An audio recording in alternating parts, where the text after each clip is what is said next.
Welcome to the 2023 Niagara Economic Summit. If I could ask you to find your seats, and so we can get started. On behalf of our board, our advisory councils, members, and my colleagues, thank you for joining us to chart a vibrant economic path for Niagara. To start our gathering, we respectfully acknowledge that the land on which we are located is the traditional territory of the Haudenosaunee and Anishinaabe people, many of whom continue to live and work here today. This territory is covered by the Upper Canada Treaties and is within the land protected by the Dish with One Spoon Wampum Agreement. Today, this gathering place is home to many First Nations, Métis and Inuit people, and acknowledging reminds us that our great standard of living is directly related to the resources and friendships of Indigenous people. It is encouraging to witness leadership and commitment of many corporations and institutions on addressing historical injustices and promoting equity, while at the same time, we as individuals need to consider our personal role in reconciliation and how we can contribute to a more inclusive and equitable society. It is a journey, and the GNCC is committed to it. My name is Mishka Balsam, and I'm with the GNCC, and I'm somehow assuming that most of you looking around the rooms actually know me, so it's really nice to see so many friendly faces across this room. I stand before you today filled with hope as we gather at this year's Niagara Economic Summit. The theme that binds us together this year is shaping a better future. And I wholeheartedly believe that a better future is indeed everyone's business. In the face of global and local challenges, it is our responsibility to build the bridges and forge the paths that will lead us to a brighter tomorrow. We are not passive spectators in this grand narrative that we call life. We are authors of our change, we are architects of progress, and the stewards of our collective destiny. Today, we will welcome economists and analysts to give us, at all levels, local, provincial, and federal level, a sense of the state of our economies. We hear from keynote speakers addressing sector-specific trends and opportunities. This summit comprises of 3 diverse panels that embody the essence of our theme. The first panel will delve into environment and climate change. As the world grapples with the impact of climate change, and as we all are faced with it, we must recognize the vital role we play in shaping a sustainable future. Our panelists will share insights into local climate initiatives and solutions, discussing topics applicable to many sectors and the profound effect of extreme weather on our costs and supply chains. We will explore innovative strategies to mitigate the consequences of climate upheavals and plan for a more resilient future. Our second panel centers on population potential. Niagara's population is on the rise, Canada's is, presenting us with both opportunities as well as challenges. We must not only forecast the growth, but seize the possibilities it brings. It's about more than just numbers. It's about welcoming, embracing, and harnessing the potential of newcomers, permanent residents, and international students. We will explore its impact on housing, health, and social services, and above all, the potential of a diverse population strengthening the fabric of our community. And the final panel will explore the ever-evolving world of artificial intelligence. So my thanks go to ChatGPT for writing the speech in 30 seconds for me. Maybe not. We are living in a transformative era where AI is no longer a distant promise, but a tangible reality. It offers a realm of possibilities in various fields, including addressing labor shortages, enhancing healthcare, revolutionizing customer service, ensuring quality assurance, and innovating design and manufacturing processes. Today, we will take a closer look at how we can harness this incredible technology to shape a future that caters to both our needs as well as our aspirations. We're here because we understand that we are all stakeholders in the future of this remarkable region. Our shared commitment to shaping a better tomorrow reflects the unity, the resilience, and innovation that define us. It's not about the hurdles we face, but it's about how we leap over them. It's not about the problems we encounter, it's about the solutions we create. And it's not about what we cannot achieve. It is about possibilities that we can envision. This summit is not just a gathering of like-minded individuals. It's a celebration of our shared purpose. Our actions will illuminate the path for generations to come. It is our duty to rise to the challenges we face, embrace the opportunities that beckon, and shape the future that we can all be proud of. As we embark on this journey today, I encourage you to engage, collaborate, and be inspired. Take every discussion, every idea, and every insight as a stepping stone towards our shared vision of a better future. Remember, the legacy we leave behind will be measured not by what we say, but actually by what we do. So let us be at the summit with an open mind, courage, and unwavering commitment to action. Let us all be active participants in this endeavor to shape a better future, because in the end, it is indeed everyone's business. And we have been holding these summits for many years now. And these annual gatherings are more than just a few hours in this room here, because it's actually a blueprint of moving forward. Many of you had joined us at last year's summit. And just to look a little bit back, we are really glad that we had the opportunity to partner with the Niagara region and bring back Niagara Days, advocacy initiatives actually at Queen's Park, and they were really well received. Some of you might remember John Palace with Pala Estates, actually keynote speech at last year's summit. And what happened after that? A stakeholder group got together, and John Pella, in partnership also with Deloitte, analyzed the contributions not only of the wine sector, but also looked at the cluster of food and accommodation, of culture and entertainment, tourism and education, farming, transportation, and more. And it resulted in a report called Uncork Ontario, an advocacy effort that brought so many sectors together in really looking at this sector specifically and what changes can be made. Last year, we also looked at the housing crisis. And as we're moving forward, we're looking at the municipal growth framework and looking at if municipalities are actually set up to assist the sector in creating the housing that we actually need in all of our communities. And we also put our efforts into the freezing of the federal excise tax, extending temporary foreign worker programs that we had. We wanted an extension for so many small businesses on the CEBA loan, and many more initiatives. So the discussion that we have today does not end at 2 or 3 o'clock this afternoon. It goes on and is our blueprint as we're moving forward. But none of this can be done with our partners, not only in the private sector, but also in the public sector. So I'm very pleased to see that we're joined today by some of them. We have with us today Chair Jim Bradley, Lord Mayor Gary Zalepa with Niagara-on-the-Lake, Mayor Terry Ugolini with Thorold, and Mayor Sander Easton with the town of Lincoln. We have regional councillors Tim Rigby, Michelle Seaborn, Diana Houston, Fred Davis, and Joyce Morocco with us, as well as councillors from municipalities all across Niagara.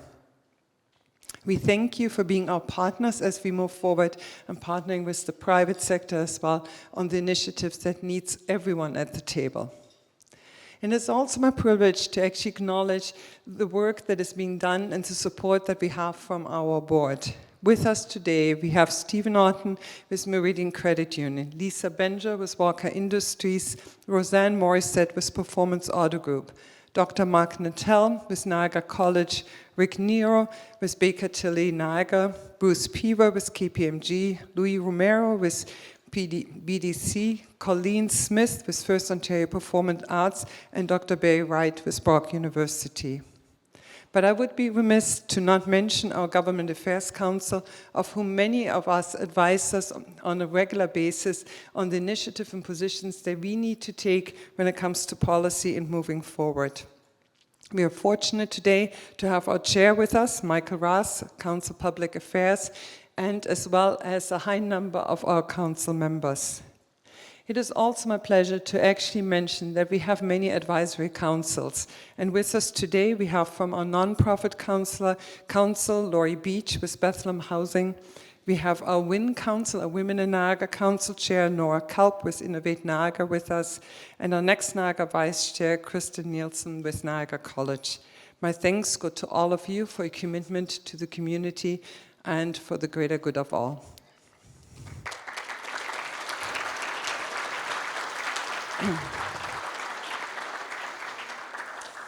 You have often heard me say that we are nothing without our partners by our side.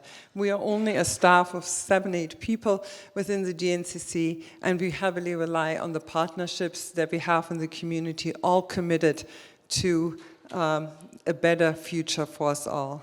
And with us today, partners in this summit is Niagara Economic Development, Brock University, RBC, the Shaw Festival, Niagara Parks, Walker Industries, Niagara College, YMCA of Niagara, Hatch, Innovate Niagara, KPMG, the National Bank Financial Wealth Management and Woodhead Wealth Management, TD, Niagara Industrial Association, Move 105.7, Newstalk 610 CKTB, EuroTV Niagara, Soundbox, AP Studio, and our ESG partners, Penn Financial Credit Union, Sustainability Leadership, Living Wage Niagara, and KPMG.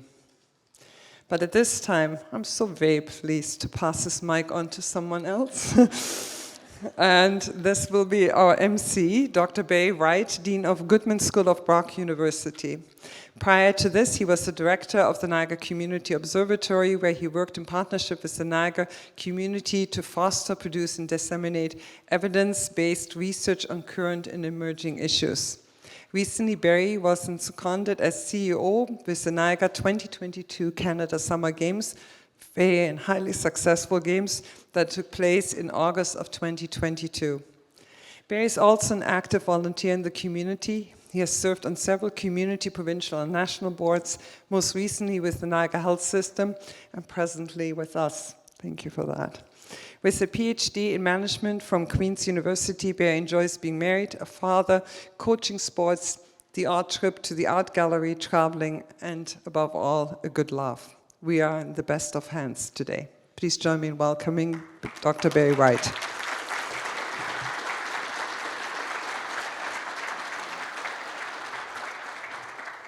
Well, thank you, Mishka. Niagara Economic Summit. Those 3 words ring powerful message to me. Niagara, why? This is, for many of us, this is our home. And home is very near and dear to all of us. And so we're going to be talking about our home today. Economic, if you will, talks about prosperity and about how things thrive within Niagara. And it's not just for some, but for all as we look to the future. And the last word then is a summit. And my colleague Jennifer is sitting at the same table with who we talked a little bit, and she said, summit. It's pretty exciting to be invited to a summit, because at the summit, you know, the people who are, you know, really have a long view are at a summit, and they're there and they're enjoying the view up top. But it's not just about that view, and not about sharing your view or looking and finding out what other people's views are. And I want to build on Mishka's point, because today truly is then about what are we going to do next. And I think the next part really comes into that commitment. And so we're going to invite you to make sure at the end of the day, with all of the views that you're going to hear today and the views that you presently have, that you're going to make a commitment to do something about Niagara. And so, I don't know, maybe some people at the end of the day might actually ask you, so Barry, what are you going to plan? What's your commitment moving forward?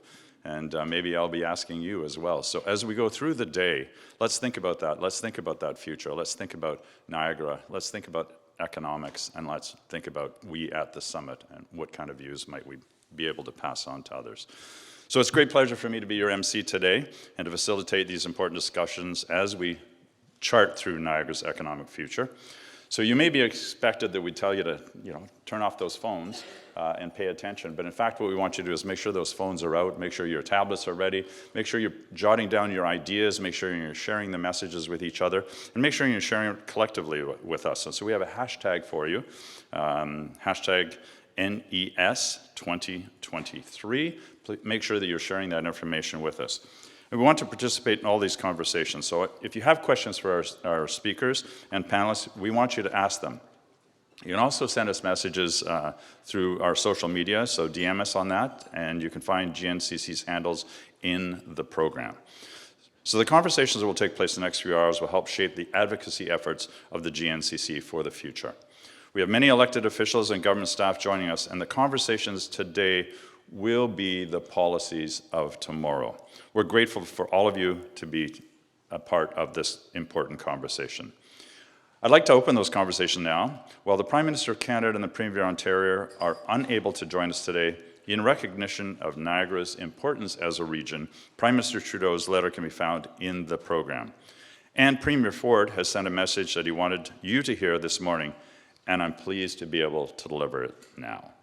Hi, I want to welcome you all to the 2023 Niagara Economic Summit, hosted by Greater Niagara Chamber of Commerce. This is always a fantastic event and a great opportunity for business leaders to come together to discuss common challenges and opportunities for Niagara businesses. I always say our small and medium-sized businesses are the lifeblood of our economy.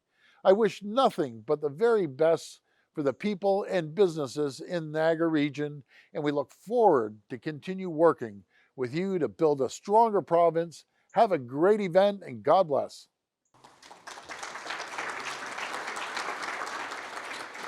As you can see, we are on the radar of the Prime Minister and the Premier, and we're here today to ensure Niagara solidifies its position as Canada's most important region. It's my great pleasure now to introduce Regional Chair Jim Bradley with an opening message on behalf of the Niagara region.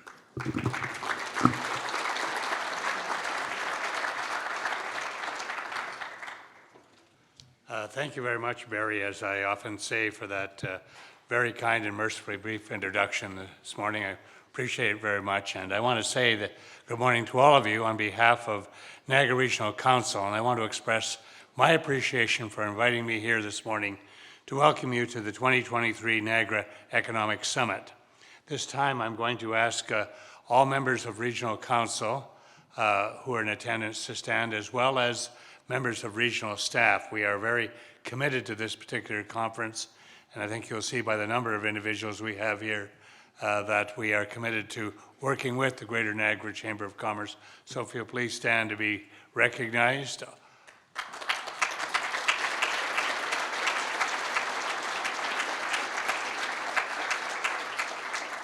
That includes mayors as well. Any mayor that got left out of the introduction, we are glad to have you here today.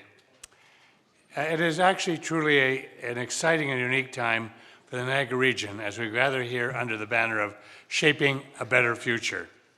Today's theme reflects our shared commitment to make Niagara a place of opportunity, innovation, and growth. Together in partnership, we can drive positive change and set a course for economic success. Looking at today's agenda, I was struck by how applicable each of the main topics are to each of us who are in attendance this morning.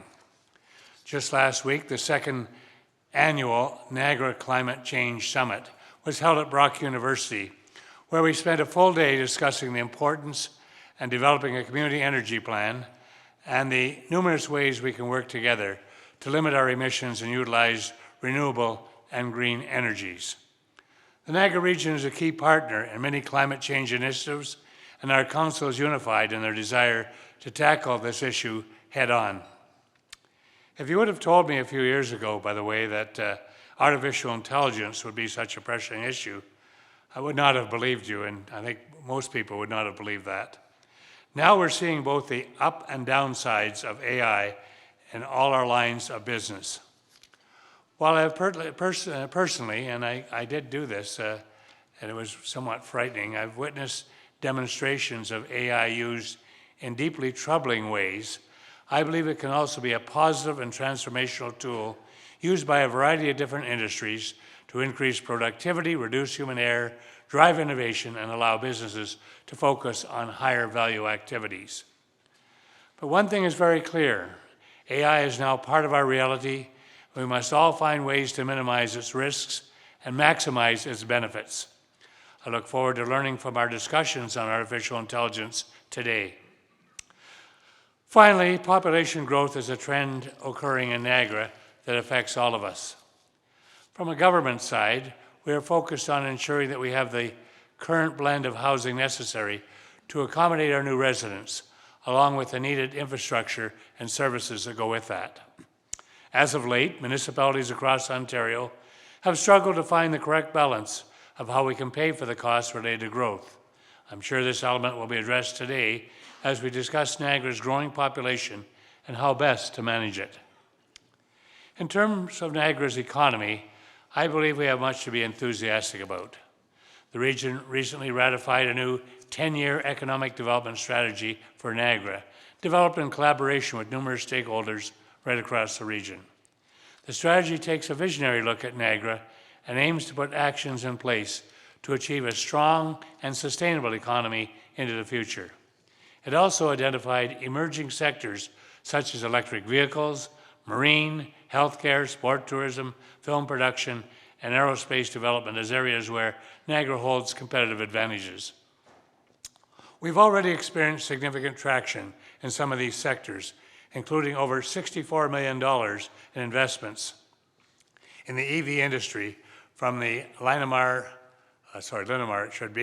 Giga Casting Plant in Welland and at FBT in St. Catharines.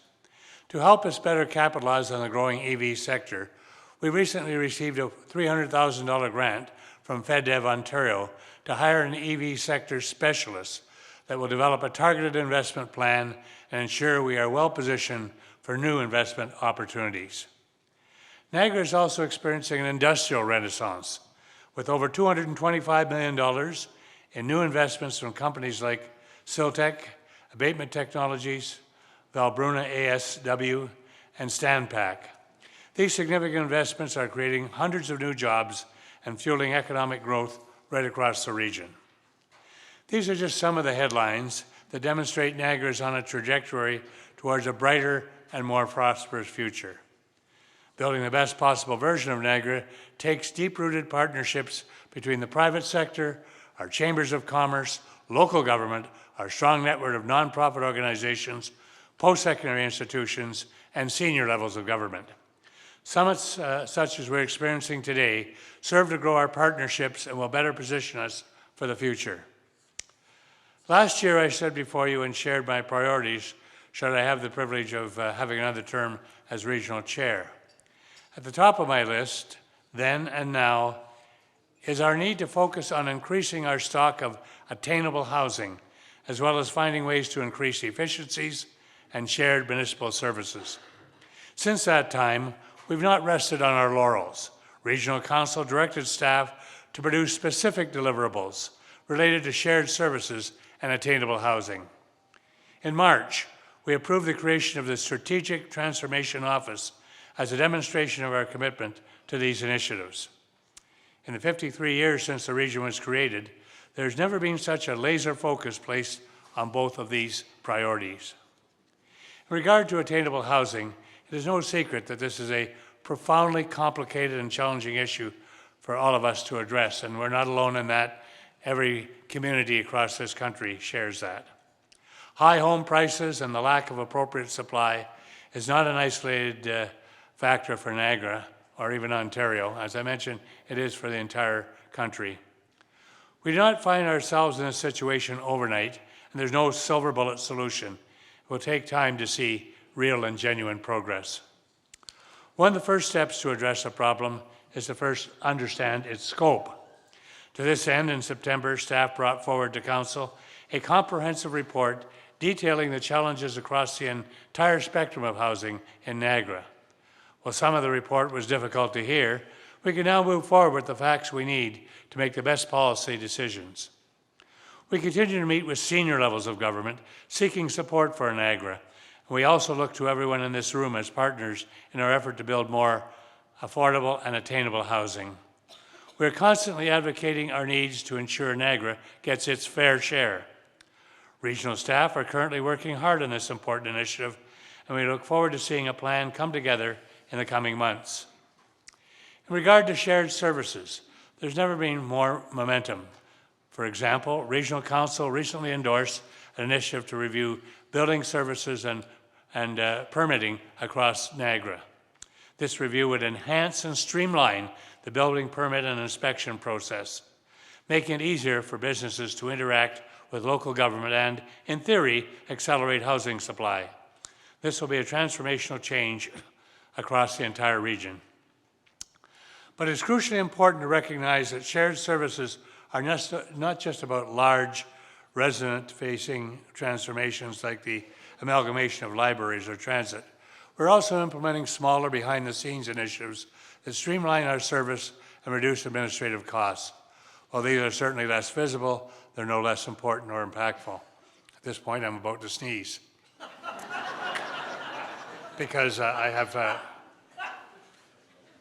That's you, how's that? It's called allergies that no matter what time of year, we face them. So, finally and most importantly, I want to specifically mention that without the commitment of our municipal partners, none of this success would be possible. It takes all of us at the table working together to see progress.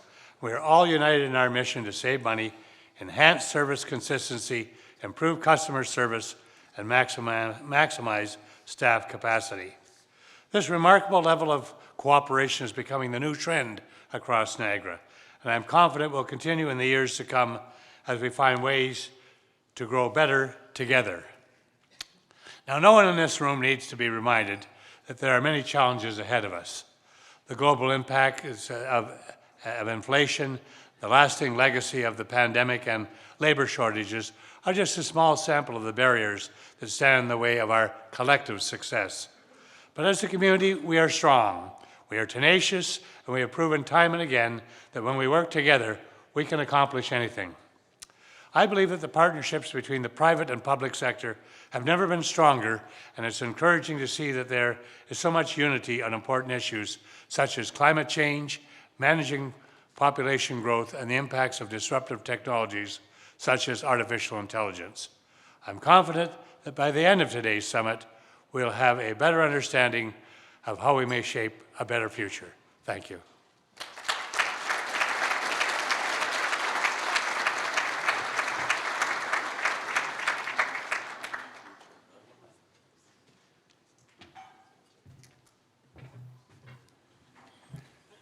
Thank you, Chair Bradley. Just from a personal standpoint, I know how well the region works. I had the honor of working with all 12 mayors and regional council and staff with the Niagara 2022 Games. Our goal there was to inspire, to transform, and to unify. But it started with the message that came on right from the bid on hosting the Games, and it was because Niagara was unified behind that. So thank you for the council and members for that, but importantly, also want to thank you, Chair Bradley. You have been a tireless and extremely effective advocate for Niagara for your entire life. And the benefits of Chair Bradley's work on the region have been enormous. We know that the regional government is focused on growth and prosperity, as we all are here sharing that same goal. So thank you very much for the region to be here in a very strong way to support this summit. I would now like to welcome Dr. Leslie Rigg, President and Vice Chancellor of Brock University, to come to the podium. Thank you.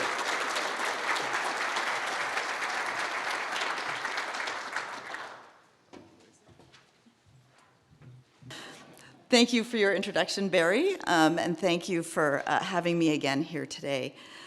Last year when I attended, it was my very first day at Brock University. And so it was a real privilege to be in front of this crowd, speaking for the first time as a representative for Brock. And today being here is no better way to celebrate my first anniversary. This is a warm and welcoming community, and every time I see and meet more people and get together with a group like this, it reaffirms my choice to be a member of the Niagara community. So thank you. As I said last year, I was drawn to Brock for lots of reasons. But one of the reasons was because of the way that the university engages with the community. And in fact, it doesn't just engage with the community. As I said last year, it's woven into the fabric of Niagara. And as I have spent this past year, I have not been let down.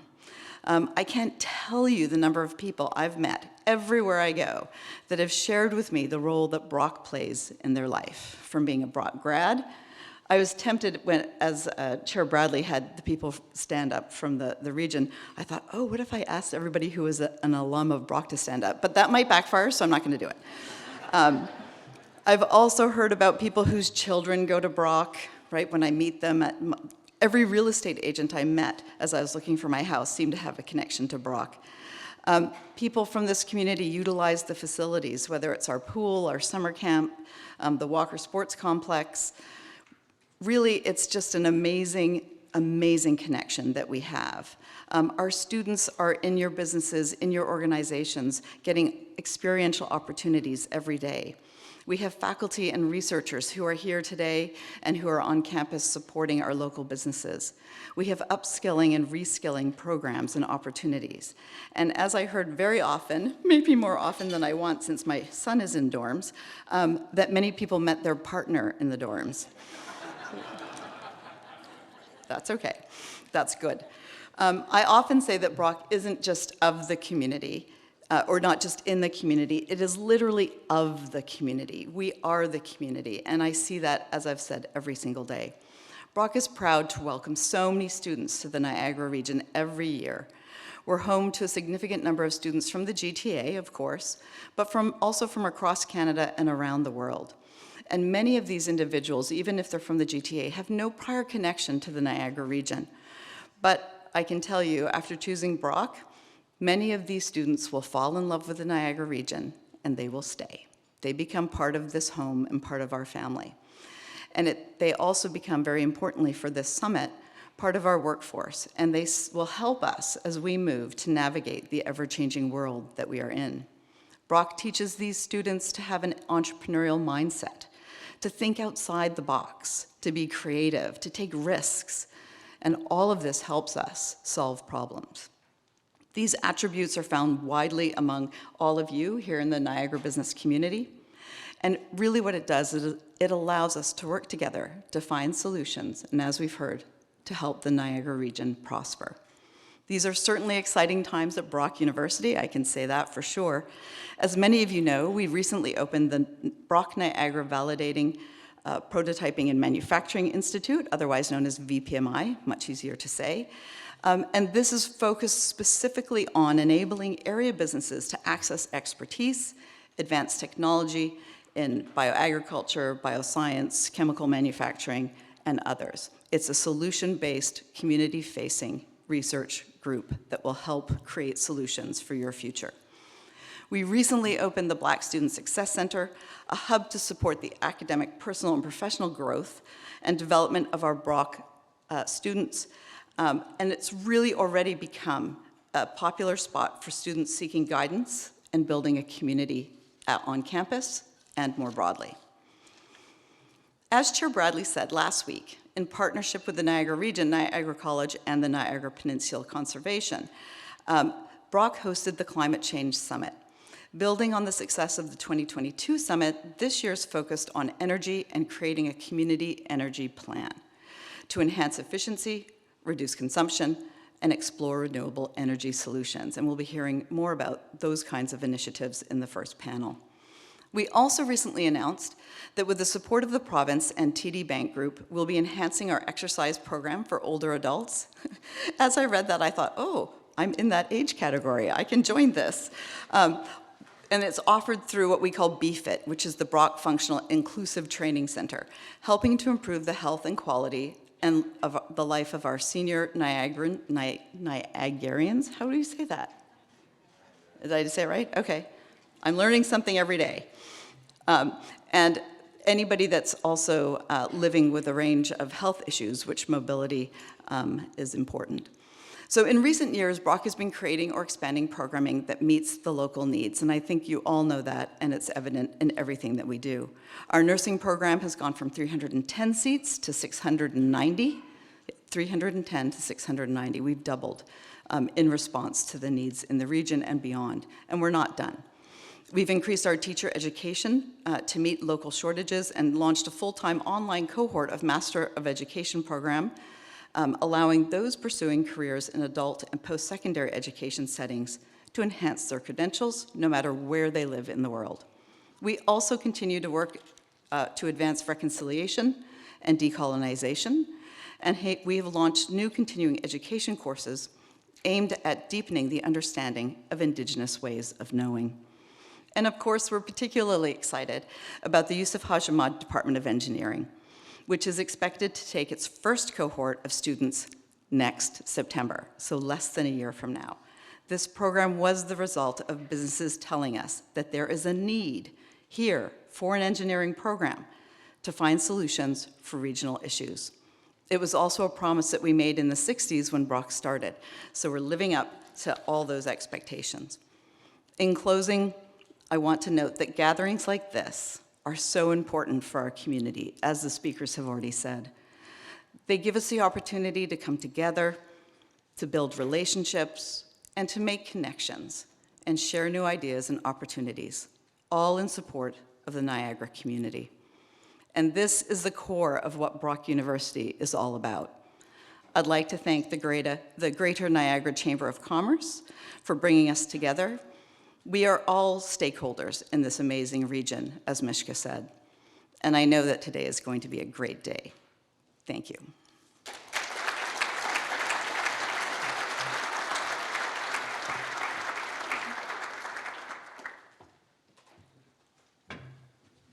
Thank you very much, Leslie. As you can see, Leslie is very much of an energetic and, more importantly, energizing leader, and we're blessed to have her at Brock University.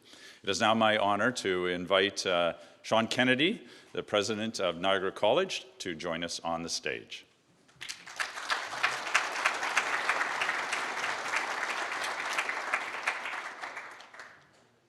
Well, good morning, everybody.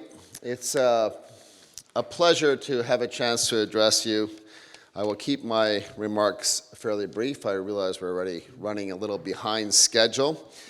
But let me start by saying that I'm very pleased to be able to speak on behalf of Niagara College. Many of my colleagues are here with me this morning to talk about partnerships.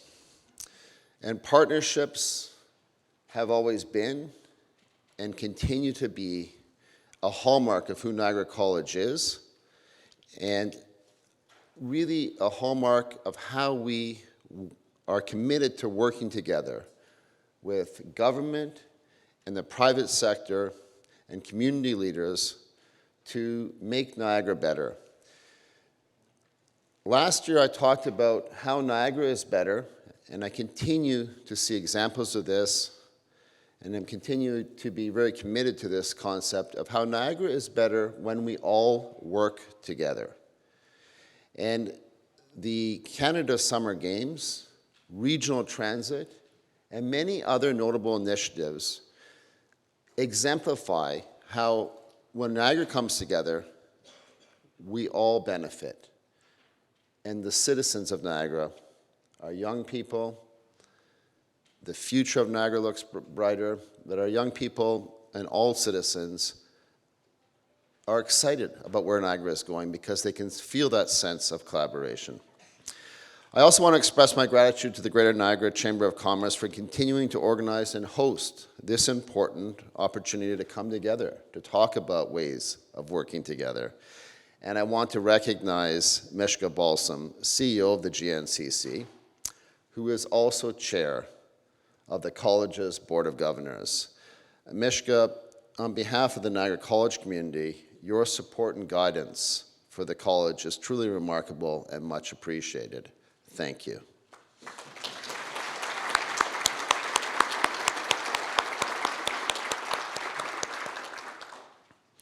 Today's theme, A Better Future is Everyone's Business, strikes a chord for me because it underscores the tremendous importance of partnership and what we can accomplish for the economic good of our region when we work together, and the importance of partnership when we work together not just for the economy, but to strengthen our communities. Niagara College has a world-class reputation for academic excellence, for being trailblazing, and for being welcoming. And it's a reputation that draws students from across Niagara, across the province, across Canada, and from around the world. In fact, we have this fall record enrollments. And we know our graduates get jobs. They bring valued skills to support the demand for labor in key sectors across the Niagara economy. We also recognize the pressures that those record enrollments put on something that Chair Bradley discussed, and that's the challenge of housing. And to support the urgent need for housing in the province, recognizing that we need to be part of the solution, we announced earlier this year and are committed to tripling our on-campus housing. Today's session will also include thoughtful discussions on sustainability, the environment and climate change, and the important intersection with business in Niagara. And the college is proud to be a leader in this area. We recently signed the UN's Sustainable Development Goals Accord and the Nature Positive Pledge to codify our commitment to sustainability as we train the next generation of change makers who will steward our planet. Another challenge that we're committed to, working with the business community on, is around productivity. And as many of you know, report after report shows that productivity is one of Canada's biggest challenges. We lag almost every other OECD nation when it comes to productivity. And it's critical for our future that we find ways of bringing together our post-secondary education institutions and the business community to focus on ways of enhancing our productivity. And it's especially critical as we stand here today, as we're gathered here today, to think about that in our discussions moving forward for Niagara. Niagara College is very proud to be ranked #1 in Ontario and #2 in Canada for applied research. And we continue to work directly with companies in Niagara in those key sectors, in food and beverage technology, advanced manufacturing, agribusiness, and many others. Together, we're developing new products and technologies, improving business processes, and driving technological innovations. I want to express my thanks for the partnerships that help Niagara College achieve our mission to provide outstanding and applied education and training for a changing world. Many of you participate on our program advisory committees, and we have a program advisory committee for every one of our programs.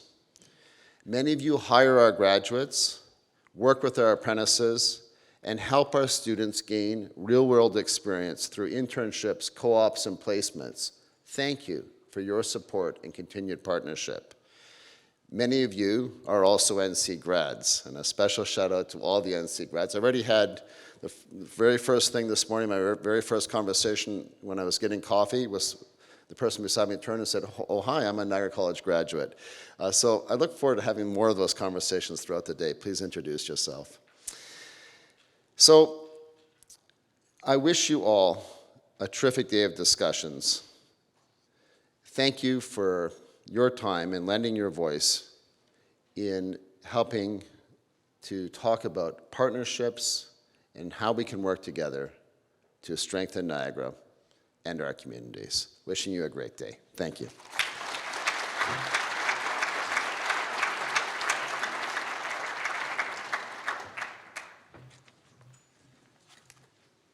Thank you, Sean. I've enjoyed our conversations. We're randomly meeting in community events or perhaps at the wine place at Niagara College when we happen to stop by there. And he's always ready to have a great conversation about Niagara, so thank you. So I want to thank both Leslie and Sean today for being here and for helping build prosperity in Niagara and trying to ensure economic success at these very uncertain times, and in particular in a sustainable way.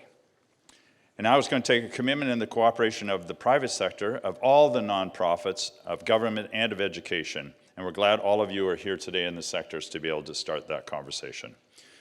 Now it gives me great pleasure to invite Bill George, Vice President of Commercial Financial Services, Niagara for RBC, to the podium to welcome our first plenary speaker.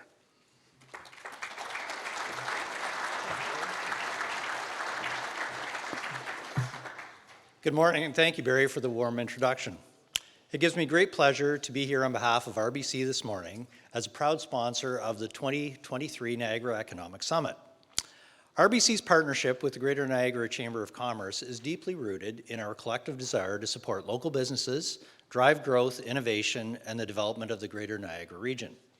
I would like to acknowledge and congratulate the important work and commitment made by the GNCC to support local businesses and leaders.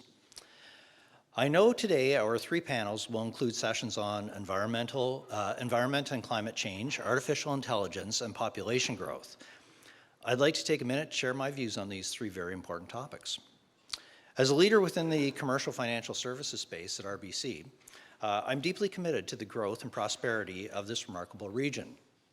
Many of our businesses and valued clients intersect with these three key areas and are laying strong foundation for a Niagara that is not only economically vibrant, but also environmentally responsible. I'd like to emphasize the urgency of addressing climate change.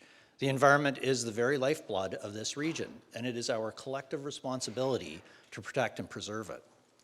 The impacts of climate change are already visible, from extreme weather events to changing agricultural landscapes. And at RBC, we're investing in sustainable practices and greener technologies to safeguard our environment, not only for today, but for generations to come. Now, in today's digital age, the importance of artificial intelligence cannot be overstated, and I can tell you that it has transformed our business.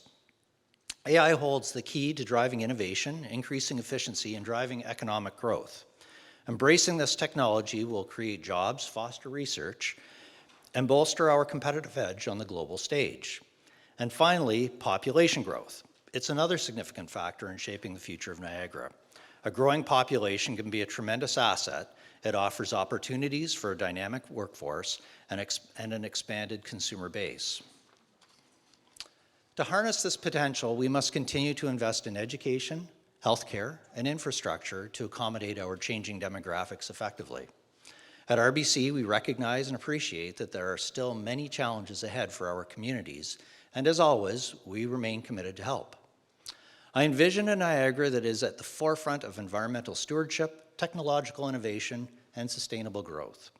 I would like to acknowledge again the GNCC for planning this special event and their wonderful partnership and support to our local businesses.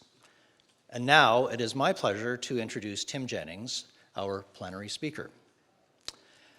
As a respected and awarded performing arts manager with more than 35 years of international professional experience, Tim Jennings is a passionate social advocate known for his creativity, financial acumen, leadership skills, and energy. He joined the Shaw Festival as its executive director in the fall of 2015. Beginning his career in theatre production and management, Tim was appointed managing director of Toronto's Rosny Theatre in 2000, alongside its artistic director, David S. Craig.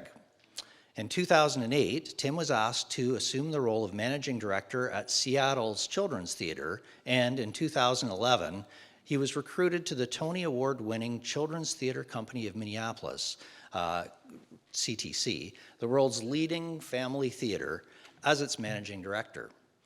During his time at these organizations, Tim increased revenues, built endowments, created new business alliances to enhance the reputation and scope of the companies, improved artistic and artisan working conditions, and supported the visionary work of his artistic partners. In addition to his management accomplishments, Tim has taught theatre production and management at several colleges. He has served on more than a dozen industry boards, including Theatre Communications Group, the National Organization for the American Theatre, where he held the position of treasurer until July 2018, and was a founding member of TCG's Equity, Diversity, and Inclusion Institute, established in 2013. Currently, he is a member of Theatre Sheridan's Advisory Board, the treasurer of the Board of Tourism, Niagara-on-the-Lake Chamber of Commerce, and a member of the COVID-19 Recovery Task Force for TCG. Additionally, he was appointed to the Lord Mayor's Niagara-on-the-Lake COVID-19 Recovery Advisory Group and regularly collaborates with similar groups regarding arts and tourism across North America. An astute move by Tim to purchase pandemic insurance in 2016 allowed the festival to weather the onslaught of the 2020's COVID-19 outbreak and keep most of its artists and workers employed. Additionally, with the assistance of the Canada Emergency Wage Subsidy, he created the Education and Community Outreach Specialists Program and rehired many of the festival's independent contractors as summer employees who worked the remainder of the season as ambassadors for the Shaw. Creators of online content and artistic educators in education and outreach programs. Under his management, the festival was able to present a full playbill of performances on both outdoor and indoor stages in 2021, allowing Shaw Company members to safely work and present live theater audiences under pandemic mandates. Tim continues to lead the Shaw through a highly successful 2023 season. Please join me in welcoming Tim Jennings.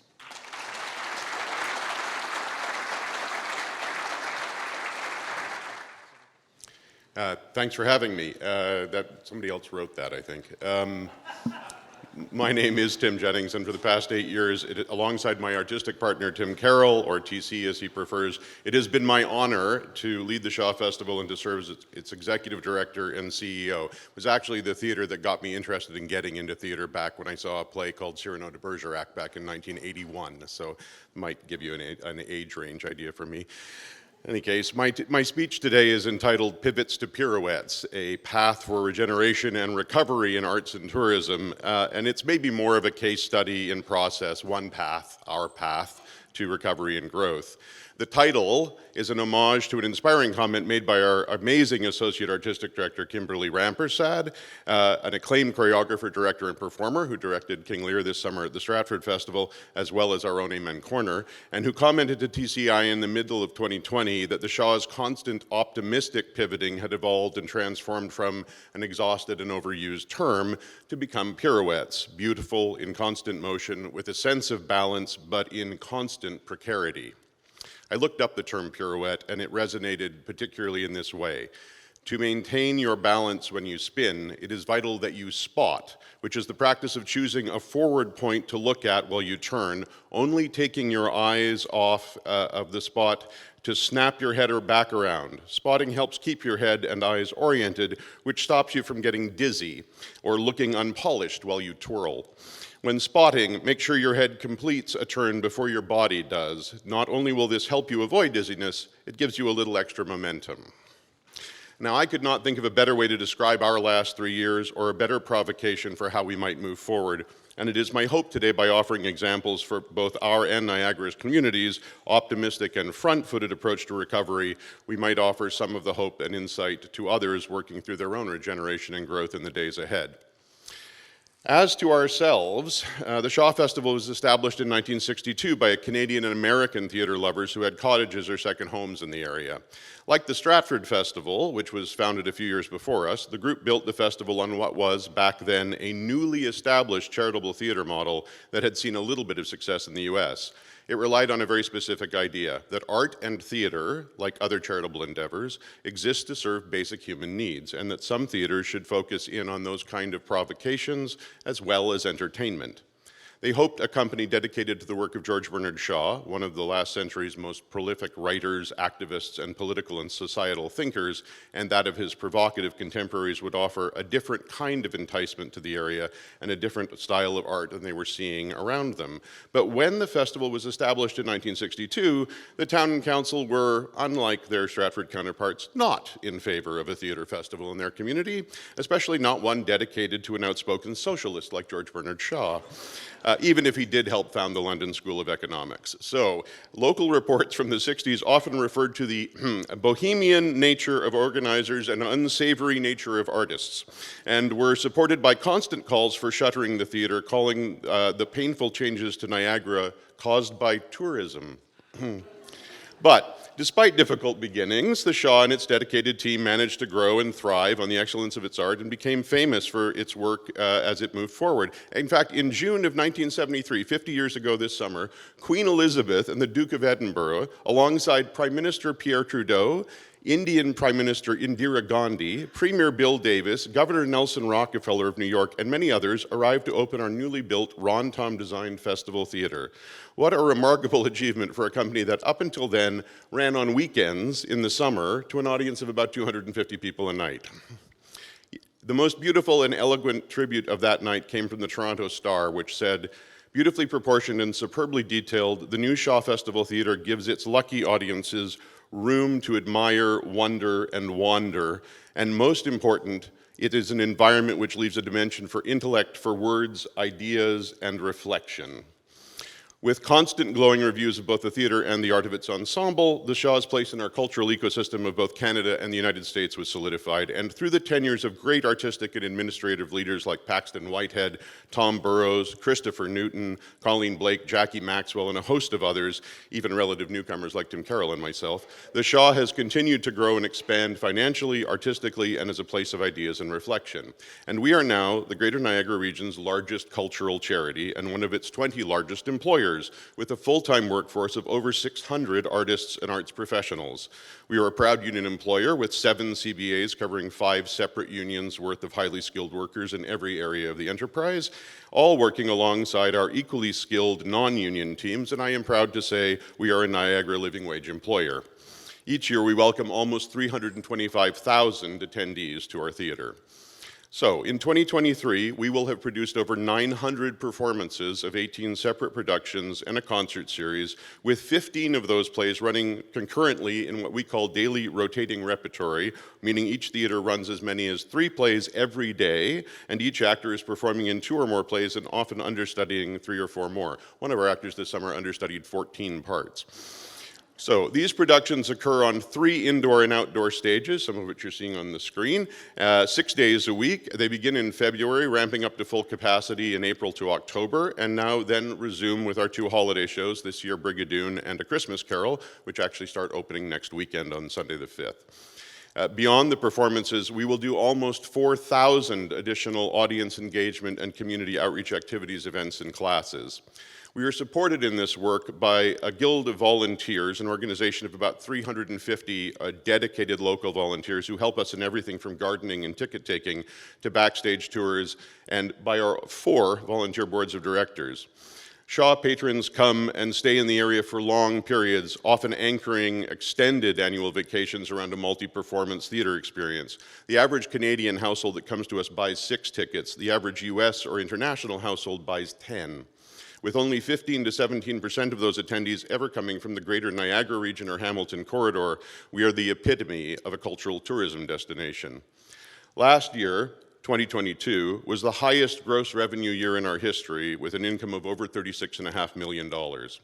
And we receive only about 5% of our normal operating budget from any government source, including the provincial and federal arts councils.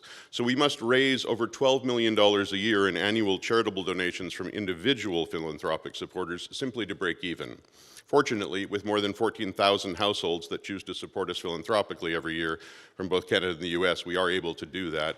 And in fact, I'm going to shout out to my Director of Engagement, Cindy Mawhinney, who's sitting over there, to thank her and her team for the incredible work they do.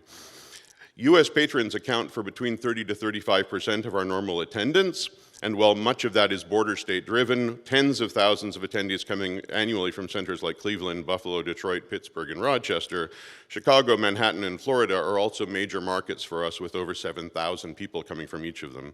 Added to that, we have over 1,000 attendees coming each year from each of 9 distinct markets, including, get this, Southern California, San Diego, La Jolla, Connecticut, Texas, Illinois, Minnesota, New Jersey, Virginia, Massachusetts, and Maryland.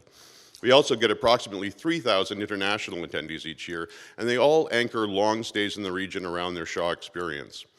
The rest of the attendees arrive from literally every district of Ontario and beyond. And because of this unusually long visitor stay culture and variety of available activities that surround us, the Shaw has grown to become the largest generator of economic impact of any independent arts and culture charity in rural Ontario and one of the largest in North America.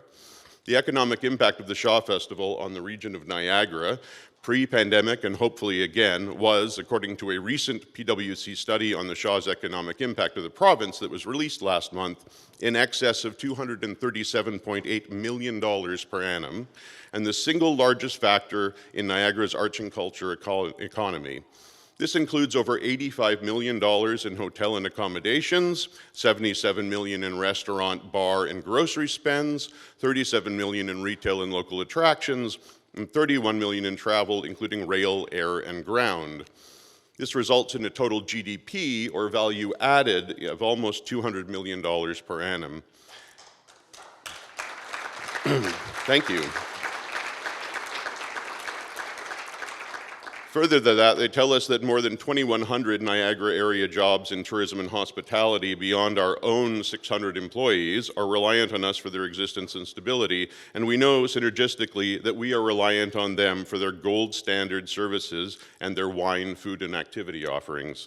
We know this because we are able to talk to our patrons and directly track what they tell us about what they do and where they go. We also talk to our community partners and are able to add that data into our analysis to create a very clear picture of every one of the tens of thousands of households that we interact with every year. So that's likely enough background about the Shaw Festival. Let me broaden the view a little bit out to Ontario's live performing arts industry. According to Statistics Canada, the live performing arts industry in Ontario generates about $2.5 billion in direct annual income and leverages more than $12 billion in additional economic impact, mostly in related activities and retail. Over 60,000 Ontarians work in the live performing arts industry, the equivalent of a small-sized town. And at a combined $14.5 billion of economic activity, this impact is in parallel with the utilities industry at $14.6 billion and exceeds that of agriculture, forestry, fishing, and hunting industries at a combined $7.4 billion, or mining, quarrying, and oil and gas extraction at $6.9 billion. Unusually, our sector is one that primarily is driven by smaller charities and nonprofits, being the vast majority of Ontario's theatre and live performing arts organizations. Literally every theatre in the country is a small business. So for theatres in rural Ontario, this impact is primarily seen through tourism and hospitality, which are the largest drivers of this being the Shaw Festival, Drayton Entertainment, the Stratford Festival, but there are dozens of others anchoring their own communities like the Blythe Festival, the Thousand Island Playhouse, Theatre Orangeville, Magnus Theatre up in Thunder Bay, and so many more.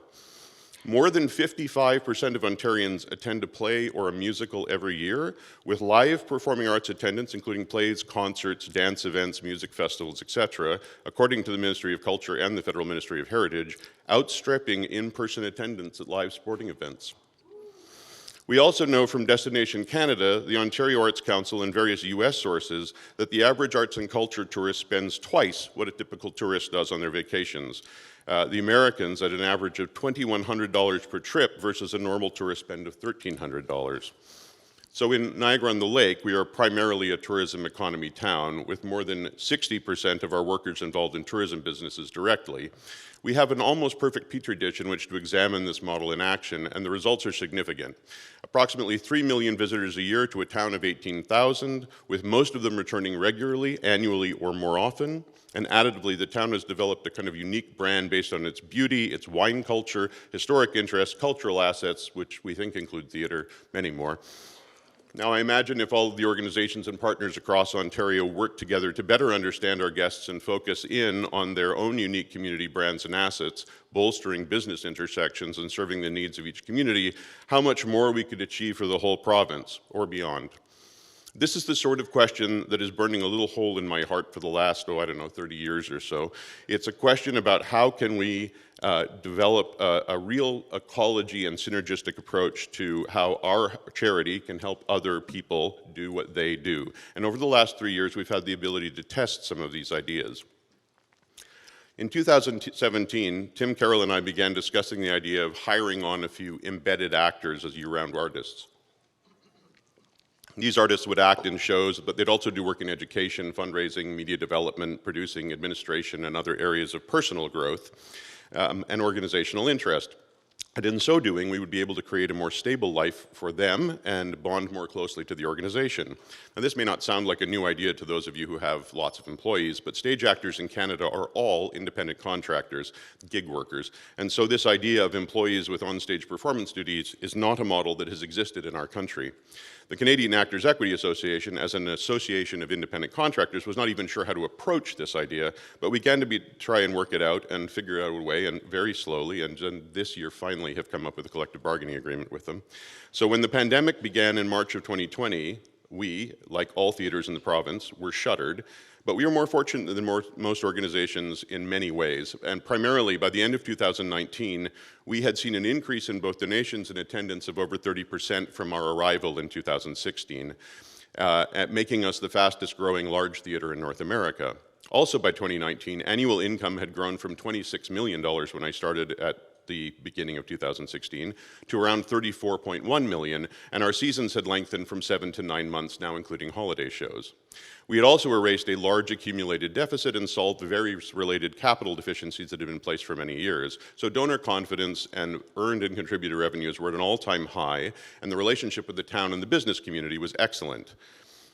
Equally as important was the pandemic insurance that you heard about earlier. During the first weeks on the job, my CFO, Roy Reeves, and I underwent a comprehensive insurance review with our broker at Front Row Insurance and secured a series of policies designed to reduce the impact of black swan or high-impact emergency events, including a specialty policy that included pandemic interruption. Specifically, the policy would cover net losses and ensure continuation of payroll, meaning we're not in the position where we needed to immediately contemplate layoffs like every one of my colleagues. In fact, because we were already rehearsing in February and we were about to open our first show, we continued to rehearse all of our shows by Zoom throughout all of March and April. But by mid-May of 2020, seeing no immediate end in sight, we ended the contracts of all 98 of our gig workers, and the next day we rehired 96 of them back on under a new summer works program entitled ECOS, an ecosystem, short for Education and Community Outreach Specialists, which meant we had a model that now allowed these new employees to be partially subsidized by the federal wage subsidy program and partially subsidized by insurance. Added to this was the relationship to our community. Over the preceding few years, Niagara-on-the-Lake and Shaw had developed a very clear sense of interdependence and duty of care to each other. We existed holistically and had created a much greater sense of engagement.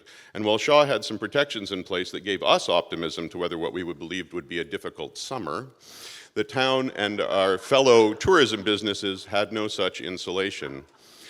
In fact, our larger question at the Shaw at that point was now what to do with 600 employees, including this new ECOS team, if we weren't actually able to perform to live audiences. But for us, the answer to that question was wrapped up in charitable purpose. If we could not serve all the basic human needs normally served by art, what basic human needs could we serve or help others to serve? And while many theaters focused on creating digital performances, we saw that as actually counter to our purpose and the purpose of live art. If we trained our audiences to see digital offerings as a substitute, even a poor substitute for live performance, were we not going to create issues for ourselves later as we recovered and for our tourism ecology? We knew the biggest challenge to live art and to tourism then and now is getting people up off the couch. and out of the house and out doing things. So if we incented that concept that staying home and watching videos was a substitute for live events, wouldn't we regret the ramifications of that later?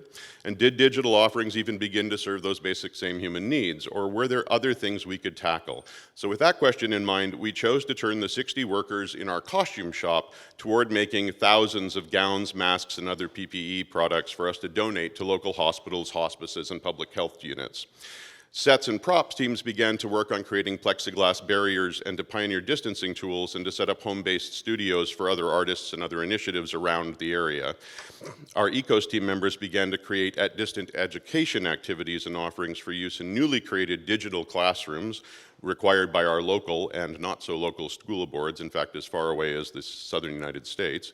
And so we knew the isolation among the elderly was already impacting over 30% of Canadian seniors at a cost of as much as $14,500 per person annually to our healthcare system, and that the pandemic was amplifying that geometrically. So what if arts programs could reduce that by even a small percentage? Our artists pioneered online yoga, exercise, and physical and mental health and wellness activities for socially isolated seniors and others who were feeling shut in or overwhelmed by the pandemic. Trivia quizzes and other games and fun activities were created and offered. Simple outreach phone calls and digital book clubs and play reading groups were started, all to just increase connection between people who couldn't get out. Throughout 2020, over 100 separate activities, lessons from home, interviews, etc., were added to our website in an area called Shaw from Home, and 870 live digital outreach offerings and classes were provided to over 131,000 people. None of these, however, were helping merchants and businesses in Niagara-on-the-Lake to recover. A town of 18,000 people, however engaged, cannot hope to substitute for an annual visitor base of 3 million.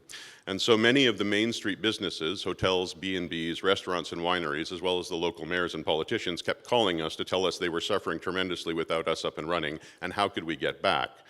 So with that concern firmly in mind, we turned to the Federal Economic Development Agency with a plan if, as we knew, we could generate $230 million a year in economic impact in a normal year, about $7 to $10 in the community for every dollar spent with us.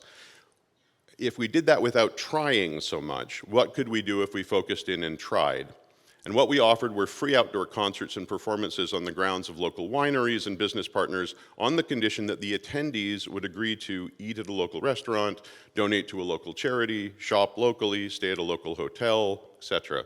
And in the summer of 2020, nothing was happening indoors or outdoors, and all of the activity was very limited with maximums of 100 people outdoors or 50 people indoors. So FedDev agreed it was worth trying, and after 3 months of discussion, agreed to help this activity financially if Shaw raised the additional money needed to offset the remaining costs, about 50-50. Our concert series managed to offer 65 live, in-person, masked concerts between late August and mid-December of 2020 to about 3,000 people. But amazingly, that program generated almost $1 million in local economic impact and local tourism, at an average of more than $325 per person spent. Word of mouth about the idea helped increase consumer confidence generally for the area, and with other local activity increasing quickly and well ahead of other municipalities at that time in the province. So more local businesses began to try innovative approaches to serving their customer base, which also resulted in a second FedDev partnership between the agency, our local DMO, and local retail businesses. With those clear successes, Shaw decided to try and plan a full, if reduced, season for 2021, and 9 productions and 700 performances. We went on sale in November of 2020. You may remember there was a bit of a recovery happening then, and immediately saw a rush of interest, which was almost as immediately brought to an abrupt end when the Delta variant reared its head in December and shut us all down again. Now, primarily through terrific fundraising results, the federal wage subsidy, and our insurance coverage, we had managed to actually realize $24 million of revenues in 2020 and had kept every one of those 600 workers fully engaged and employed and even managed a little surplus. But by now we knew we had a model that could work and it could work safely. We would not be able to do major musicals like we'd planned due to restrictions on indoor theaters, but we could turn those musical theater artists toward outdoor concerts and with time possibly other outdoor plays and events. TC and Kimberly created dozens of new performance activities and turned our amazing production and creative teams to rethink toward outdoor settings. Almost as fast as it was requested, the production team had designed and ordered equipment to create 3 outdoor stages in our gardens to complement our 3 indoor stages. And we would start the season outdoors and continue to offer an online wellness and other digital connectivity and outreach activities that we had pioneered in 2020. If we couldn't do one thing, we would spin toward the other. We offered contracts to every artist involved in 2020 and created a model with the Canadian Actors Equity Association and the United Federation of Musicians to beta test this idea of long-term, year-round employment with 10 actors and 1 musician as embedded artists. And this allowed us to continue the benefit of the wage subsidy while we pioneered the idea. And it allowed us to much more deeply attach these artists to delivering on our charitable purpose at a time when we would need that connection more than ever. We reworked our HVAC systems, safety protocols, distancing frameworks, so that once performances were allowed indoors, we could immediately be able to start using them again, both to incentivize a return of consumer confidence and to offer other theaters a way to attempt these same things. Every time we saw an obstacle, we'd just spin toward it and through it. So finally, we opened up a series of discussions among our ensemble and senior staff around the ways we could better communicate internally and externally around the significant and heightened issues of inclusion and equity around us. And while we were trying to help others with their stresses, we also started to suffer some of our own. And so we realized the need for additional mental health support and wellness for our team. And so we added an additional EAP support system and access to a wider range of clinical services for everyone at or involved with the Shaw, including any artist who had been on a contract in 2019 or that we had any plan on working with in the future. It was exhausting, it was crazy, and ultimately it was deeply satisfying. And in the end, we lost 40% of that 2021 season, or about 303 performances to COVID restrictions, but still managed to perform 455 more shows of 17 different productions, which ended up being the largest season of theater in North America that year. We also tripled our education and outreach work in that year, offering 2,351 education and outreach events to 55,000 attendees, both in person and online, with education and seniors wellness activities making up the largest areas of increased output. Again, we realized about $27 million in revenues, primarily driven by fundraising, and again managed to keep all 600 people on staff without layoffs. And I could not be more proud of our team and the incredible amount of hard, tedious, and amazing work they did in every corner and every part of our enterprise. And you are now wondering, okay, that's great about the Shaw in the last 3 years of your successes, but like, what has this got to do with me? While it is clear that the Shaw has access to some financial resources many organizations did not, I would posit that the way we did that would only have been achieved through optimism. A dogged optimism to take risks that ultimately allowed us to find the way through and to think about the crisis differently and consider challenges others were facing as well as our own. Further, we went back to our core impetus that drives or should drive every charitable endeavor. What good are we putting into the world? How are we serving basic human needs first and foremost, including those of our own employees? Because we cannot serve the basic human needs provided through art without supporting the artists who create it. The insurance, often held up as being our saving grace, ultimately provided only about 15% of the $87 million in total income we achieved over the last 3 years. Nothing to sneeze at, but significantly less than the investment from our donors and from our audiences. In hindsight, I can see ways that we would have been able to maneuver forward without those funds and still manage much of what we accomplished. Many businesses survived on much less. But we might not have taken those risks. It gave us optimism. If it had not, I might not be here holding up these successes, and therein lies my point. In studying recovery scenarios, it seems that every major economic or prolonged societal crisis since World War II, Black Monday, 9/11, SARS, H1N1, the worldwide economic recessions, the tourism and hospitality sectors, and the arts and culture sectors show a coherent and consistent pattern. If you program or invest to come out of the crisis in a position of strength, even if that means a year or 3 of economic hardship, you ultimately return to normative or stronger positions more quickly than those who did not, and your risk of financial jeopardy is no greater than if you did not take that risk. You will, however, have a much higher opportunity of reward.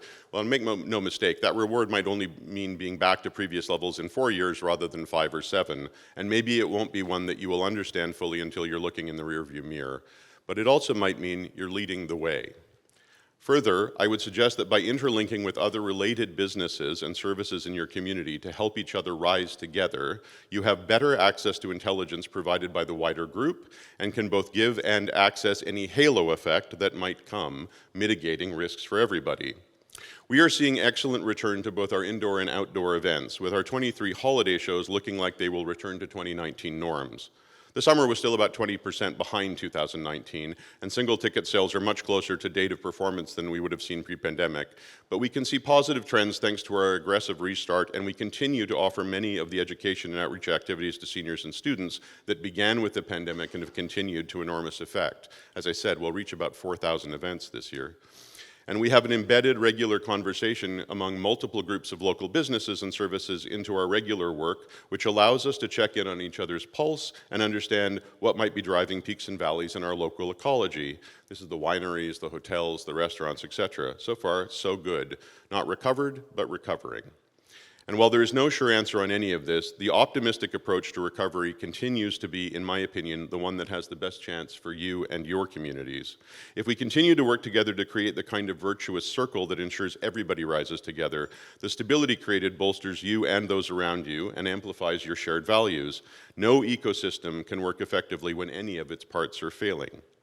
As we move into 24, I know the year ahead and the year after that will probably not be easier. They will likely be harder in new and exciting ways. But the Shaw and our partners across Niagara are moving forward together and leading in many aspects of recovery. And for a lot of us, while we are still far from the halcyon days of 2019, I believe we have a community ready for the challenge and ready to pirouette toward the next set of problems, eyes firmly spotted on a joint future. And I look forward to hearing from others today on their thoughts and ideas around this idea. I know we will learn and grow from their insights. Let us know how we can help. Thank you.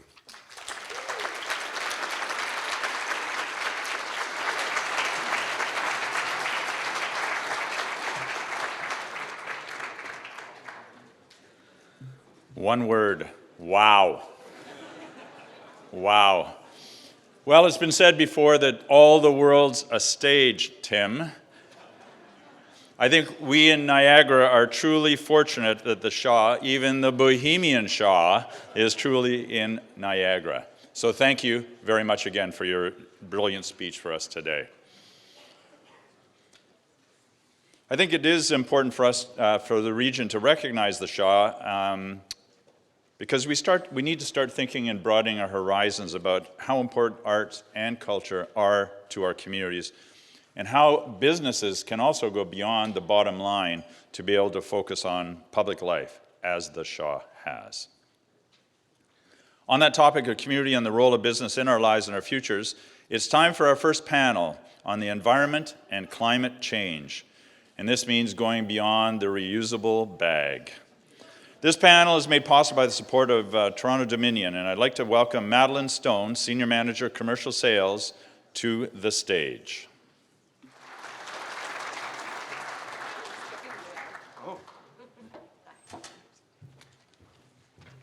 Hi, good morning. I know we're all excited to hear about the panel, so I'll keep this incredibly brief. My name's Madeline Stone, and I'm here on behalf of the TD Commercial Banking Center in Niagara as a proud partner of the GNCC and sponsor of this event. It's so great to see a dynamic group of leaders in this room, and I think I've spotted a few of our customers, so hi, nice to see you all. At TD, our purpose is to enrich the lives of the customers and communities that we serve. For TD Commercial Banking, that means having local bankers in local markets who understand the ever-changing needs of business owners and are there to help them navigate the challenges ahead. We take the time to learn about individual businesses and industries, which allow us to provide customized and unique financing solutions. We help business owners make acquisitions, expand their footprints, buy new equipment, and work towards their ultimate goals. It is critical that we align ourselves with organizations in the community, like the GNCC, in order to succeed in this mission. TD is committed to building an inclusive and sustainable future through our community giving programs, and we will continue to do our best to support the Niagara region in this effort. I'm proud of our partnership with the GNCC and similar organizations that help us connect with the communities that we want to support. On behalf of everyone at TD, thank you, and I hope you enjoyed the event.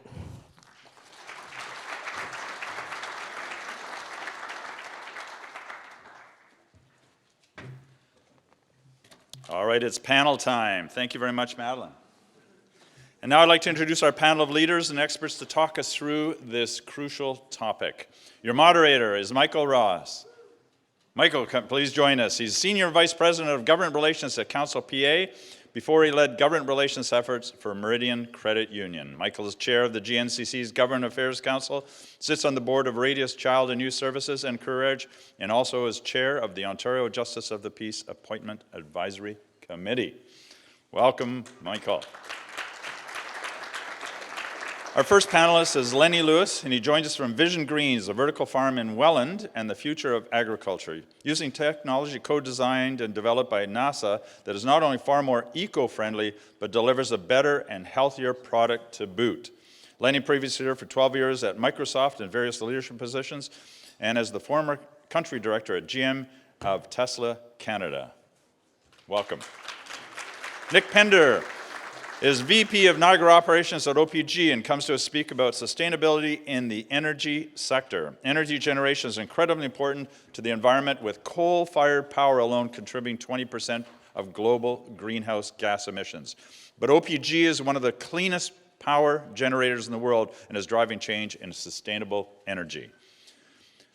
Kathleen Vukovics joins us from Hatch, where she serves as Regional Director, Ontario Environmental Service Group. Hatch works extensively in diverse engineering projects that encompass energy, transit, heavy industry, and more, but they do so with a deep commitment to the environment and sustainability. And finally, Lord Lloyd Hipple is a professional engineer and a project director of Enviro Stewards, an environmental engineering firm and B Corporation that cultivates resilient businesses and improves lives in extraordinary ways. Lloyd is the incoming chair of the OWWA's Water and Energy Efficiency Committee and is involved with Enviro Stewards' humanitarian Safe Water social ventures, which helps establish local, owned, and operated drinking water projects in East Africa. Over to you, Michael. So thank you again for that warm welcome on behalf of the entire panel. A little bit of extra for our Lord at the end, we've set a high bar for you. So it's my privilege to moderate this session. It's also a little bit of a daunting task. Just solve the most existential problem facing our planet. Please, in 45 minutes, if you don't mind, and be optimistic about it. And I think, I'm joined by an esteemed panel that I think is well up to the task. So the panel today is a group of dedicated experts who are at the forefront of a global movement towards sustainable and business practices.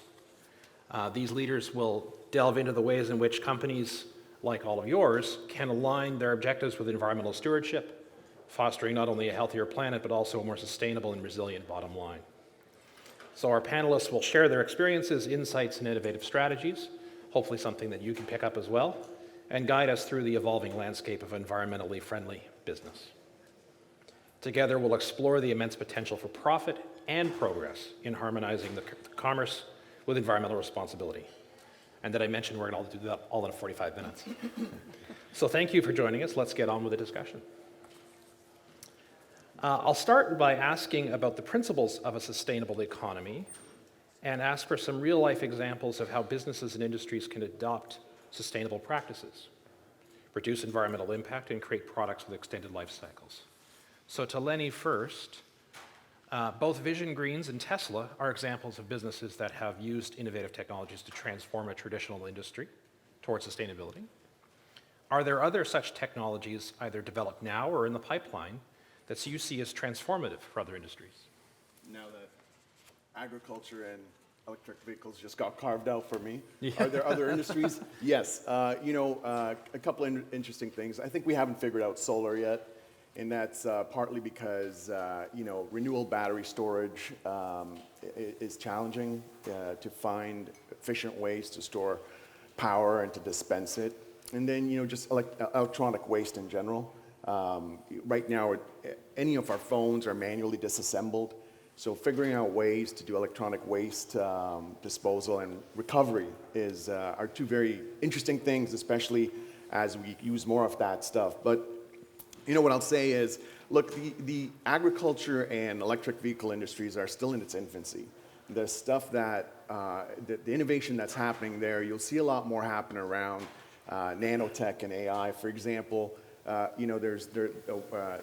there's a lot of innovation happening around robot bees to help with cross-pollination and boost the bee population.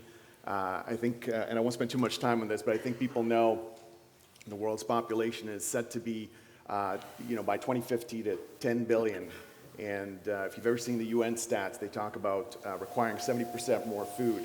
So I'm particularly, passionate about the innovations in the agriculture and food industry, like robot bees or smart irrigation. So a lot of exciting things in there. AI and robot bees. I Yep. think I saw that movie once. Right. I'm not sure I like the ending, but Yeah. anyway, that's some interesting pieces there. So to Kathleen next, are there specific engineering innovations or solutions that you recommend for Niagara-based businesses, making it a little more granular, looking to enhance their environmental or economic performance? Sure, yeah, Whoa, thanks, Michael.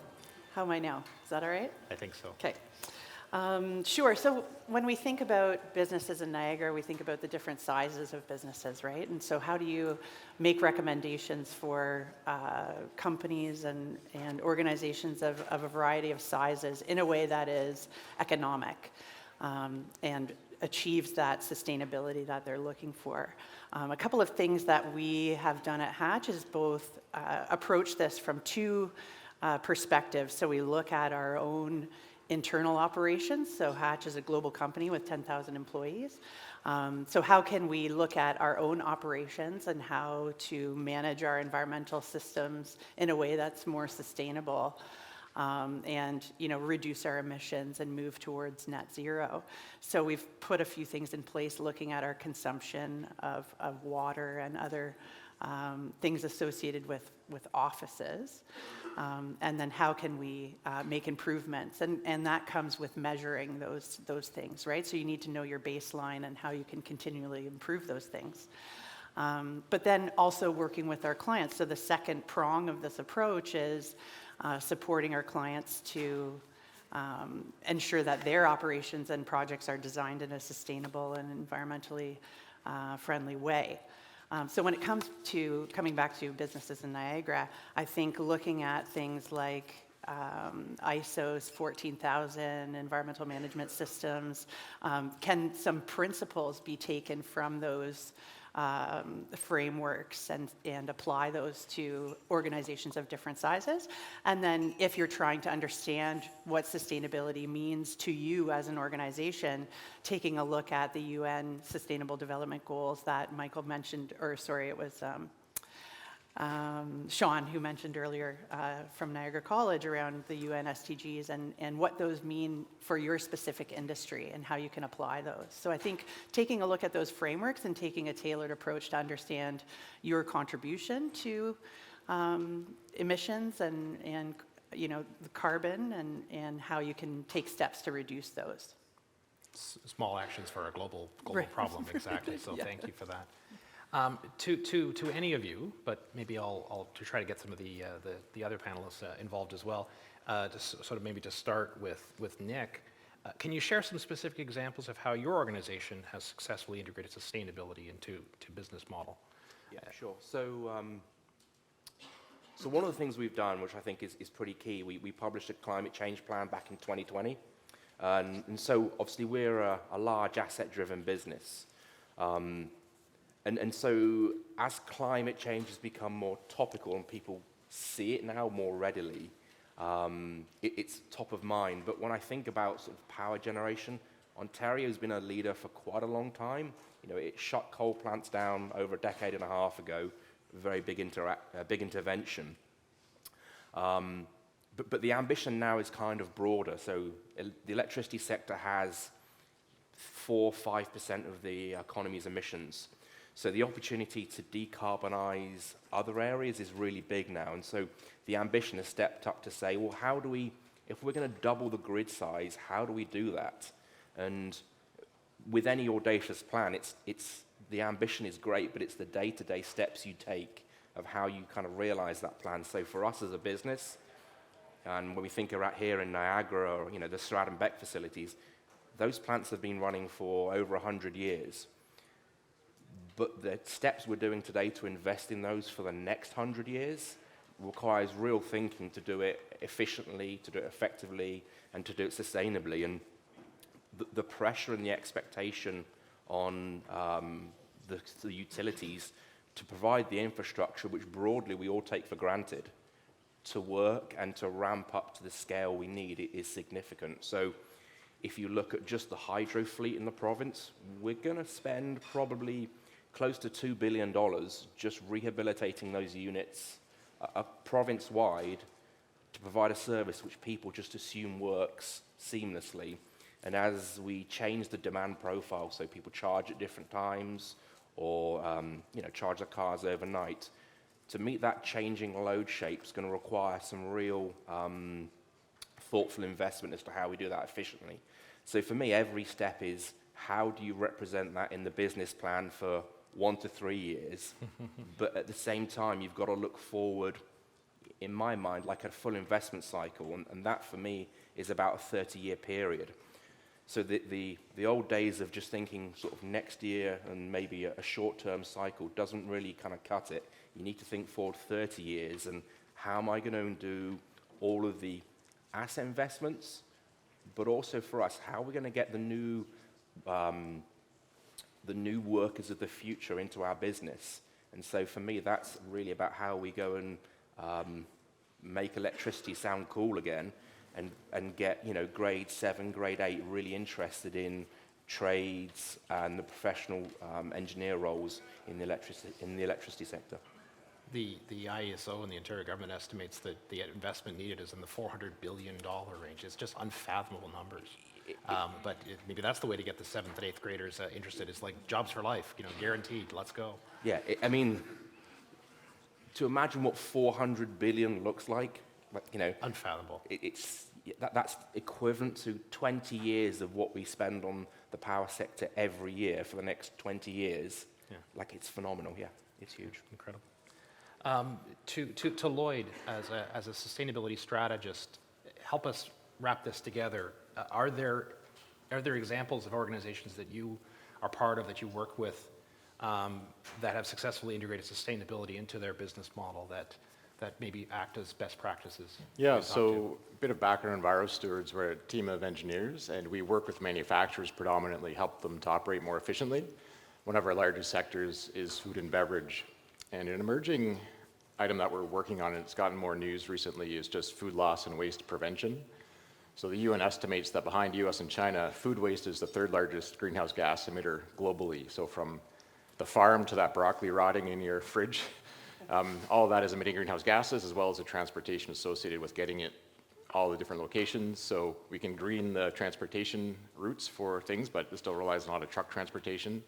And so we're trying to get businesses to evaluate how they're processing their food and where waste is occurring. So we've worked with some larger food manufacturers, a bakery chain especially, and just go in and observe what's going on, find out where waste is being generated and why is it being generated, so the root cause analysis. So, why is that on the floor instead of on top of your bagel? Can you capture it sanitarily so that you can reuse it as well? And then this ties a bit into maybe the first few questions as well in terms of circular economy. So could a brewer's spent grains be used by a bakery to bake bread and then that's sold in that brewery's restaurant? So when you start looking at food waste, you start seeing a lot of opportunities for circular economy and also just the bottom line of saving food. Like that's your main cost, is buying those ingredients, besides staff, of course.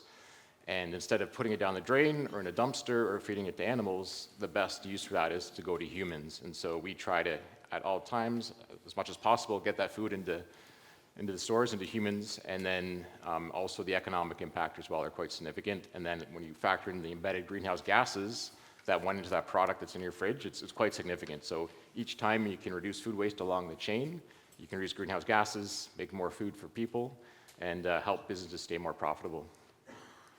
Interesting. Just say no to broccoli is my view. But I do like some of those other ideas. Lloyd, staying with you, could you maybe touch on the role of the private sector in collaborating with government and local communities to drive climate action in Niagara? Yeah, sure.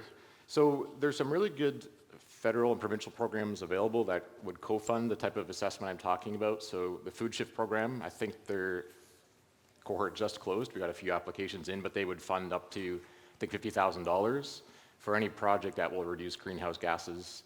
And NRCan as well often has programs available that you can get co-funding through. And then I'm not sure specific Niagara region what's available, but it's something for Niagara region to think about, is that are there any incentives we can provide to our private industry to help them stay competitive and sort of keep an eye on their greenhouse gas emissions. Another option too that we've worked with a lot in other regions in Ontario is water conservation programs. So York, Toronto, Waterloo, Peel, and Guelph, they will have incentives for companies to either get a free audit or a buyback incentive for saved water. Well, they'll have somebody come in, take a look at their operations, figure out where they're using water, where they can save water, what changes can be made, how much it's going to cost, what's the payback. And so that's what we've seen a very effective way for also relationships to develop between the region, like the government region, and then private industry in their geographies, because it's a win-win situation for both. And so that's something I would recommend that Niagara could potentially look into. And that might come up in a further question as well. I'm sure. To the other panelists, I'll give you a chance to jump in on this question as well. Are there ideas or thoughts that you have around things that government could do better to collaborate? Things our regional government or our local governments, provincial government or federal government can do more to work with our federal government. Any thoughts? Go ahead. I think so I think the federal government done a great job with investment tax credits. With if you're investing, there's different schemes of how you can get that for kind of clean energy or for clean investments. For me, I think the uptick in demand and the expectation of speed is before us. And every time I'm talking to people or going to events like this, the bit which is as overwhelming is the expectation of how we'll change behavior and we'll do it twice as fast as we did yesterday.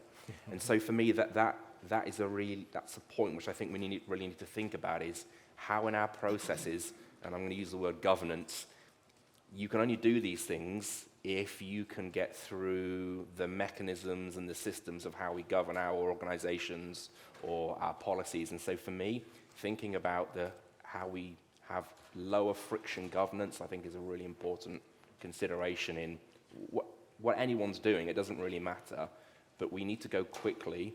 And the question is, do we have the mechanisms in place to get the speed we want?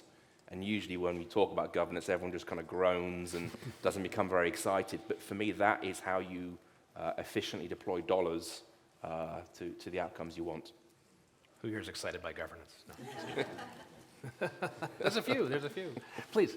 Yeah, maybe just to add on that is, there's such a fine balance between taking your time to make sure that engagement with communities on new development projects and new policies is done in a robust way.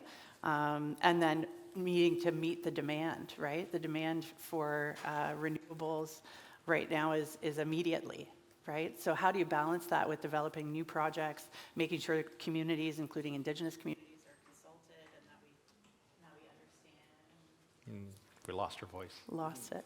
There we go.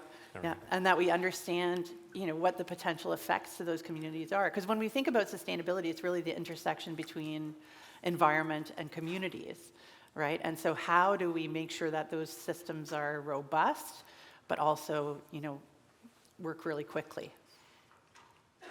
Any thoughts? Yeah, there's probably an opportunity to do a few more private-public kind of partnerships, especially for things that have common interest. As Lloyd mentioned, capturing of rainwater, for example. That's probably a common requirement for a lot of manufacturing plants, especially in the Niagara region. So those kinds of joint initiatives where you can share that data, as much as I'm a capitalist, those things become, very useful. And, it's an opportunity to create centers of excellence where you have, an initiative, whether it's capturing rainwater, geothermal construction, and just sharing that data. Those become good opportunities for involving government and working with them. Terrific. Let me move on to renewable energy. So my next few questions are aimed at exploring strategies for transitioning to renewable energy sources and reducing dependence on fossil fuels. Again, a nice light topic for get it done in 45 minutes if you don't mind. So Nick, to you, could you share some insights into how the energy sector in Niagara can play a pivotal role in reducing greenhouse gas emissions and fostering a greener economy?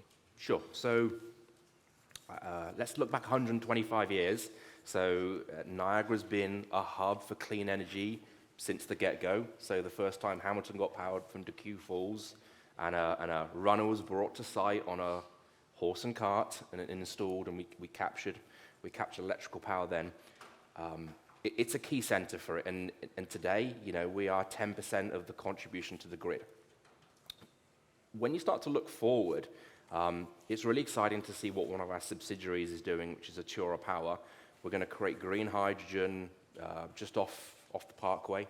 We're going to do it, and green hydrogen means it's done with no carbon. So we're going to take power from the Surratt-Beck facilities and create 20 megawatts of hydrogen equivalent for use within the province. And so that will be the biggest plant in the province, kind of a first of a kind. So it's a test technology to see if we can make it work. And for me, that's all about the economic systems and the reality of how to produce it day to day without impacting the grid and without impacting reliability in the region. So I think OPG and equally the ISO have got a really good view of what do we need to do to double the grid. And I think you said sort of 400 billion. In simple terms, we've got to double the generating capacity in the province. And so when you think about, well, where and how are you going to do this? There's different technology choices. So nuclear power is one of them. It's not renewable, but it's zero carbon. And so that's going to play a key role within the province. But also kind of the day-to-day stuff on existing generation facilities. How can I squeeze out 1 to 2 to 3% more in a reliable way? And so we think around, if we take just this region, we've got 5 really large plants. And so if we could optimize that process a bit further through our investments, which we're doing now, it's about how to squeeze out that extra little bit in each of the processes. So if we look in this region, there's 39 hydro units. So my job really is to really think through how can I replace runners and shafts and seals and servo motors, and I'm going to call it all the engineering things to really squeeze a little bit more power out of those units, because the amount of water we're getting down the river, we can take more out of the Niagara River, but then that means the falls has less water going over it, which isn't acceptable.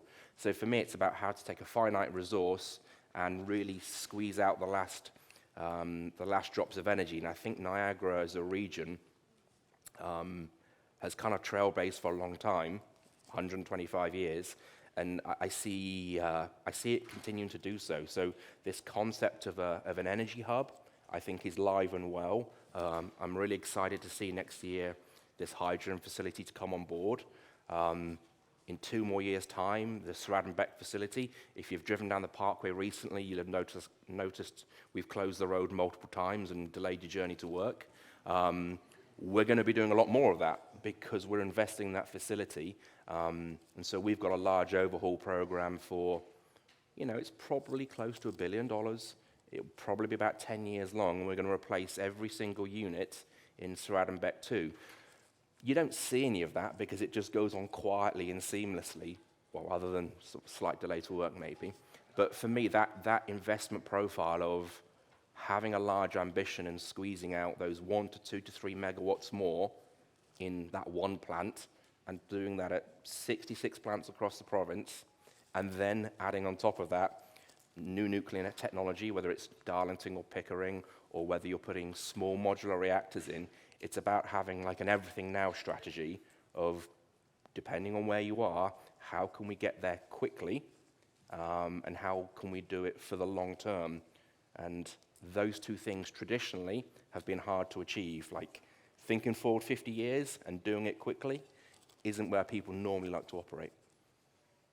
Lenny, do you see opportunity to pivot off of this energy hub, this exciting hub that could be here? Yeah, I think so.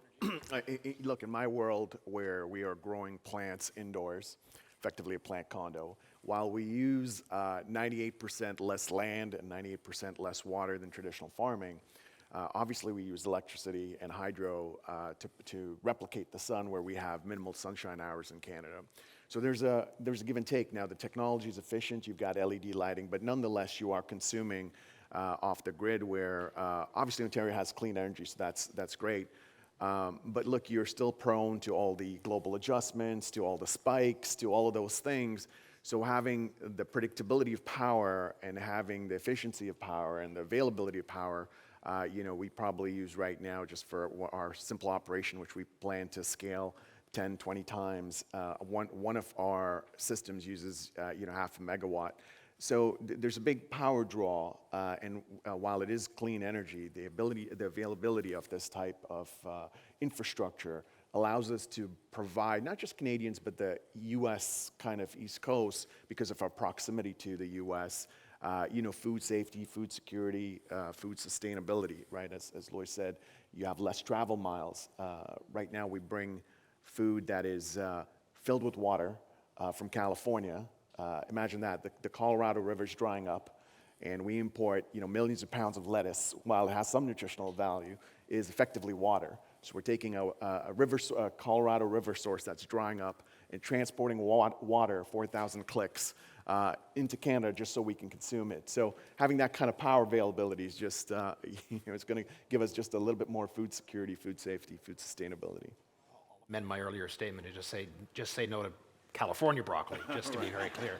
But I think that might be better. So to Kathleen or Lloyd, do you see the Energy Hub and pieces like this as the necessary precondition for companies and innovations to come, or are those innovations pulling? Is it a push or a pull? Do you want to take it? You want me to take it? You go ahead. Yeah. So this wasn't on the script. So yeah. A couple of things that come to mind. First, building on kind of what Nick had said earlier around the new generation in the province increasing generation at existing facilities. Are there opportunities for new generation in the province and here in the Niagara region where we can take advantage of existing infrastructure? And I can think of a couple of examples. About a decade ago, Hatch was involved in adding hydroelectric generation along the St. Lawrence Seaway Canal at some of the locks where we could take advantage of that water that was flowing through there. I think about also a project we're involved in Marmora, which is a pump storage project. Pump storage is having a bit of a resurgence in terms of being able to balance our grid. And in the case of that project, it's taking an old mine open pit and using that as a lower reservoir. So can we get creative about some of the ways that we're developing energy, take advantage of kind of the local resources that we have right here in the Niagara region and be able to add renewables where we can and increase our generation. But in terms of an energy hub, that's a really exciting idea, right? And I think it will be a push and a pull. I think that bringing new and novel technologies here, as we have done for 100 years, is going to be something that will attract other industries to take advantage of that. No, I think the other panelists did a wonderful job. I'll move to a topic that has been a thread through all the conversations so far, which is around water conservation and quality. So how can businesses in Niagara address water conservation and quality, which is, of course, of utmost importance to the region's ecosystems and industries? I'll open that up to whoever wants to jump on that one first. Sure, please. Yeah, we do a lot of water conservation assessments, but what we found is really successful are a few key things. So to have internal champions at your company who take this project on and then involve as many people as possible, from operators, lead hands, management, quality control, anybody who might be affected by the change that's going to happen. When they're part of the decision-making process, they become stakeholders and they want the result to be positive. So it's not somebody telling them you need to make this change. They were part of developing that change themselves. So in our type of work, we always try to make it a team collaborative effort when it comes to water conservation. And then secondly is just getting really accurate baseline data. So you get your monthly water bill and it's just one big volume. Where's that water going? That's where you start getting into metering different processes, different pieces of equipment. There's a lot of technology out there, from ultrasonic flow meters to clamp-on flow meters on the meters themselves, and you get minute-by-minute flow data. So you can start breaking out a water balance of all this water is coming in that you see in your monthly bill, and then you can start seeing where it's going in your facility. When you know where it's going, you can start thinking about, well, why are we using so much water in this process? Is it for cooling? Well, is there a different way to cool this process instead of using water, whether it's air or installing a cooling loop in your facility? And so those two things, and then it allows you to get to the root cause of why water is being used, and then you get into developing opportunities, and then you want to make a business case. So, hey, we want to make this change in the plant. This is the projected savings based on our really accurate baseline data, and this is the payback we're expecting, and maybe straight line payback under 2 years. And then it allows the business owners to make a business decision. Yes, this makes a lot of sense to do this. And then the third important thing that I'll finish on is just implementation. So engineers like writing reports. People like hiring engineers and consultants to give them reports, and sometimes it goes on a shelf. And plant managers nowadays, we find they're wearing 4 different hats. And so they get a report, 30 seconds later it's buried by another report or buried by someone who's sick and didn't show up, or a line goes down, they have to call somebody to fix it. So again, having that internal team be the champions of also making sure those changes get done, because if those changes aren't implemented, what was the use of all that effort? So we're really trying to encourage clients to not just stop at the knowledge stage, but actually get those things implemented in the facility and start saving water and saving money. On this, as somebody who is, of course, reliant on our water supply? Look, for us, water conservation is the backbone of our company. We recapture and recirculate all the water that the plants don't use, goes back into the system, gets stored, and then goes back for the plant consumption. There's always more we can do, right? For one, as we're talking about capturing rainwater, there is still water that does get disposed of, whether it is wastewater or whether there's stuff that we just can't capture.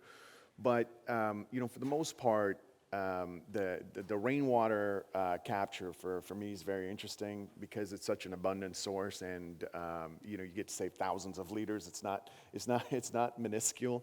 But again, this is where there's a lot of infrastructure that's required to do that, and that capital that is required, it's often hard to find the return on capital when you think about how much water and water in the local economy costs versus what kind of infrastructure you got to put in place to do some of that recapture.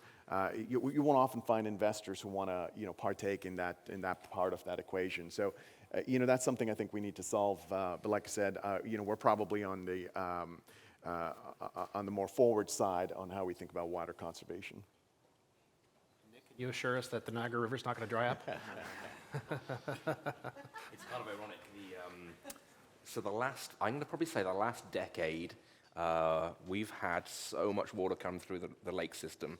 So Lake Erie's on a downward trend back to what I'm going to call normal, which is kind of a good thing because we've had some unprecedented volumes of water coming through the Niagara River, to the extent to which actually we haven't been able to harness all of it because the volume is way exceeded the capacity with which we could send out of the region. So it's kind of ironic when we talk around kind of climate change, and then I go and talk to people and we cannot get all the water out because we've just had unprecedented volumes.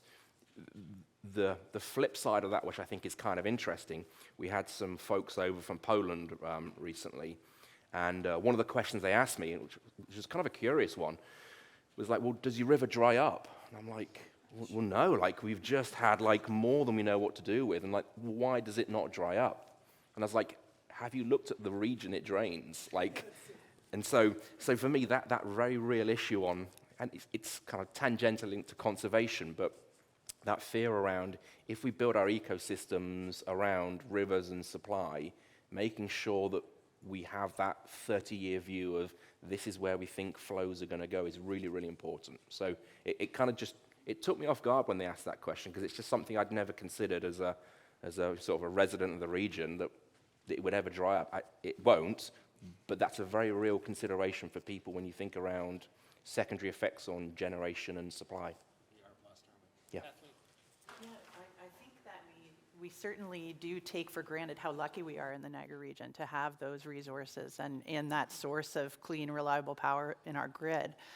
One of the things I think about as a parent when it comes to water conservation too is talking to my kids about what happens. Where does that water come from when I turn on my tap?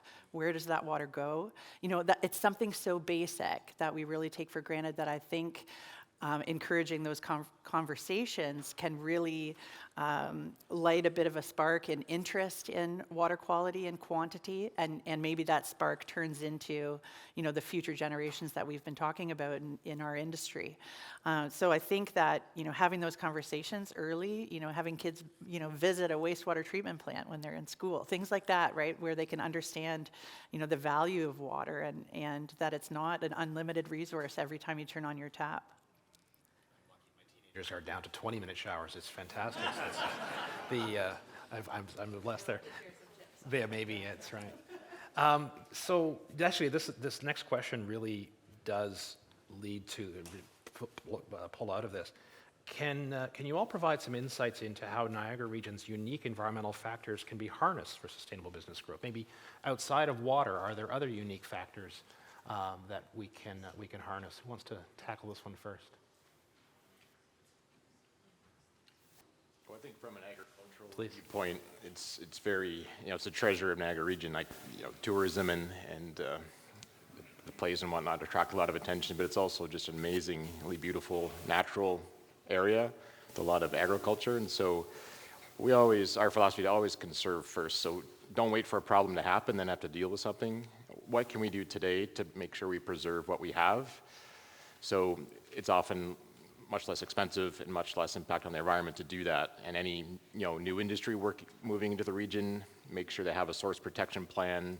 How could your operations potentially affect the environment if something did happen? So I think having those types of things in place to preserve what you have is the first step. Unfortunately, with climate change, it's a global thing, so you can do all you can in Niagara Region, but you're burning coal across the world, it's going to affect you here. So unfortunately, it's a bit of the sad truth is that no matter how good your efforts are locally, it's a global problem. But then, tying into the SDGs, like the previous speaker said, maybe that's a way to connect with the global audience and have an impact, not just Niagara Region, but on the world to help everybody find ways to reduce their impact. Yeah, 5 minutes left, so I'm going to jump to a question that I think... Oh, please jump in. A couple of things related. One is, Niagara, while it has clean energy and obviously we have, considered to have more abundant resources, there are other kind of components that could, help with this whole idea of sustainability. There's a lot of greenhouse growing, agriculture growing, thinking about biodigestion and converting a lot of that waste product, organic waste, into fuel and electricity is not something we've really tapped into and something we actually have abundance of in Niagara. And the other aspect outside of, using hydro, there's a lot of gas flare-ups and gas generation that we can think about with both, providing heat, providing electricity, but you have to figure out how to capture it and then obviously dispense of it. But I think there's just other areas that Niagara nicely lends itself to that we can tap into. Terrific. A little bit of a lightning round with the last question. It's already been a lightning round, I know, but I think it pulls it all together. So how can Niagara become a hub for green technology and innovation and attract talent and investment to drive the green economy further? I'm going to start at the end and work our way here. 1 minute. Sure. Yeah, I'll be really brief because I spoke a lot before, but I would say things like this are just amazing. Like, look at all the people here attending an event about, climate in Niagara Region, so keep doing things like this to attract more attention to it. Maybe I'll add a bit of a shout out for Brock University. I am a Brock University grad, and so is my husband. We met at Brock, and my husband opened a business and stayed here, moved here from Toronto, so a success story that way, Leslie. But I'll say support our local institutions and find ways to keep our talent here. Let's keep our graduates from the new engineering course, here working at firms like mine where we can be part of the solution. I'm going to shamelessly pitch grade 7 and grade 8. Power sector is cool. There are fantastic jobs. And I mean that seriously, like attracting a different demographic into the workplace early is something I don't think we've done a very successful job of in the last couple of decades. And if you think about doubling the grid, we're going to do a significant investment in the Niagara region for a long time. And that, for me, is a really good thing for the circular economy, for families, for children growing up today. So for me, how we access that and advertise and I'm going to say, and make power cool, like that is 100% where my head's at. How do we make power and agriculture cool? Right. Look, I'll echo what the rest of the panel said.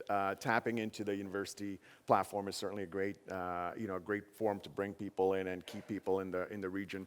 But you really want to you want to have a focus around the green tech, the tech aspect, especially as related to AI, things like smart irrigation, et cetera. That's really where we need a lot of energy, and also where there is a lot of energy, especially coming out of the schools and the universities. So creating those types of centers of excellence in the region can really drum up that type of innovative spirit and that type of creative spirit.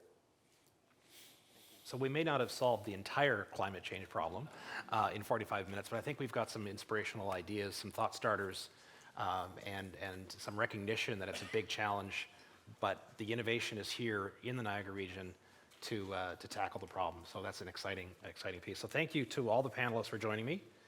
It's an important topic and one that GNCC is very committed to. So before we go, I'm going to ask Mishka back to the stage to speak more on the Chamber's ESG commitment. Mishka. Thank you very much. May I ask you to join me in a round of applause for this amazing panel?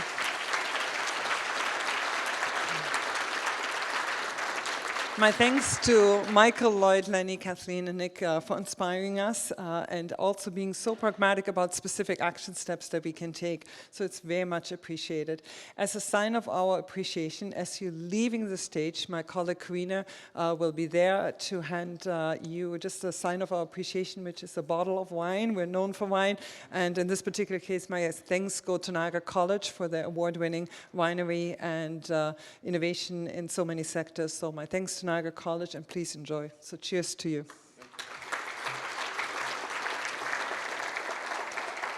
And as Michael has mentioned, when it comes to the topic of ESG, environmental, social, and governance, we're really proud actually to have partnered earlier this year with Penn Financial to deliver a free environmental, social, and governance resource website.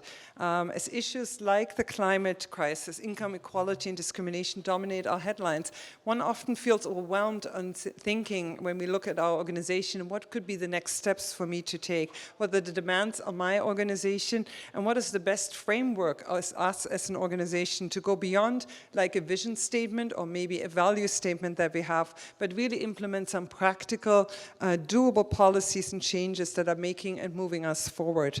So I encourage all of you to actually check out our website at gncc.ca for some of this. And I also wanted to thank especially partner organizations who have also supported this project, which include Living Wage Niagara, which supports and promotes employers offering wages that allow workers to live and thrive and participate in their communities. My thanks also go to KPMG, which helps companies work towards their ESG goals across the world, and sustainability leadership, a non-profit organization which helps businesses shrink their carbon footprints and environmental impacts. So above all, my thanks go to Penn Financial for being a partner. We're nothing without our partners by our side. Some people have referred to ESG as an opportunity in disguise, where ESG is your journey and sustainability and resilience the destination. Let's embark on this journey together. So, thank you for that. And I wanted to say we have a short break, 10-15 minutes. Coffee, treats, and everything else is just outside the doors. And then let's meet back here for some really good updates on our economy and all of our economies at all levels of government. See you in about 10 minutes. Thank you. Okay, let's get started, shall we? Thank you for coming back. One thing I can tell, there is a lot of conversation that is going on, which is a good thing. But if you could hold that conversation just for a little bit, we'd like to get on to our program. So welcome back. Economic upheaval is something we are all aware of, and the road to recovery is proving to be a bumpy one.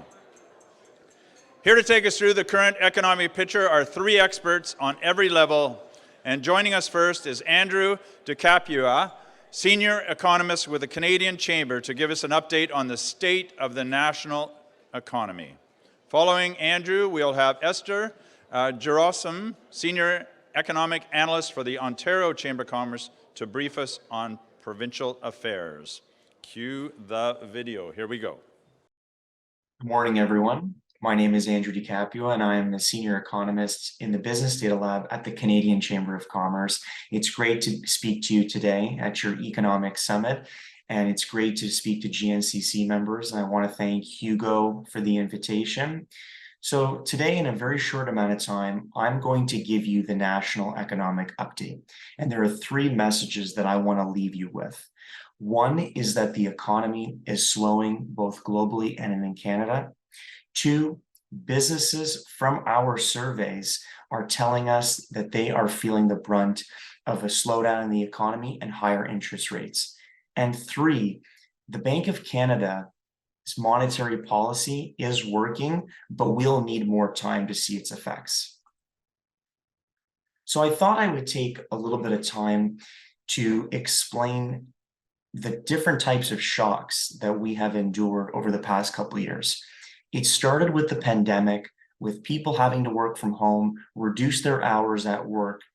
We had policy responses from government, the largest transfer from government to households we've seen in a while. That increased savings in people's pockets.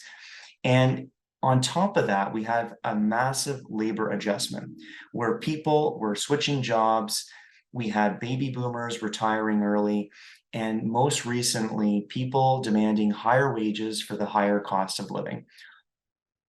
In addition to that, we're also experiencing two wars in the global economy, and this is increasing uncertainty for businesses looking to do business abroad. All of this is creating the perfect storm and is creating this low growth, high inflation environment. But ultimately, demand is exceeding supply, and that is creating inflation. And so I don't have to tell this audience, but businesses are feeling the pain of this. There's higher costs, labor shortages still, although coming down, and financing challenges. So if we take a look at the global context, over the next 2 years, the global economy is expected to be in a mild recession. Now, this is growth under 3% as defined by international organizations like the OECD and the IMF. This is primarily driven by two reasons. One, we have central banks around the world increasing interest rates, which is slowing demand across the globe. And two, it's China's underperforming. China is expected to grow under 5% this year, which is one of the slowest growth profiles for China that they've seen in their history. All of this combined is a global slowdown.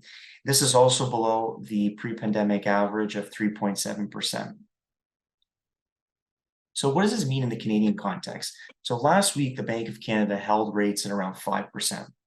But as you can see, inflation peaked at 8% in June of last year. It has come down a lot since then. However, it has also ticked up since June due to complicating factors like energy prices coming back up, shelter prices, and also concerns around wages remaining sticky. So the bank is concerned about this, but is going to keep rates around 5%. And this is primarily due to the reason that we're really only in month 19 of the 18 to 24 months where monetary policy really starts to take an effect. So as you can see, the interest rate has increased and now remains around 5%, with inflation hovering around 4%, which is still almost double target.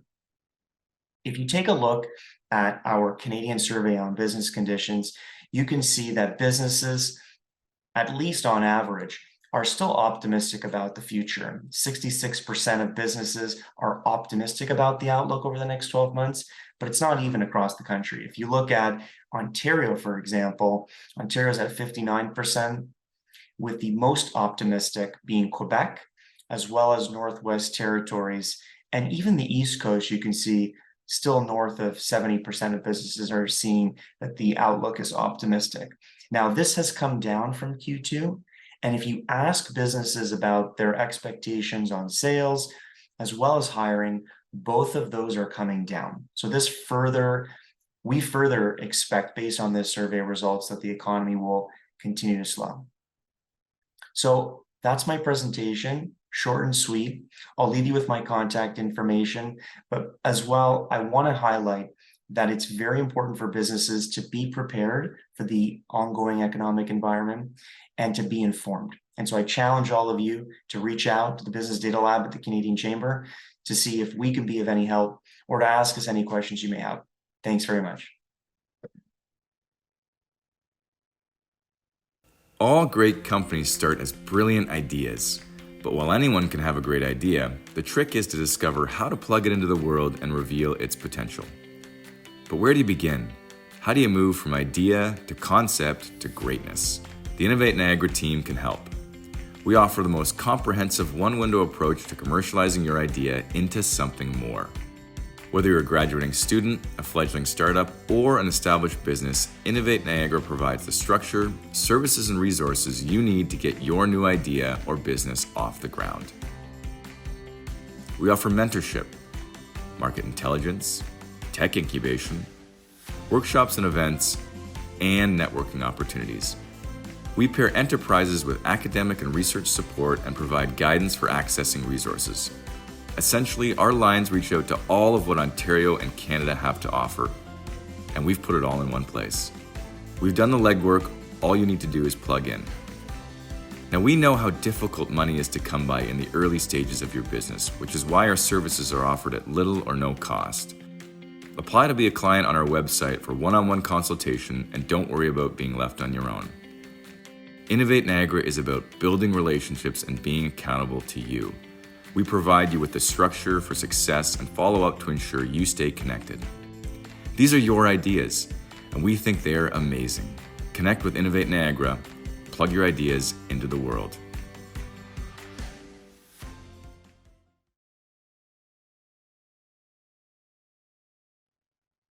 Good morning, everyone. Just want to start off by saying a huge thank you to the Greater Niagara Chamber of Commerce for inviting me back to provide you all with an update on Ontario's economy.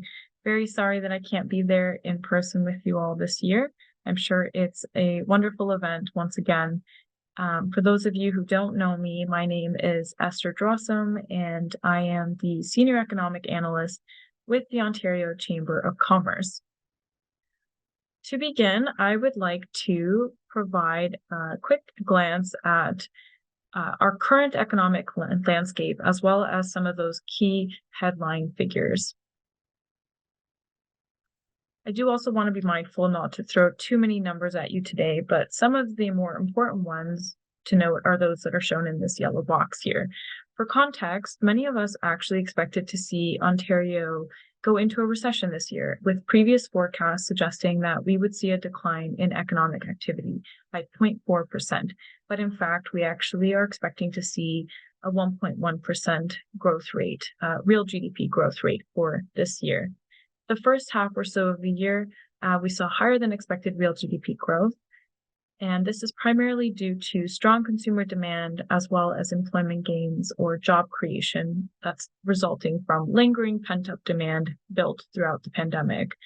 Though it is important to point out that the 1.1% here that we see is still lower than pre-pandemic levels.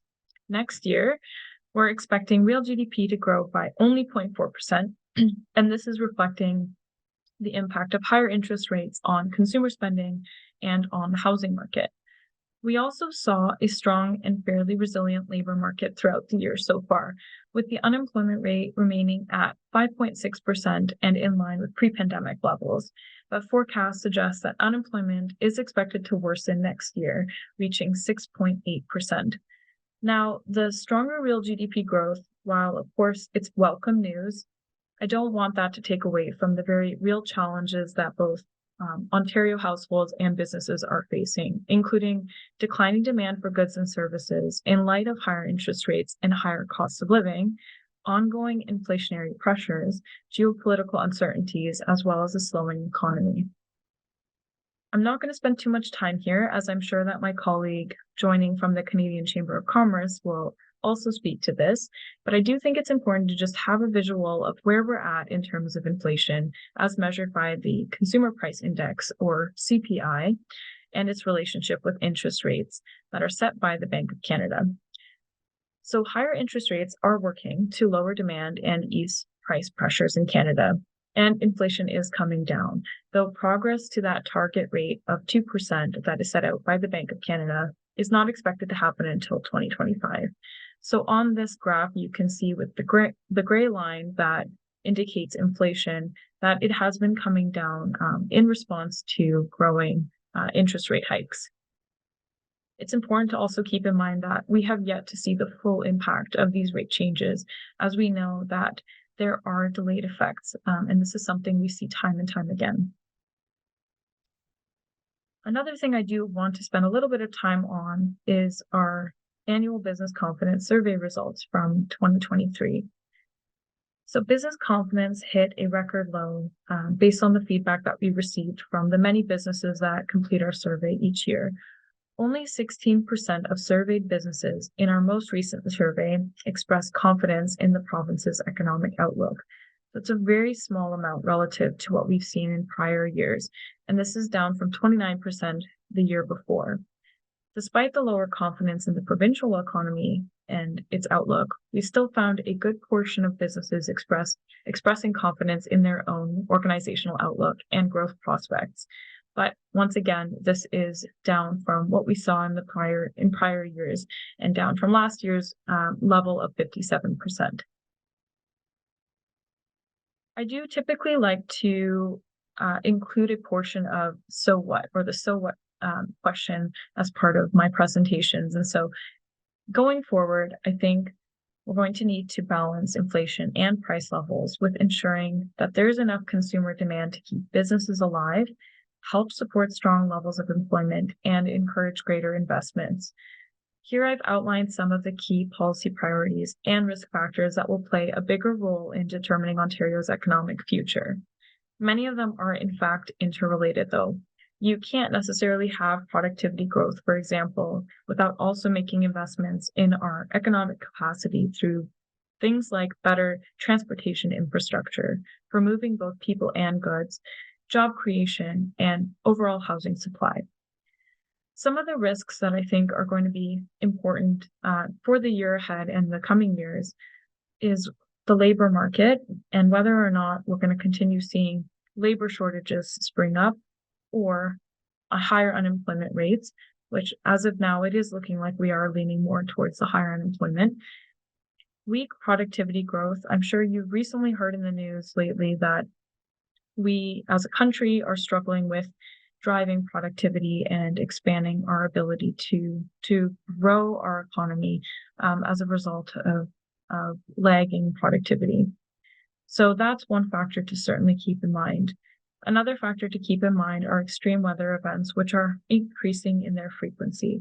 And this can affect things like our harvests and the resiliency of our supply chains, which we've seen have a huge impact in the past on prices, but also whether or not we're able to meet consumer demand with what we have in terms of supply.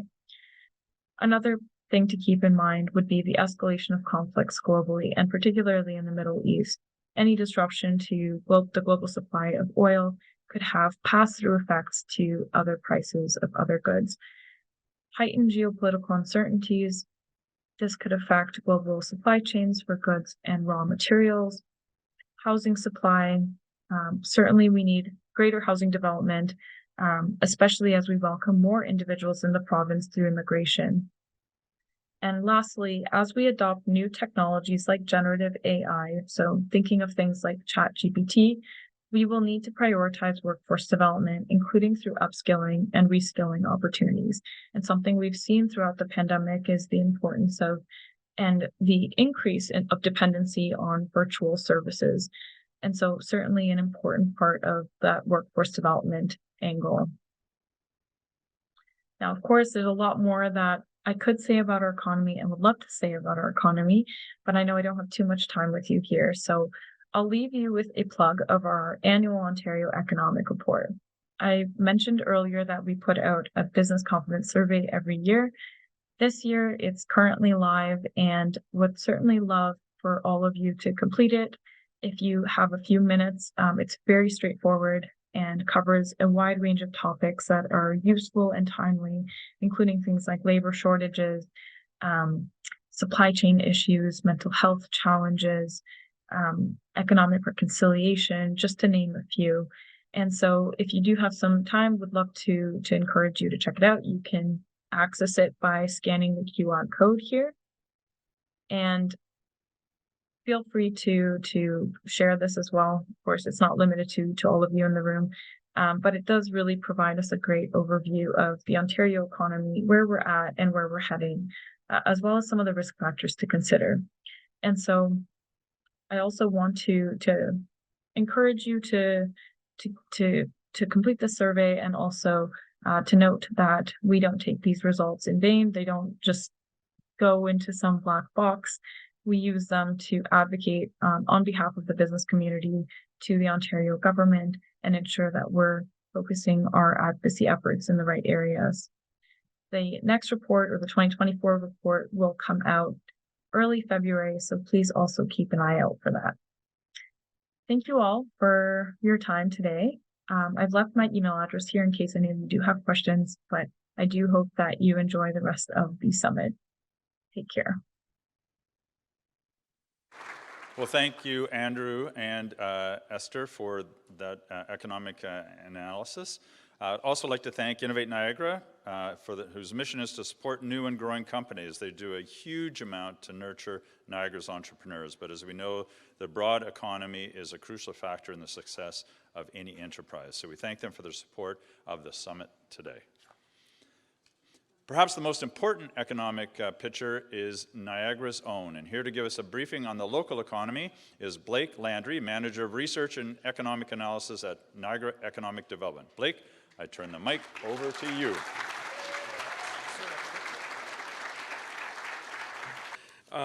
So as mentioned, I'm here to provide a macroeconomic update for Niagara region. So what we're seeing is very similar to what we're seeing in Canada and Ontario, but I'll address some of the nuances in the data. So first slide, please. So of course, inflation, it's going to influence the rest of the data that I'll be presenting. And essentially, we're in a period of declining inflation, thankfully, as a result of interest rates, being raised from about 1.5% a little over a year ago to currently 5%. So I'm sure everyone's familiar with that. It is working as intended, so we are entering a period of slowdown, but that's slowdown by design, and that's an important distinction. So in terms of GDP, Niagara has seen much GDP growth over the last few years.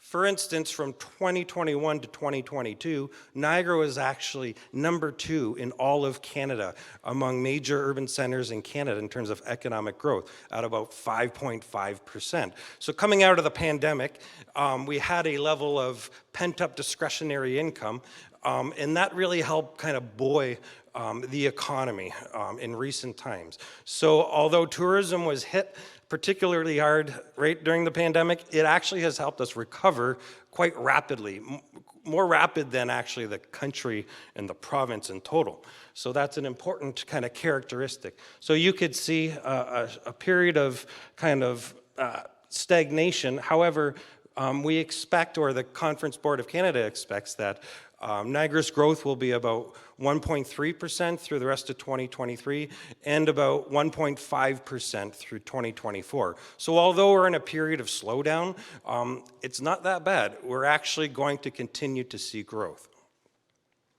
In terms of household disposable income per capita, so this is a good way to measure income across the whole population. So as you can see, during the pandemic, income actually kind of increased, but that had a lot to do with things like wage programs to help people kind of make it through the pandemic. Coming out of the pandemic, we've seen a bit of a drop. We've had some challenges in certain sectors that were drastically hit by the pandemic, but we're going to enter a period of growth, and we'll be growing faster than the province. So not a whole lot, but we'll be outperforming the province. In terms of housing prices, now this is something that, an indicator that gets affected almost immediately after things like interest rate changes. So we could see here that at the peak of kind of housing prices in Niagara, the average price was about $791,000. However, that's still substantially lower than Ontario. So historically, part of our value proposition in Niagara was that we're more affordable. People can live here and achieve home ownership and those sorts of things because we had that kind of affordability characteristic. And relatively speaking, it's still the case, although home prices have increased drastically in recent times. In terms of retail sales, again, during the pandemic, we had a bit of a lull. But coming out of the pandemic, the pent-up discretionary income actually helped boost retail sales. Now we're in another period of slowdown, and that's expected to remain rather slow over the next year or so. And that has to do with things like interest rates, housing, and other increased expenses for people. In terms of investment in building construction, so in recent months, we've seen a decline in terms of residential building construction. So all of this is adjusted for inflation, so it actually shows you the real change going back a couple of years. So although we need to be building more houses, we're seeing a little bit of a decline in terms of that construction activity. And I think this is directly related to interest rates and the cost of construction and the availability of labor and skilled trades. In terms of non-residential construction, so throughout the whole pandemic period, commercial took a substantial decline. Same with institutional. However, industrial remained relatively strong. And this is really interesting because boots on the ground, we can tell you in economic development that there's a high level of interest in terms of industrial investment in Niagara. So my own team and the local EDOs have worked on many different industrial projects, and we don't really see that slowing down given the level of activity that we see on a regular basis, which is another good sign. In terms of international trade, so coming out of the pandemic or throughout the pandemic, something very interesting happened. So demand for Niagara goods and services almost skyrocketed. So from 2019 to 2022, which is the latest data we have available, export values almost doubled. About 85% of these values are attributable to the manufacturing sector. So again, this just reinforces the fact that our industrial sector is doing quite well, both from a trade perspective and from an investment perspective. So very positive news there. Imports remained almost the same through these current years while our exports grew. So our net trade balance was about $5.1 billion through 2022. So this is important because it's money coming into the regional economy that then supports all of the other sectors and all of the other facets of the economy in Niagara. In terms of business counts, we've seen steady growth in businesses, both with employees and without employees, with the exception of 2021. So we lost about 400 businesses with employees, and this is directly a result of the pandemic. And my understanding is that those businesses may have laid off employees, became businesses without employees, but quickly rebounded as soon as the restrictions were lifted and the economy was reopened. And that's really evident in the data because we continue to gain many hundreds of businesses with employees.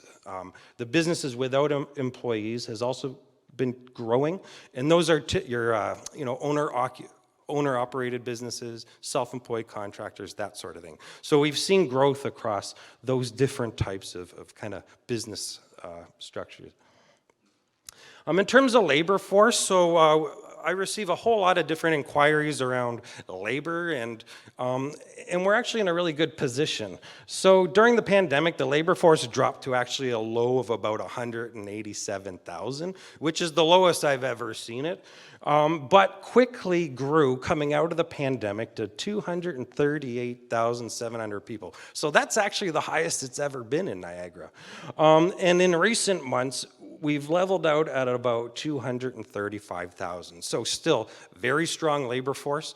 A lot of people are entering the labor market, which is very positive for employers, especially those looking for new staff. In terms of employment, again, it's relatively strong right now when we look historically. So you could see during the height of the pandemic, it went to as low as 189,000, and then quickly rebounded after the restrictions and has leveled out. So we haven't seen a huge loss of employment yet as a result of higher interest rates and slowing activity. It's been stable, which is very good to see. In terms of the unemployment rate, so this is another very interesting characteristic. So Niagara historically has been lower than Canada and Ontario. Higher, and, but we have become lower.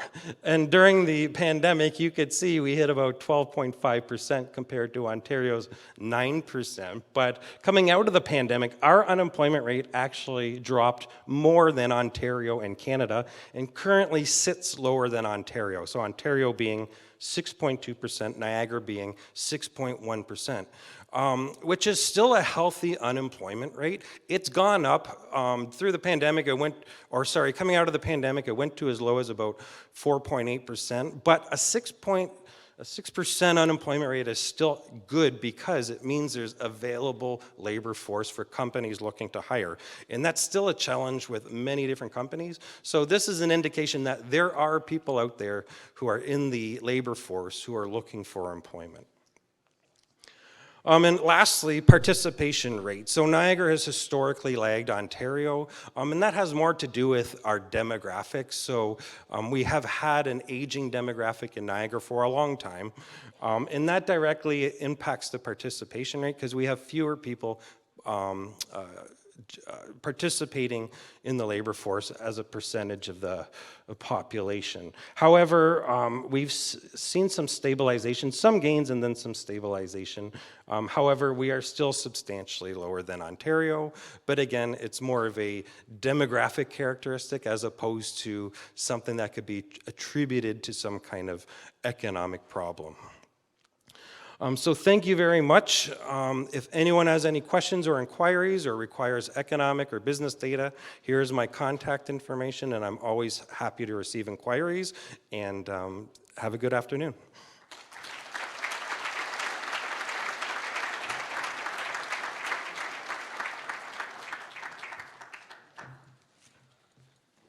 Always great to get the local data.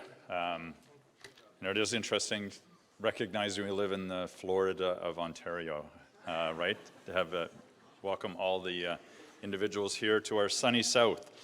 Our next panel is sponsored by Woodhead Wealth Management Group, National Bank Financial Wealth Management. With a growing population comes much opportunity and potential. So it's now my pleasure to introduce our next panel. And as I call your name, please make your way to the stage. Christian Wolf is the CEO of the YMCA of Niagara, before which he served as the YMCA of Niagara's Vice President of Operations. Christian has been in the social impact movement for over a decade. His vision is to support Niagara as a place where inclusiveness and diversity is embraced. The YMCA of Niagara runs extensive programs to support a healthy and vibrant community, including the integration of newcomers into the workforce and helping employers tap into the immigrant labor pool.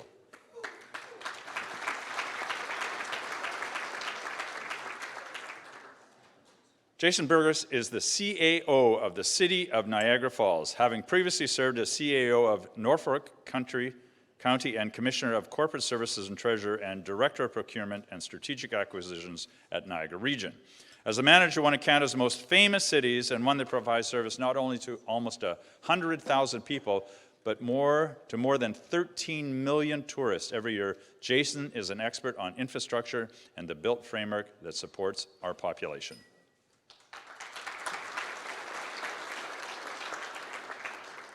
Emily Novaks is Executive Director and CEO of the Niagara Folk Arts Multicultural Centre, which has supported and assisted the ethno-cultural and newcomer community in Niagara through a broad range of programs and services since 1970.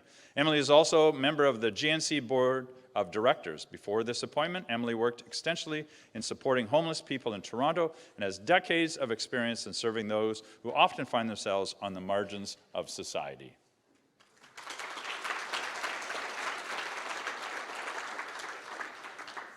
Fiona Peaceful is the Executive Vice President, Human Resources at Niagara Health. Fiona brings more than 30 years of experience across impactful and strategic leadership roles, primarily in the area of human resources, public health, and organizational performance. She's a certified human resource leader and an active community volunteer, grateful for the opportunity to support the United Way, Niagara College, and Birchway Niagara.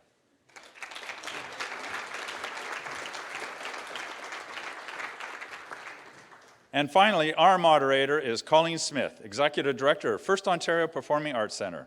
Colleen has over 12 years of senior management experience in performing arts centres and joined the PAC in May 2020. She's successfully navigated the organization through the pandemic. Colleen also sits on the GNCC's Board of Directors and Women in Niagara Council.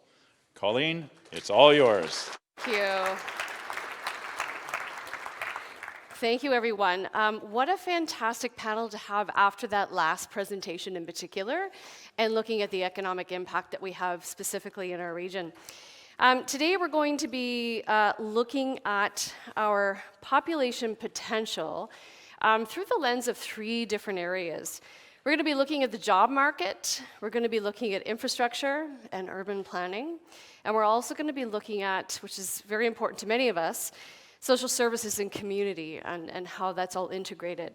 And as Barry said at the very beginning, what we really want to talk about is, so what are we going to do about it, and what's next? So that's sort of our challenge today. I'm going to start off a little bit differently today. I'm going to provide you with some statistics. And for our panelists, I want to get your immediate sort of gut reaction after I finish a number of these stats, just in terms of how you're feeling about it. Optimistic, concerned, a little bit of a mix of the two. So let me give you some stats. In July of 2023, Canada's population surpassed 40 million. That's a 2.9% increase over June, July of 2022. Canada's leading G7 countries in terms of growth, and we could be argued that we're one of the top 20 countries globally in terms of how our population is growing. From that national perspective, the change from 2022 is due mostly to net international migration. And on that, non-permanent residents encompass up to 46% of that increase over Q2 2022. And as we know, non-permanent residents are the ones that are most likely to then participate in outbound migration. So they might be here for a while, stay, invest in a few years, and then move on to other countries. From an Ontario perspective, we've experienced over 3% growth from 2022 to 2023. And again, that's due mostly to immigrant landings and net non-permanent residents. I also just want to point out a couple of other interesting statistics. So in Ontario, we also are seeing some outbound migration from urban centers. And that's primarily from young people who are having challenges with affordability in large urban centers. And then finally, just as we go into our specific questions here, non-permanent residents and immigrants often face greater challenges in labor markets than those who are born here in Canada. So really a lot of very interesting statistics to take into consideration in terms of how we approach our population growth and how we feel about it. So with all that in mind, I'm just going to go down the row here and ask you, Christian, to start. How are you feeling about all those stats? Are you feeling optimistic? Is there some concern? Are you a little bit of a mix of the two? So what would you say? No, I think those stats that you just provided, plus the previous stats that Blake had provided, it goes to show that Niagara has capacity. You know what I mean? Like low unemployment rates, you know, new businesses entering the sector.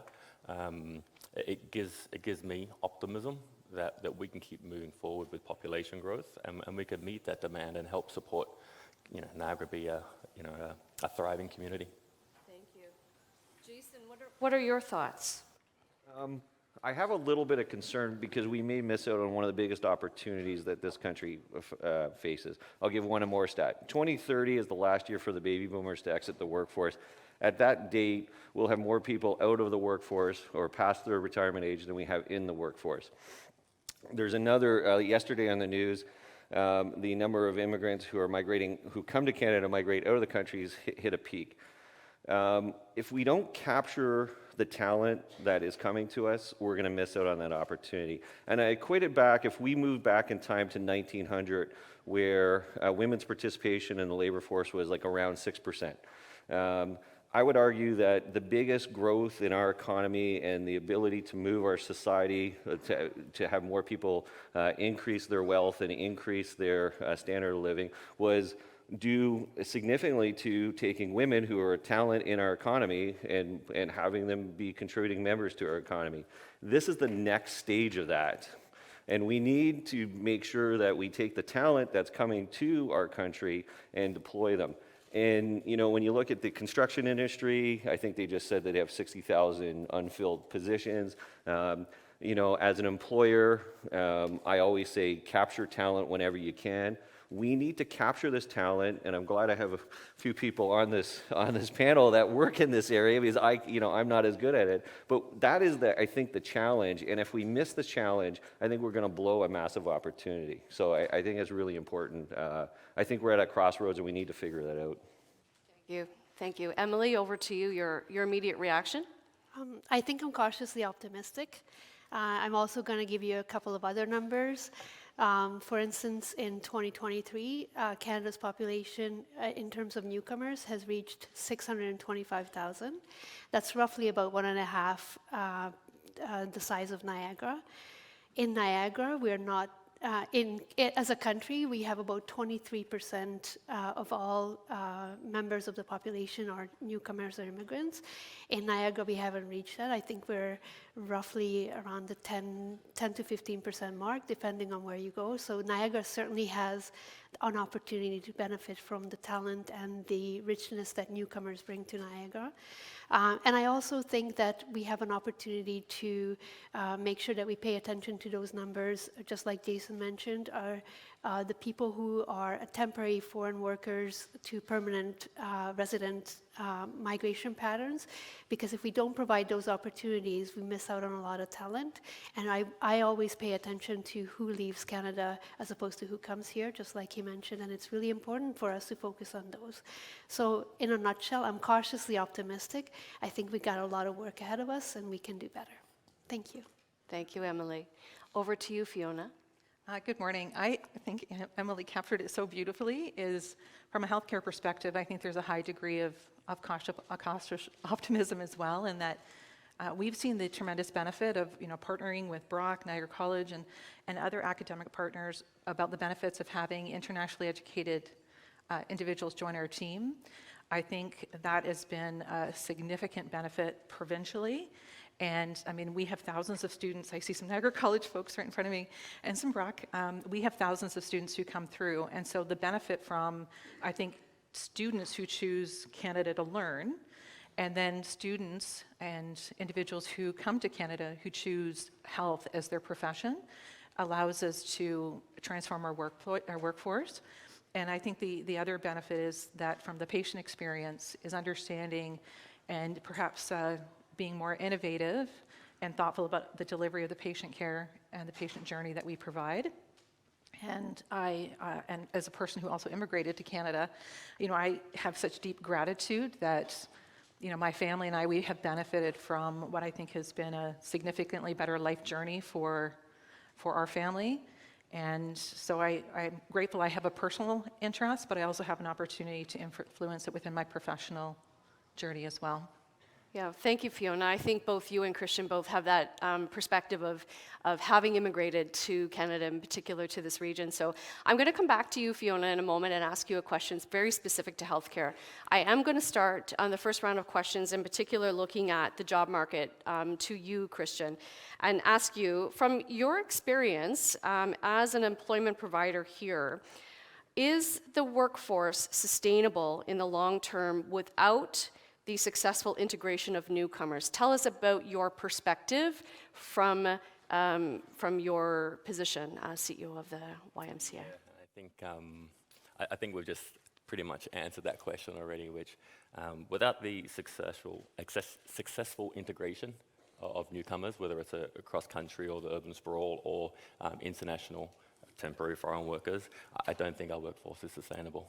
You know what I mean? If we're seeing the stats just recently, you know, capturing people that are looking for meaningful work within Niagara is, I think, where the shift is. And I think that there's a gap right now between previous ideals and expectations and where the market currently is.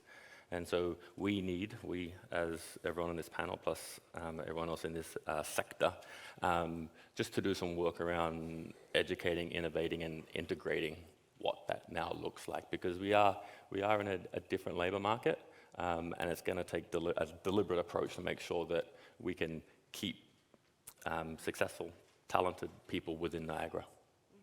Thank you.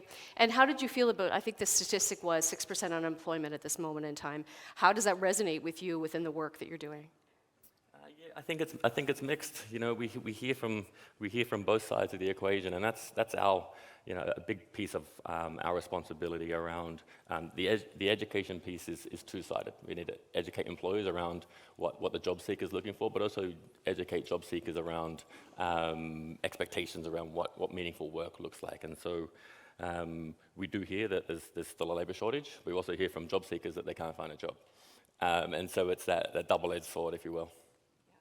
And from the perspective of healthcare then, Fiona, what do you believe are the key considerations in the healthcare workforce in order to ensure that the system can continue to meet the needs of a growing and diverse community? So a great question. And I think what we really need to consider here is that we need a healthcare infrastructure that can deliver the right patient experience, but we also need healthcare infrastructure that people want to come work in. And so I think a couple things we've done is looking at transforming healthcare in the community, going to a 3-site model. The other piece, though, is one of the things I think is really important is you need a workplace where people can do their best work. So looking at how you commit to diversity, equity, inclusion in the workplace, how you're recruiting and retaining top talent. Pre-COVID, Niagara Health, we're about 7,300 staff, of which about 600 or so are volunteers and about 670 are credentialed staff. We would sit about 200 to 250 vacancies. Post-COVID, although I don't know if I can say post-COVID, I'm looking for Azim if it give me a thumbs up, we've really started to look at, how do we manage what is now a 500 to 600 level of vacancies at any given time. So we need to, as an employer, be very progressive, look at how we can be an employer of choice. People come and have a good experience. We set them up for the highest level of success. There's a philosophy called patient second, which people sometimes think, oh gosh, why would you think patient second? It's if you put your people first, they can put patients first. So by investing in your people, looking at things like how are you helping, as an example, serve our Indigenous peoples who come through our doors. So as an organization, how can we invest? How can we make sure that we're doing it right for people who come to Niagara Health in some of their worst circumstances? This morning I had the pleasure of welcoming about 75 grade 9 students to Niagara Health. So I basically said there would be job offers at the door, future dated. But it's interesting, right? When you get that opportunity to connect with students and encourage them, think about PSW, think about RN, think about a maintenance, occupational therapy.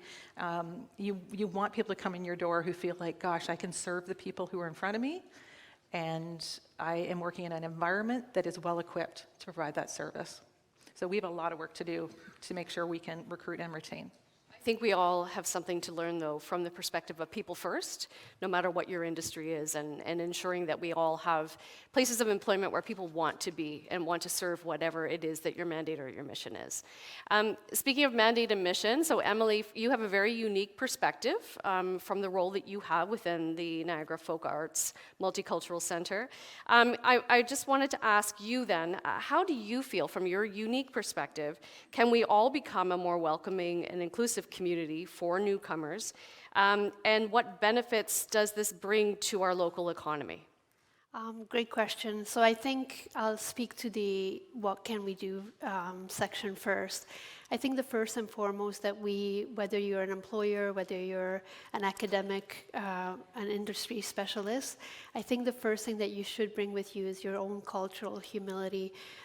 We call it cultural awareness, but really I would behoove all of us to look up what cultural humility looks like, meaning coming to the table where you come in to learn and be openly curious and having questions and asking people about their own cultures and making sure that you have cultural competency in a way that's not paternalistic and that's not sort of, coming from a point of privilege. I think that's first and foremost. And how do you teach that? You're welcome to come in and join us. We provide cultural humility training. But as employers, I think that it's really a skill that is just as essential as any computer or artificial intelligence skills that you will need. I think that as employers, one of the other perspectives that you need to also make sure that you provide is language-specific training. And I don't just mean English as a second language-specific training. Speaking of the healthcare industry or any industry that is struggling to fill gaps in terms of your sector, making sure that the people that you hire, you also provide them the language specific to the industry that you provide, because most newcomers and immigrants want to learn, they want to belong, they want to fit in, and I think employers have that responsibility to also provide language specific training in addition to making sure that people are welcome and making sure that they belong in the industry where they choose. The other perspective is making sure that we have appropriate cultural exchanges where there's opportunity to exchange our ideas with each other, opportunity to have courageous and difficult conversations, making sure that we have those platforms, that allow for those conversations, being curiously inquisitive about people's preferences. When we're giving out, one example, when we're giving out awards or tokens of recognition, making sure that there are, appropriate choices available for those. For instance, if someone doesn't drink, making sure that they provide opportunities for coffee or tea or certain other things that are non-alcoholic for them. Very simple things like that make a huge difference. So I would say those would be things that we could do as very simple things on the employer side. On the benefit side, I think you hear a lot about which argument you want to make for diversity and inclusion. Is it the economic argument? Is it the morally right argument? Or is it the pure financial argument? All of those are very important and they're equally valid. I think it's important that that diversity equals a really, really healthy bottom line. It's very good for our economy. Diversity is also very good for making sure that you have a good tax base. People who are welcomed in an area tend to open up businesses, tend to open up opportunities for niche markets, and we also tend to be really good consumers. I am also a newcomer. I'm not so new. I came when I was 16, so a couple of years ago. We also want to make sure that we belong, and we're also very, very good for the economy. So those would be certain things that not only what you would be looking for in terms of what to give to newcomers, but also what they give to you. Thank you, Emily, and also thank you to the beautiful support that I know that you provide to your clients through Folk Arts. So, greatly appreciated. I'm going to turn, Jason. I'm going to ask you a question now relating to infrastructure, and so we all know that as our population grows, there are there's a growing need and demand on infrastructure, whether it relates to housing, transportation, critical infrastructure services.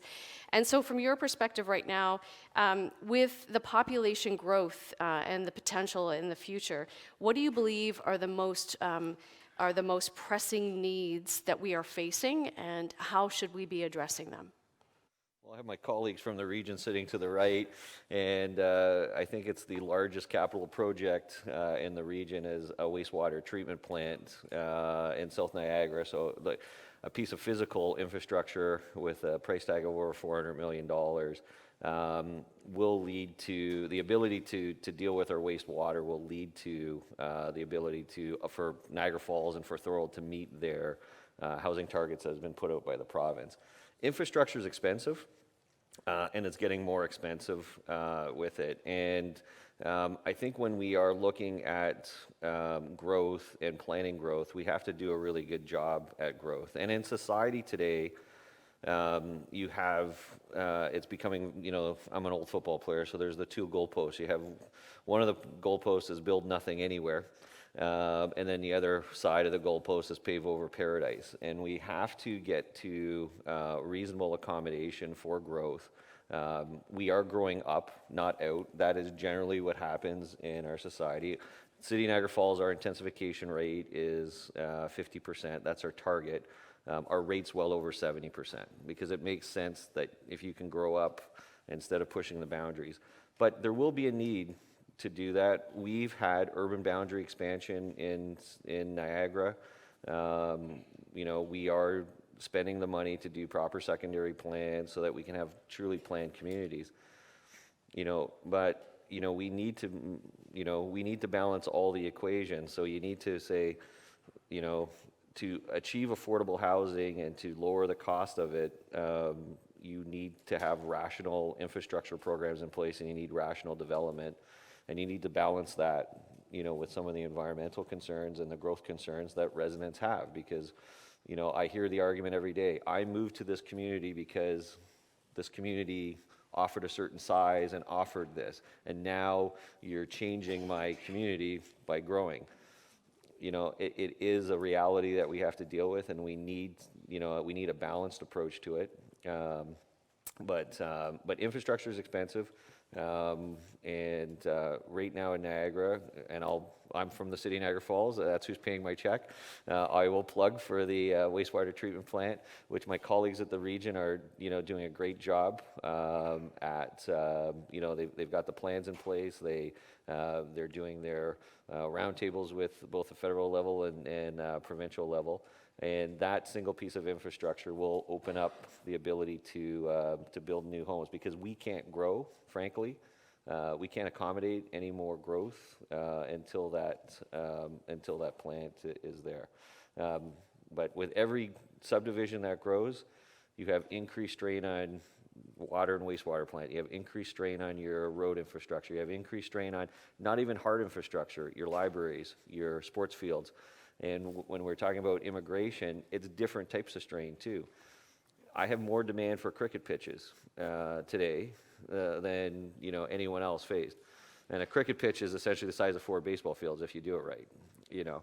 And how do I fit that into you know, into our capital plans? But we have to be able to do that, and that, you know, that is the price. That all being said, as a bureaucrat, you can sit there and complain about it all and say, here's all the challenges. The reality is, I'd much rather have that challenge than if you go talk to some of my colleagues in Northern Ontario that has a declining population. Deal with a city with a declining population, and that's a far greater challenge than dealing with the challenges of a growing population. I'll take that any day, all the time. Infrastructure is indeed expensive, and it requires creative solutions often in order to achieve the goals that we've set out for each other. There was an earlier panel today that was talking about private-public partnerships, and I think this is a good opportunity to get into that conversation. So Christian, I'm going to turn to you and ask, from your perspective, what opportunities do you think exist for public-private partnerships to invest in the infrastructure that supports the needs of newcomers and just an expanding population in general? What do you see as the potential there? Yeah, and to bounce off the previous conversation, I think with population growth comes densification. densification become more attractive to new businesses or new investors and entering the region. And so when we talk about looking at investments, you know, I think there's a significant opportunity embedded in that around how we collaborate, how we partner, how we advocate for increase in resources to ensure that we can keep meeting the need. And I think, you know, we're all in agreement up here around the fundamental is, you know, we need infrastructure to shift in order to occupy and support the growth, but we also need the support mechanisms in place to ensure that they can, once again, have meaningful work and enter the labor market, and then once again have engagement in our region. If we don't provide engagement, that's when all the top talent comes in, does their shift because they're not being utilized or executed for, you know, their skill set, and then choose that, you know, their opportunities within the region aren't meeting what they're looking for. Mm-hmm. So. And do you have any specific examples, perhaps, of private-public partnerships that you might see here or you've seen previously that really resonate with that perspective? No disrespect, 2 months into the job. So still working on it, but I think one of the things that has struck me, that, you know, the fact that we're having this conversation, the fact that since my appointment, there's been a lot of conversations around what can we do, how can we do it better, and then what resourcing does it need, and what does it look like. And so, getting back to my original point, very optimistic because I think everyone's paddling this ship in the right direction. You know, if I've learned anything post-pandemic, which is we have to be positioned and ready to move on an opportunity. And one of those things, we need to be more agile, more nimble as kind of change agents in our region to ensure that we're positioned correctly. Thank you. Yeah, go ahead, Jason. Off the hook a bit. So I used to do P3 work in my private sector life, and I did a little bit when I was at the region. There's a role in place for P3s, and you know it's not always suitable for you know all items, but you know, the city of Niagara Falls is shortly going to put out a proposal, not exactly a pure P3 model, but we want a joint venture with private sector to build and maintain affordable housing. You know, it is a role, it's a need in the community. The private sector brings certain advantages to construction, to management techniques. But the public sector also has a different lens on, in particular, the affordability aspect of it, and you know, maintaining over a longer horizon. So you know, there needs to be opportunities. You know, if it was up to the government, if I just pick on affordable housing to do it, we would. You know, we don't have the resources to do it. We don't actually have the expertise to do it. And we need to be able to partner with the private sector on that challenge. There's other infrastructure challenges that we can also look at, you know, to encourage more private sector development. And I think there's a bit of a change going on. When I started doing P3 work, it was more of an economic equation. But you know, I think businesses are getting a little bit more sophisticated with their approach to society and their broader business goals. You know, when businesses don't have places for their employees to live, and they run out of employees, then housing gets on their radar screen. You know, if they don't have trained employees, then training gets on their radar screen because it's worth something to them. And I think, you know, we could be into a new age where, you know, some of these, there's a bit more of a convergence between some of the societal problems and some of the economic problems. And I think that's when P3 works the best, because there is an economic and social interest that both parties are aligned on going forward. And I think that's when it really works out well. And I think we need to be open to it. We can't just close our minds to having the private sector take different roles than traditionally they didn't have. And I would think, too, that coming out of the pandemic, there is a greater opportunity to embrace that need for collaboration between the private and public sector, as we've demonstrated with a number of recovery programs. I don't want to leave out the perspective that you have, Emily and Fiona, too, on the P3 concept. So if there's examples that you wanted to share, please. Certainly. I have a couple of examples in terms of public-private partnerships. One example that I've seen is the Metrolinx example. You know, we cannot leave out transportation when we're talking about infrastructure expansion as well. So the partnership between Metrolinx and their social procurement program that they have created to make sure that whenever they go into a local neighborhood, they always try to hire from a diverse population, so that they provide priority to diverse populations for their increased infrastructure needs. They also have a social procurement program, so that means that individuals who are preferred vendors because of their DEI commitments. So that would be one example with Metrolinx. The second example would be, I'm shamelessly plugging in some of our innovative projects at Folkarts, where we created an internationally educated health professional-based health navigator program, and that offered opportunity for both employers and newcomers to learn and navigate the healthcare system. And now we have insurance companies who are looking into hiring those health navigators to be part of that. So I think that there's lots of opportunity for P3 partnerships to happen. You just have to have sort of the tenacity to make sure that you have a can-do attitude. Thank you. Fiona? And from a healthcare perspective, I think that it will be the future of healthcare. We know there's such massive wait lists for certain services that the ability to provide that level of, or meet the need, it will be done through those partnerships. And particularly if anyone's been has driven near the new South Niagara site, you'll have seen, a phenomenal partnership that we have in place with Ellis Don. And so those are some of the key things that I think will be transforming healthcare. I know there's very polarizing views on the topic. We know that there's a need that needs to be met, and we know that often it needs that private partnership to really drive forward those results. I think this is a good time as well to look at environmental sustainability. So with the infrastructure expansion and growth, and I'm going to open this up to anyone who would like to field this particular question, how do we go about striking a balance, or perhaps a better balance, to accommodate population growth as well as environmental sustainability? Very apropos topic these days. Anyone want to jump in?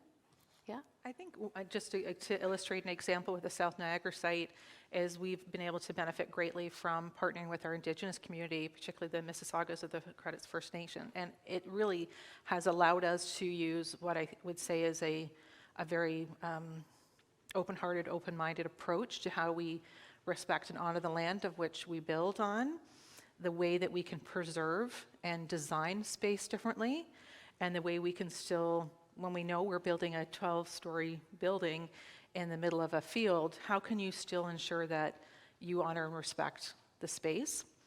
And I think it's just been transformative of how we've approached that project as an example. Thank you. Anyone else? Yeah, it's a constant challenge for growing communities. And I hate to use the term balance because it sounds like there's always this trade-off, right? And at the end of the day, I think you only have one environment. You have to make sure that we coexist with it in a reasonable fashion, and that's why I think the region's done a great job with laying out how development should happen in environmental sensitive areas, and I think developers have been very resourceful on how they can adapt growth strategies and building strategies to appreciate setbacks and to integrate it, because I think at the end of the day people want some of that, especially in Niagara. We have a large influx of people that come from the GTA area, and they want to come to Niagara because they want a backyard. They want to be engaged with nature. So I don't view it as a trade-off. I view it as a bit of a selling feature for us, that we are blessed in this area and we need to preserve it. On the other side, though, we do have to be reasonable with it, because we do get into situations where you have these hard principles that actually don't make sense sometimes.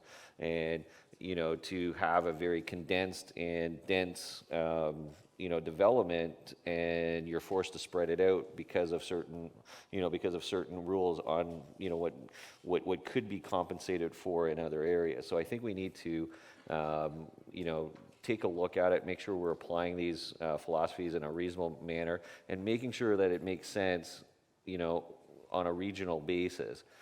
Because if I have to stretch out a subdivision and I have to pour more concrete, concrete adds, you know, significantly to, you know, to greenhouse gases. So, you know, to say, well, I need the spread out subdivision instead of having a very compact subdivision, I actually have a negative effect on the environment because, you know, because of spreading it out.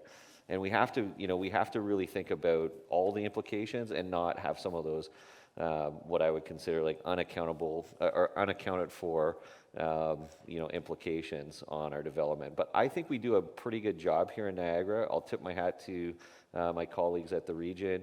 I think, you know, I think with their planning department, our planning department, and our developers, I think we get to some of those really good, reasonable solutions. And I don't perceive it as big of an issue here in Niagara because, as I say, you know, it's one of our selling features, and it's, you know, it's important for us economically to be part of this great location and preserve what we have. Christian? Just very quickly, and mine's significantly different, but you know, we still have 3 health and wellness facilities across the region, and so what we've been focusing on is probably multi-layered, which is historically we've had, you know, we've been sole operator, you know what I mean, and so it's one organization in one building, and so I think right now, you know, the opportunity to collaborate, partner, to bring 3 organizations under one roof, so same carbon footprint, however, now instead of having 3 buildings for 3 organizations, we have the 1 building, and so that's one aspect. The other aspect for us is, as we move through the life cycle, just having access to grants to help build, obviously, a greener facility, because as we know, you know, you can when you're in the life cycle, go and spend X amount of dollars and get something that isn't as green, or if there's opportunities for grants to ensure that we can build a more efficient facility, that's where we'll be headed. Thank you. From infrastructure to social inclusion, and it's one thing to be employed, it's another thing to have a place to live, but it's another thing to feel welcome and valued and heard and seen in your community. So I'm going to turn the very last question, and you've been a really great panel for supporting each other and riffing off one comment to another. So I'm just going to open this up to all of you. So this question in particular, as it relates to social well-being, is what measures, in your opinion, what measures could or should be taken to address potential social or economic challenges that may arise from a rapid increase in population here?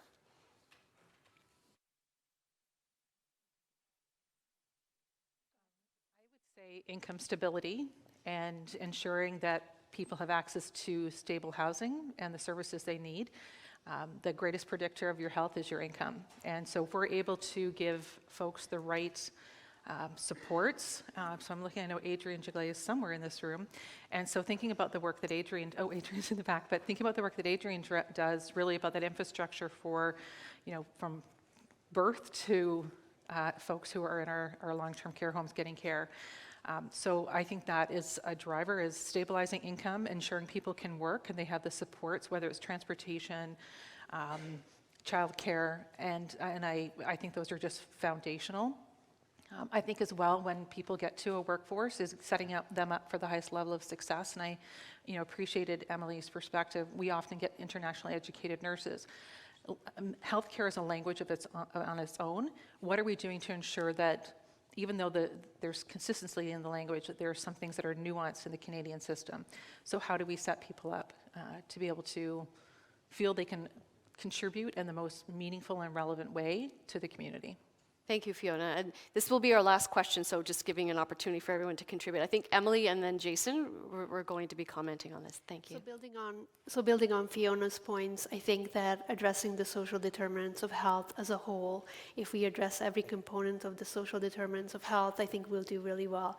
So building on the health components, but also addressing issues of systemic racism, white supremacy, all of the points, you know, thinking, you know, even things about healthy eating habits and some of those opportunities for folks to have that, making sure that there's equitable and accessible transportation for folks, making sure that there's nutritious food to put on the table. So the basics of addressing the social determinants of health, I think if we focus on them, regardless of whichever industry we represent. I represent newcomers.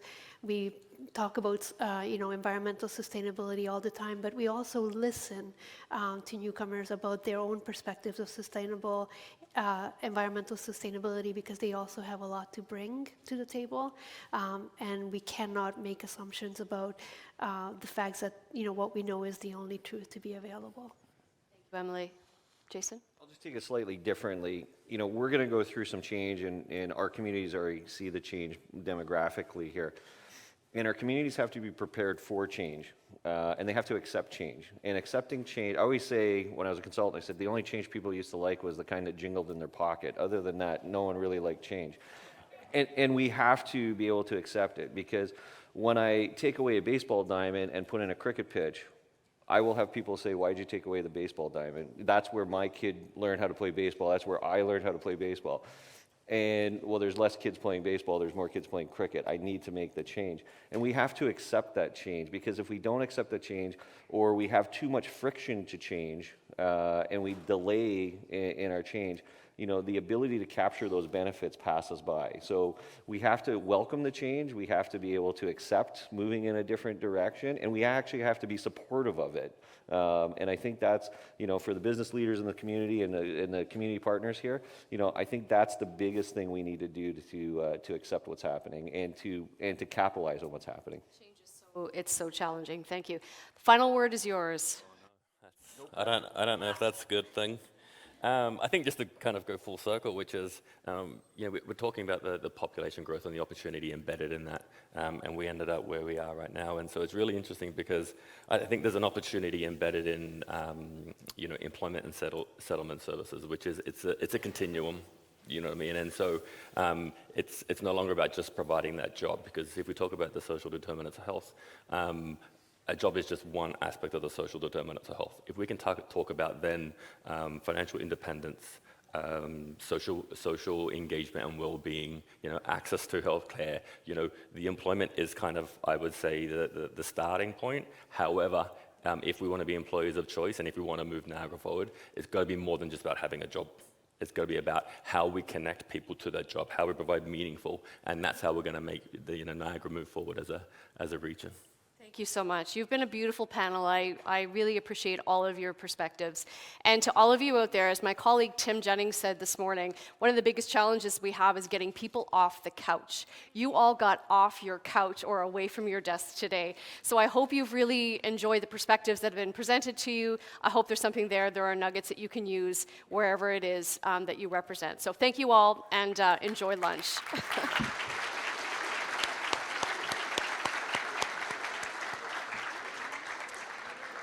Okay, hi everybody. I'm Beth Buckmaster. I'm the Director of Client and Stakeholder Relations for our Power Group at Hatch, and I have the absolute pleasure to thank our panelists today. And from what I understand, as you leave the stage, there will be somebody there to hand you your little thank you. So thanks to the panelists. So before we get lunch, I just want to take the opportunity to say a few words to this room full of people who all care about the future of Niagara region as we do at Hatch. Hatch is a global engineering and consulting firm with 10,000 employees serving the metals and mining, infrastructure, and energy sectors, and have 65 offices around the world, including in Niagara. Our Niagara office is proud to contribute to the economic prosperity of the region by helping our local clients solve some of their toughest challenges, and many of you are in the room today, which is great to see, by contributing to the community through our corporate citizenship, and by having high-skilled, well-paid workforce who, for the most part, live right here in the region, which is a little unusual for a global company like ours. Hatch proudly helps our clients shape for a better future. And we live this through our stated vision of being passionately committed to the pursuit of a better world through positive change. We are incredibly proud of the work we do, including helping our clients work towards climate targets, navigate AI, and plan for future growth. And as such, we find today's theme incredibly important, relevant, and very timely. We are pleased to support an event that provides an opportunity to learn and have conversations. So knowing that I'm between you and lunch, and I'm actually between my lunch, I'm going to keep this very, very short. And really thank everybody for being here today. We look forward to the rest of, my colleagues and I look forward to the rest of the event today. And I understand back in 45 minutes. So see you back in 45 minutes. Thanks a lot.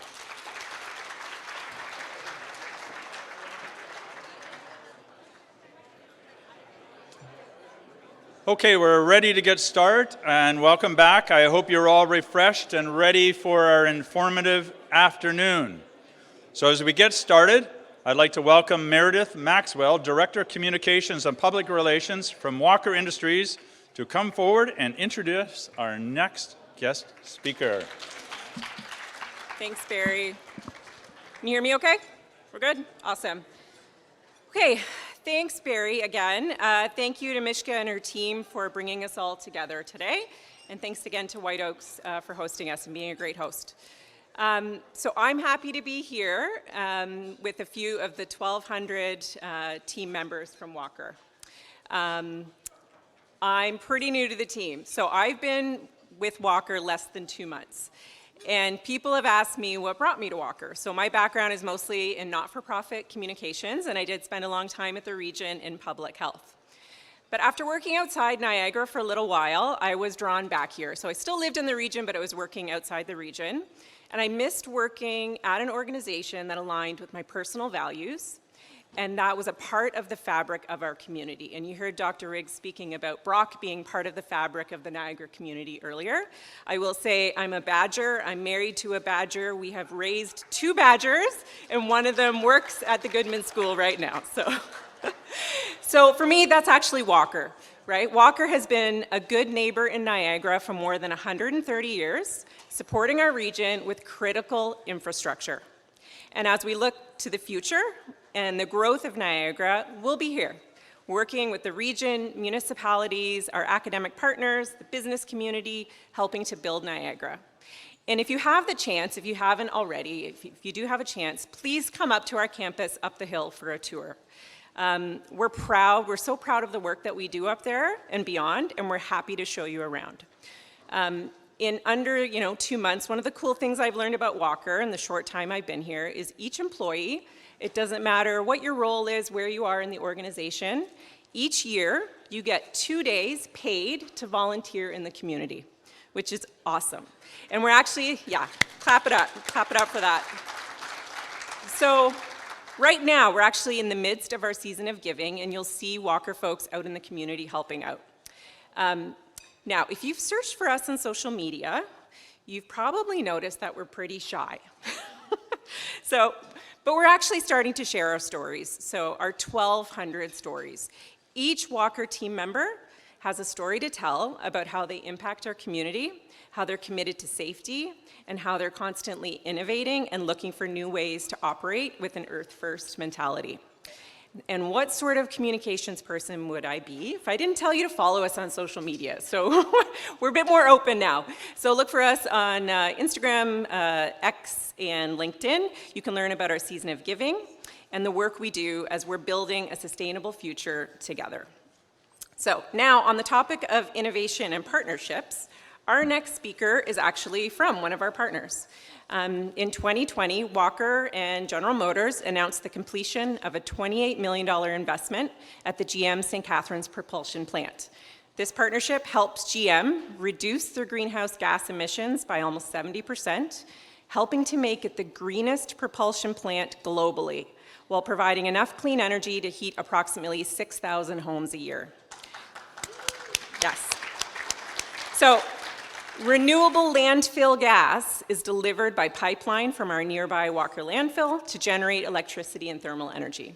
I'm pointing like I know it's that direction. I don't know where it is, but it's up a hill. This is a great example of a long-term environmental solution to local partners by using landfill gas as a renewable energy source.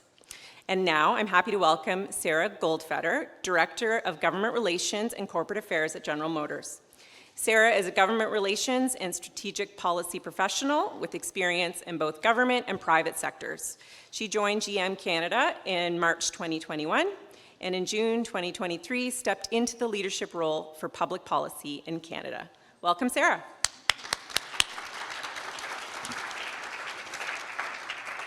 Thank you, and thank you for having me at this great regional chamber event. I'm just reflecting at how strong regional chambers can be as advocates for their communities, but also in moving the dial on national level issues. And listening to the panel just before lunch, they tackled some very national level issues in a very local way, and so I think that this is a great forum for that. So thank you for that.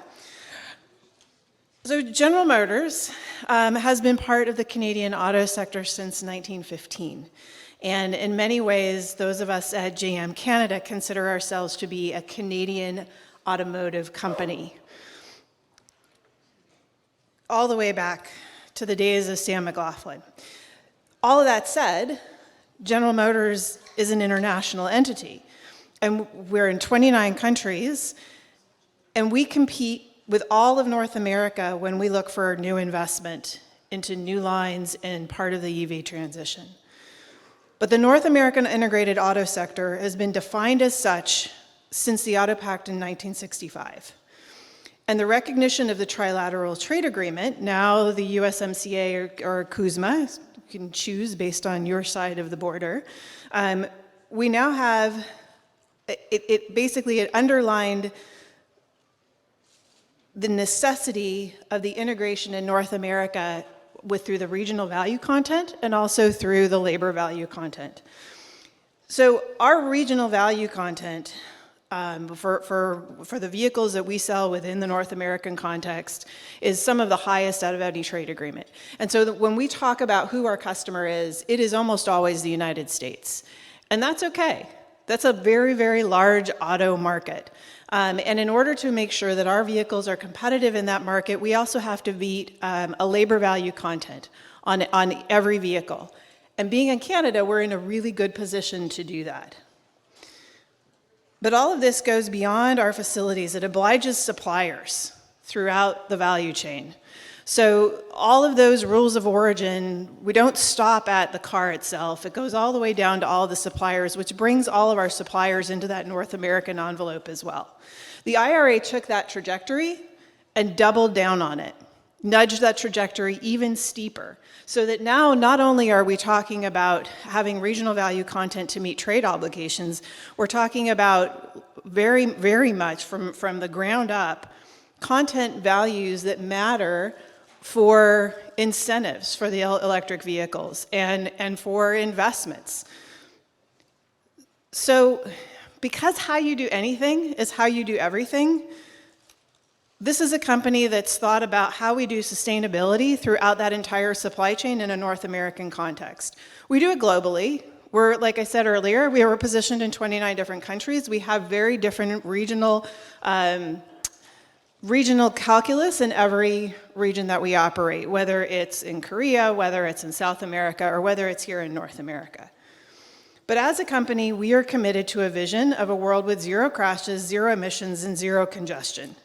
And we continue to invest in research and development, design engineering, manufacturing, our supply chain, and the EVs and the customer experience themselves to drive us all forward on that vision. From the ground up, we are committed to sustainability. Renewable energy is what we're looking for to power all of our manufacturing sites, and we've already succeeded in attaining enough renewable energy to ensure that all of our plants in the United States will meet that goal in 2025. So we're on the hook here in Canada. The bar has been laid down. We have until 35 within our own goal structure, but if the United States can do it by 25, we should be able to make it too. And so we're looking at reducing emissions through the supply chain process, through manufacturing, through every aspect of the life chain of the vehicle. So this means circular economy. This means considering how we recycle batteries, every aspect of it. And in all of these spaces, there's opportunity for innovation, there's opportunity for investment, there's opportunity for partnerships. And if you look at the partnerships that we have entered into in the last few years, there's a whole list. because we're doing business a little bit differently than we have in the past. It's not just a supplier code of conduct anymore. It's actual partnerships and actual joint ventures that we're entering into to ensure that the entire vehicle is made the way that we want it made, and the manufacturing facilities and the research and development that we're doing are all aligning for the same direction. And one of the things that I say frequently, everything's still on the table. I don't think we know right now what the future holds for us. If you think back to conversations you had in 2000, could you have possibly imagined the conversations that we're having today? Not just on a technology basis, but on a geopolitical basis, on on a state of the economy, on a what drives technology. We have entire industries that have come up from basically nothing in the last 20 years. So for us to say right now that what we know what's going to happen and exactly how it's going to happen 20 years from now is a little bold. But what we do know is those underlying values of sustainability and responsibility and governance, those will hold true. And that's what the company is committed to. And we're committed to that not just on an international basis, but also regionally and in the relationships that we maintain and in the communities that we're in. So one of the things that I thought was interesting on the earlier panel on workforce was the role that immigration played.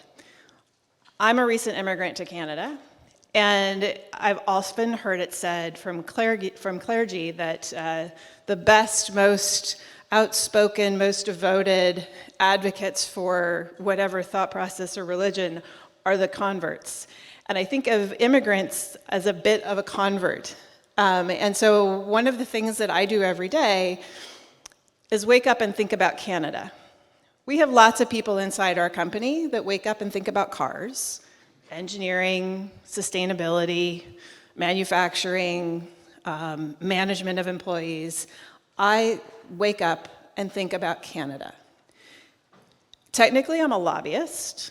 I lobby the federal, regional, municipal governments, provincial governments on behalf of General Motors, but I would say at least half of my time, if not more, is spent lobbying General Motors to think more about Canada. And how we do that is always tricky because, General Motors is large. General Motors is United States based. United States is a large entity to compete with. But there are lots of things that draw the attention to Canada. One is the underlying commitment to the same set of values that General Motors is committed to. We're committed to the future. Full stop. That's what we're committed to. We're committed to a sustainable future that makes sense for our customers, for our employees, and for our communities. So is Canada. So when we look at our future investments, ensuring that all of those things are lined up well is really critical. We often talk about headwinds and tailwinds, right? That's the term of art at the moment. When you go into any business meeting now, it's headwinds and tailwinds. And the reality is we've got a lot of both. But the other reality is that the plane will land. It might not be exactly where we anticipated it to land, or at the time frame we anticipated it to land, but it will land, and everybody on the plane will land with it. And those tailwinds and those headwinds may determine location and timing, but that's okay. And I think one of the things that we have to remember in looking at what the future holds, and there's a lot, coming out of the last few weeks, there's a lot of talk about, how do the large OEMs make this transition to electric vehicles in a way that is economically, feasible for them? There are hiccups along the way. There are going to be, thought processes that are turned over and discussed at large levels at every corner.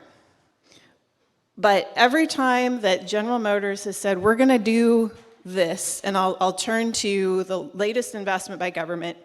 In 21, we received a commitment from the federal government and the provincial government to invest into Oshawa and to invest into Kami. And we turned those investments around faster than they were prepared for it, right? And I think, to be totally honest, the federal government wasn't exactly thrilled at our rate of actual participation in that, because we signed the agreement and within months we were like, okay, where's that first check? because we've done it. And every time that you do these agreements with government, especially in Canada, you don't get money until you've spent money. You don't get money until you've made these obligations and started to fulfill those obligations.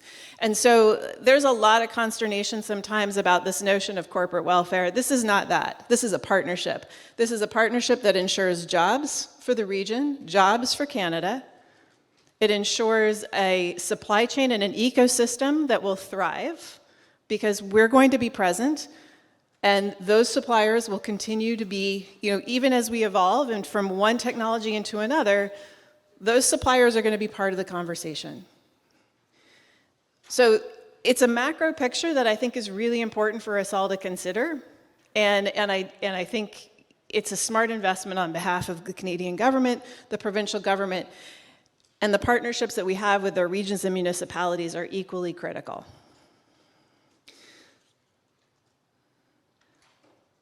So the last thing I want to just point out before we get into our fireside chat is that now more than ever, we have to be able to think agilely about what it is that we're doing.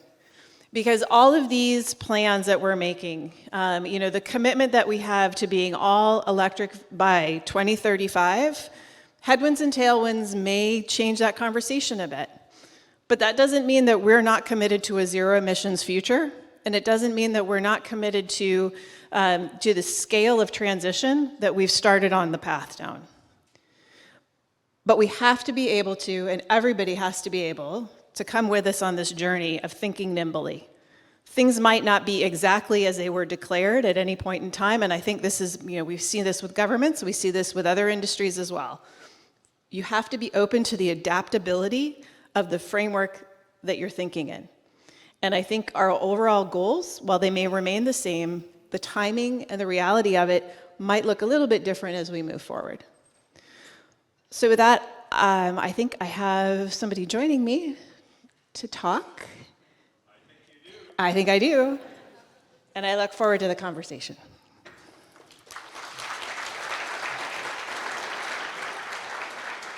Thank you, Sarah. Yes, you're going to have Mishka join us in a moment.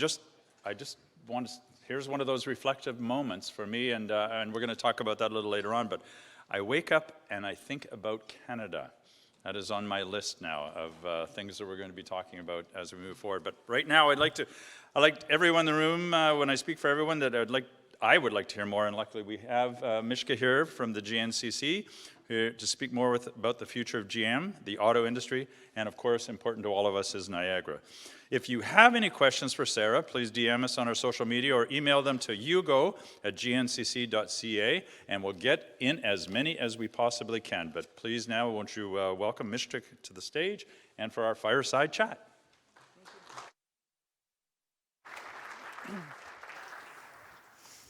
Thank you so very much.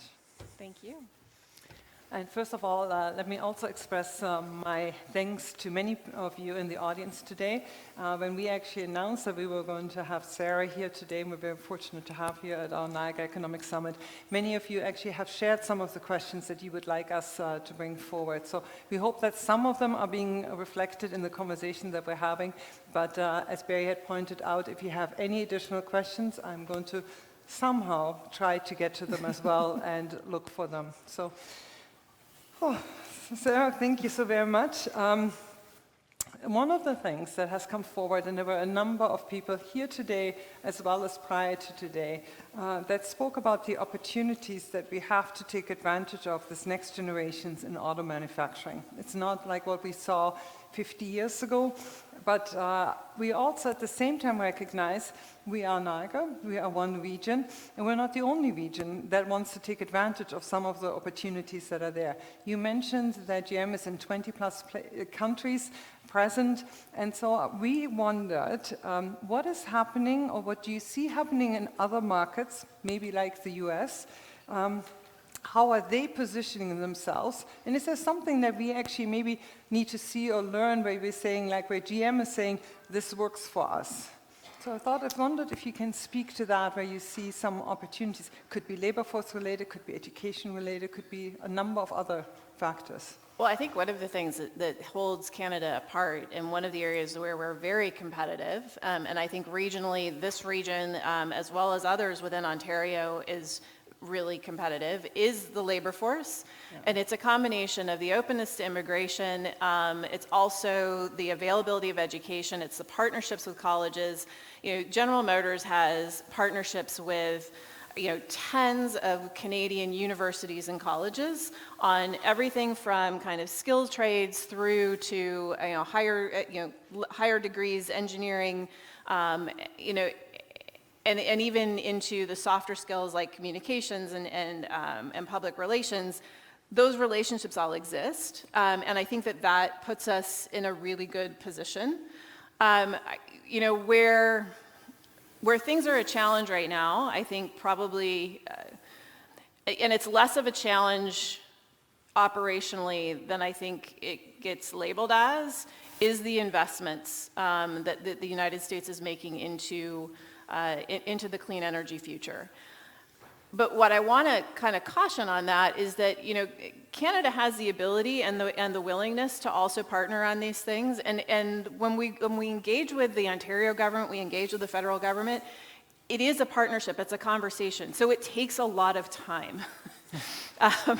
And companies, especially American companies, don't always love the amount of time that we have to spend discussing it. But the benefits to the communities, I think, are met because we have those conversations.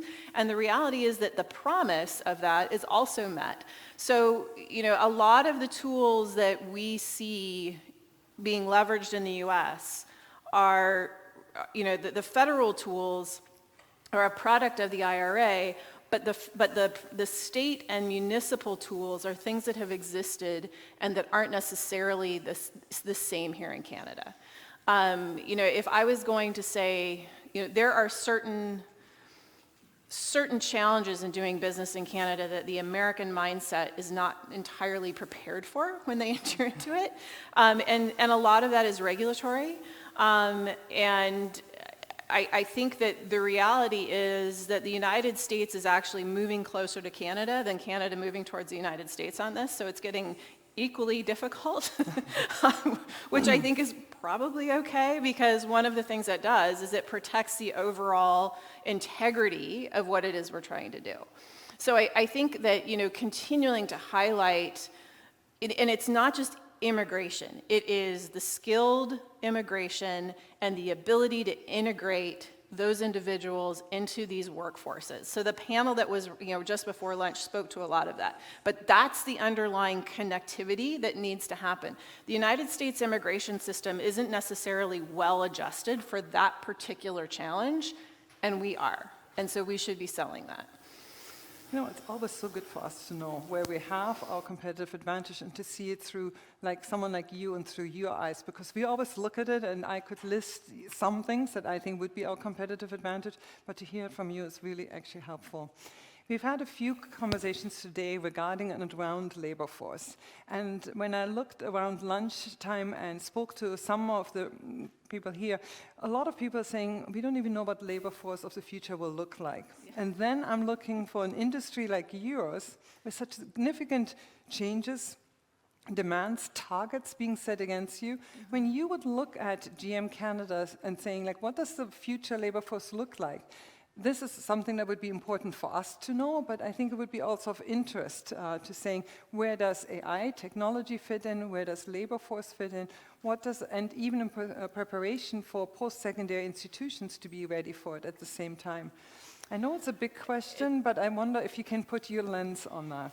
So I'm going to start specifically on kind of the AI and data question, because so much of what the car industry, the auto industry, and General Motors specifically is focused on now is figuring out, we've got access to vast amounts of data off of all of these cars, right? And so you think about the amount of data that we could pull off of a vehicle and what that could possibly tell us about the community that vehicle is operating in, and what that can possibly tell us about how the car and driver are interacting, and how we can make that driver a better driver, how we can make that car a better car, how we can make the community actually be able to manage congestion better. All of these things are these buckets of data and these different machinations that include the use of artificial intelligence to dive through that data. And all of this is the wild, wild west still, right? Like we are just now starting to look at regulatory frameworks for artificial intelligence, for example. We're just now starting to understand what we're going to do with all of this data and how we actually use it in a way that doesn't impede people's right to privacy. So all of those conversations, we're having them inside the company, government's having them, we're not always having them at the same time, and we don't always come to the same conclusions, and so there's work to be done in aligning that, but all of this speaks to what it looks like for the future workforce. And I think, going back to my comments on agility and thinking nimbly, we have to be able to educate nimbly. And I think one of the challenges that we face as we look at the workforce of the future is what are the skills that are going to be able to be used as the work evolves. So that's different than the way we thought about, especially technical degrees, 10, 20 years ago. We now have to think about kind of, what is it that will keep things evergreen? And I think that's a challenge for somebody much smarter than I am, but it's definitely part of the future conversation, and it all links into all the rest of those topics. I think so too, and I think I really appreciate your perspective on it too. This actually comes completely different order than I had my questions in, but I think it links to something that actually someone had asked, and they are saying, and that what they asked specifically is how the auto sector and transportation is actually evolving.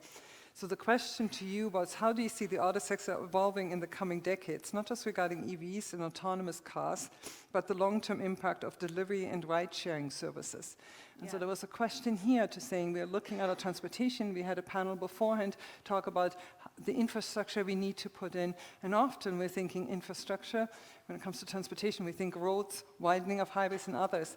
But we see other things that are coming, delivery, ride-sharing service and others. What is GM's take on that? And maybe possibly also your role when it comes to that? So ride sharing is interesting. It kind of reminds me of the path to EVs. I don't know. This is a challenge for the audience. And Stephanie, you don't get to answer this. When was the first GM EV introduced for the commercial market? 1922. No? For the commercial market. 1996. So like 18 years ago, we introduced our first EV. It didn't go so well. It was out there for 3 years, and then we pulled it. And we went back to the drawing board, and a whole lot of stuff happened in between there, but it is, I think, indicative of what, again, this is indicative of the need for agility. We had gone really bullish on the notion of ride sharing a few years ago. And we've walked back some of that because what we found, especially during COVID, people didn't want to share their cars. They wanted more cars. People were actually interested in buying another car. And so we walked back a bit from the ride-sharing concept, but it's still around the corner and it's still something that we're thinking about because I think it will come back. And sometimes as you get ahead of yourself and you have to check and say, well, is the market ready for this? The market wasn't ready.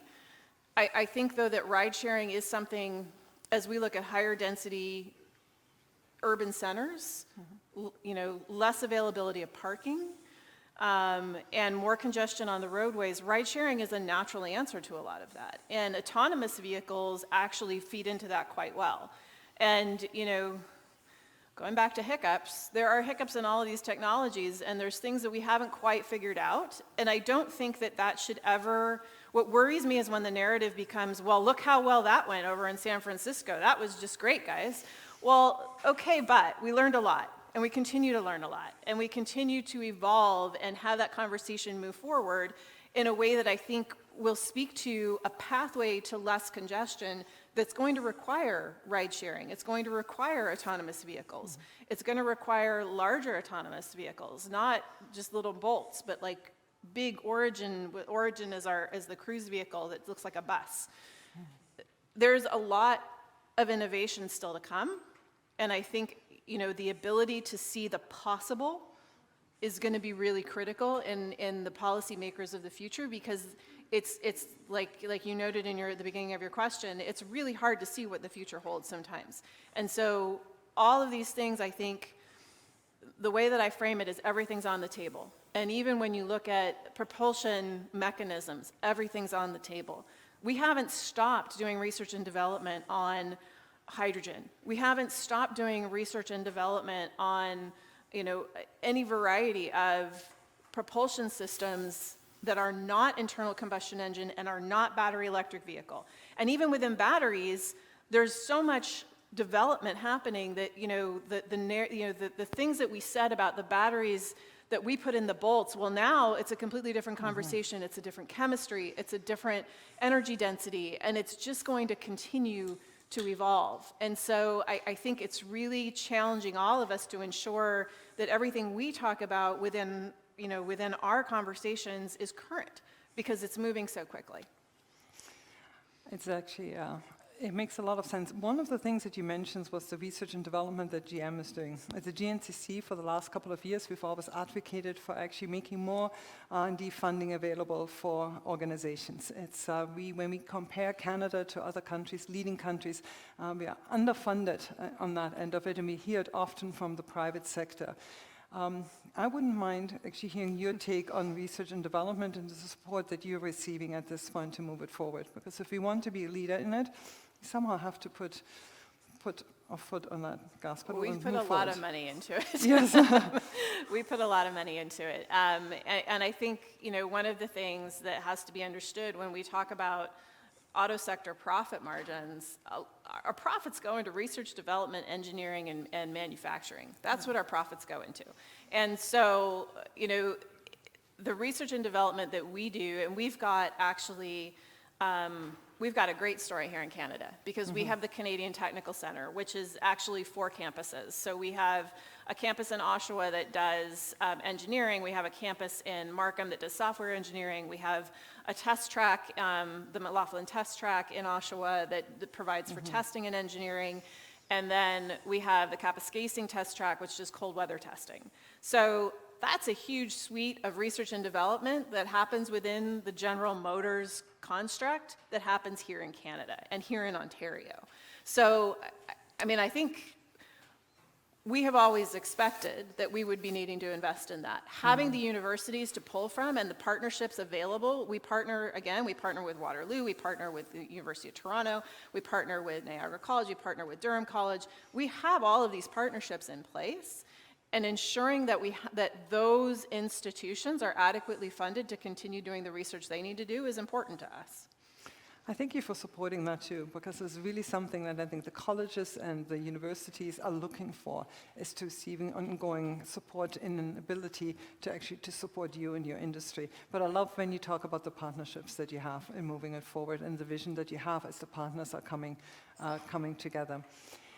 One of, when we're looking at Stats Canada, just looking at the growth, we always talk about the growth of the EV sector. But when we look at Stats Canada reports that almost 95% of light-duty vehicles on the road today are gasoline-powered at the same time. So we look at it, and often when people say, why am I not driving that? It's price that is a hindrance to many. You recently, I think at the end of last month, ended a initial partnership that you had with Honda and GM to actually kind of produce cars that fit into that entry market level. Maybe that may be, or potentially, at least to the public, we thought maybe more affordable for people to enter the market. Give us a sense of what we can expect that moving forward, and your commitment to maybe finding that price niche. And at the same time, by you canceling, does it have an impact on Niagara? Those were probably a 2-part question overall. I don't think it has an impact on Niagara. Yeah. And I also don't think it has an impact on the quest to have affordable electric vehicles available. If you look at what we're doing as General Motors, for example, the next year, we're going to have 2 EVs in the marketplace that, in addition to the Bolt, which we initially said we were going to pull from production, and then we changed our minds because it is such a popular vehicle. So we will have 3 kind of smaller, mid-size SUV style electric vehicles in the marketplace in that affordable range. But I think the reality of the EV transition from the consumer perspective is that the people that purchased them early, right, the early adopters were one of two things, and one of the things was true of all of them. They were all financially successful, so it wasn't a burden for them to purchase the vehicle. The other thing a lot of them is committed to the notion of electric vehicles. So there's a finite pool, and it's very similar when we talk about political polling, we talk about accessible voters. It's that same concept. There's a finite pool of accessible customers within that group. And I think we're coming close to having gotten into a lot of those between all of the automakers. We're coming close to kind of maxing out those people that have the money to spend and the kind of commitment to the electric vehicles. And most electric vehicles that are being purchased are not the only car in that family, right? They're the second car or the third car that's in the family. And when we look at the vehicles that we introduced and that like Ford introduced, we were aiming towards the higher range by design. Let's get these vehicles into the hands of the early adopters and into those that can kind of not only demonstrate that this is a possibility, but demonstrate for us, where are the things we need to do better. So now we're moving into that next phase, and going back to headwinds, it is going to be a bit of a challenge. And it's going to be a challenge to get those internal combustion engine vehicles off the road, especially when you also need the infrastructure built out. So not only do we need more charging infrastructure available for these vehicles, we need to be really cognizant of where we put it and how we actually determine where those hotspots are. Like, where do we need the charging infrastructure to convince people that they can make it from Montreal to Toronto with an electric vehicle? And I think the other part of it, of course, is the grid infrastructure. And right now we hear lots of stories of how individual consumers want to put a fast charger in their house because they want to buy the new Equinox EV, but they can't, because if they did that, it would be a $40,000 fee in order to upgrade the transmission box so that they can have enough electrons that go to their house. That's a problem. And it's a problem that we have to work in partnership with the utilities and the governments to figure out. We can't do it by ourselves, and neither can they. I really appreciate your perspective on it, because we hear exactly the same, saying like, how do we actually support it, that all of a sudden we would have 50% of this audience driving an EV vehicle at the same time, and likely we're not there. It's not going to happen overnight, no. No. There's a lot of work, so. What time frame do you anticipate for that? Well, I mean, the mandated time frame is 2035, right? That's not just our time frame, that's also the mandated time frame in Canada. So, is that real? But that's on the side of like what we're producing and what's being purchased. When you think about the pool of vehicles that are already out there, most ICE vehicles have a 20 to 25 year time lifespan on them. Yeah. So the vehicles we're selling now are going to be on the road for a while. So I think that the transition, when we talk about it, it seems so absolute, because we're talking about we're not going to sell anything other than electric vehicles, or we're not going to produce anything but electric vehicles by 2035. But the reality is there's still a huge pool of vehicles out there in the world that are internal combustion engines running on gasoline, and they're going to be out there for a while. So the transition is going to be slower than that, right? Yeah. So, I mean, I would say, if we're looking at 2035 as we're like compelled to only sell electric vehicles, you've got another probably 10 to 15 years after that before you see the entirety of the vehicle pool move over. Yeah, that's good. That's an excellent perspective. I want to come back to one thing that you had mentioned, and I think you've mentioned a couple of times when you speak about the partnerships that you have. Niagara is known for having a very strong manufacturing sector. We have with us the Niagara Industrial Association and members representing that sector. The auto sector is much more than an assembly plant, and includes hundreds of companies and thousands of jobs that feed those plants and make more and everything possible to maintain the vehicles at the same time. What advice would you give businesses and entrepreneurs in this ecosystem or those looking to get into it? That's big. That's a big question. I think, I mean, I think about how you're doing things, right? Like the back to how you do anything is how you do everything. Look at what the value sets of the auto sector are, and I think we're all pretty close right now. And think about how you're going to meet those value sets. And so, you know, I think the partnering, the conversations, getting into the universities, talking to the universities that have the partnerships with the OEMs to figure out what it is that they're talking about is a really smart way to start the conversation. And I also know that, you know, we're having ongoing conversations with our suppliers, right? We have an entire division of the company that is focused on the supply chain. I don't work for it, but there's a whole bunch of people that do, and they're really smart, and they have constant conversations within our suppliers and within, you know, within the industry writ large as to what's going to be needed, how it needs to be constructed or made, and what the processes are. So that's where I would start. Start at universities and start with those individuals within each of the OEMs. Makes sense. One of the questions that's also, and you've touched on it, but I'm wondering if you could expand on it. What would we need to do to get there when we look at adopting and maybe also looking at alternatives to EVs, such as hydrogen? Because there's a lot of conversations around that. And so if we want to be on the forefront of it, what are some of the opportunities? How can we support GM? What can we do? And what are some of the things that you need to see? Commitments maybe from even post-secondary or even from a government level? So I think, you know, right now we're having a really interesting conversation about electricity generation in Canada.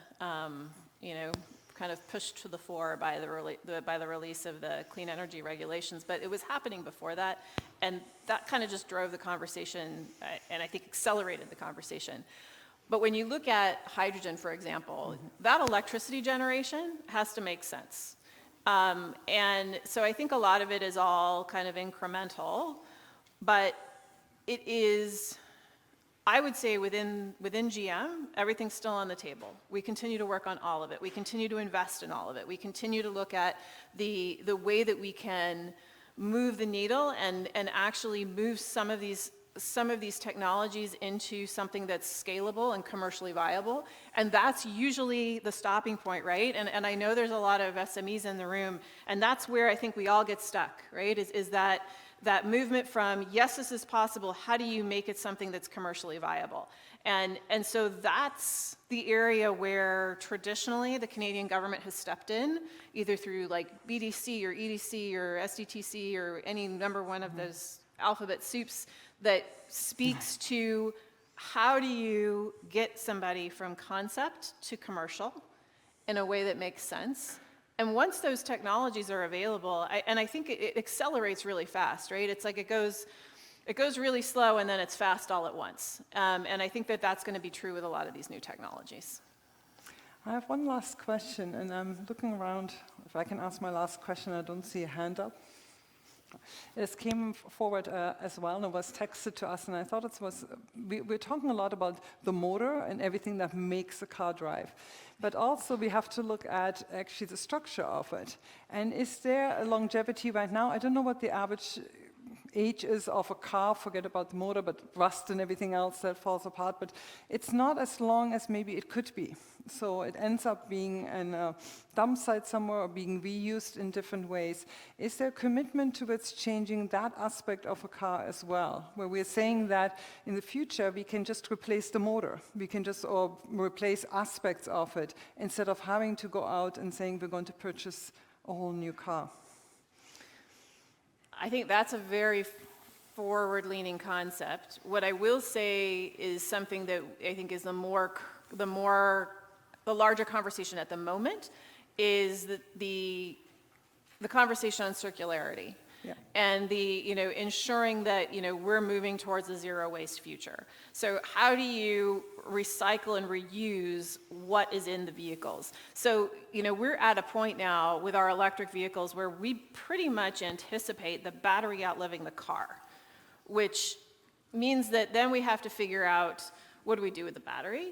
A lot of those are going to be easily available to reuse in other ways. They might, and there's all sorts of, and then there's recycling, right? And we partner with some of these emerging recyclers.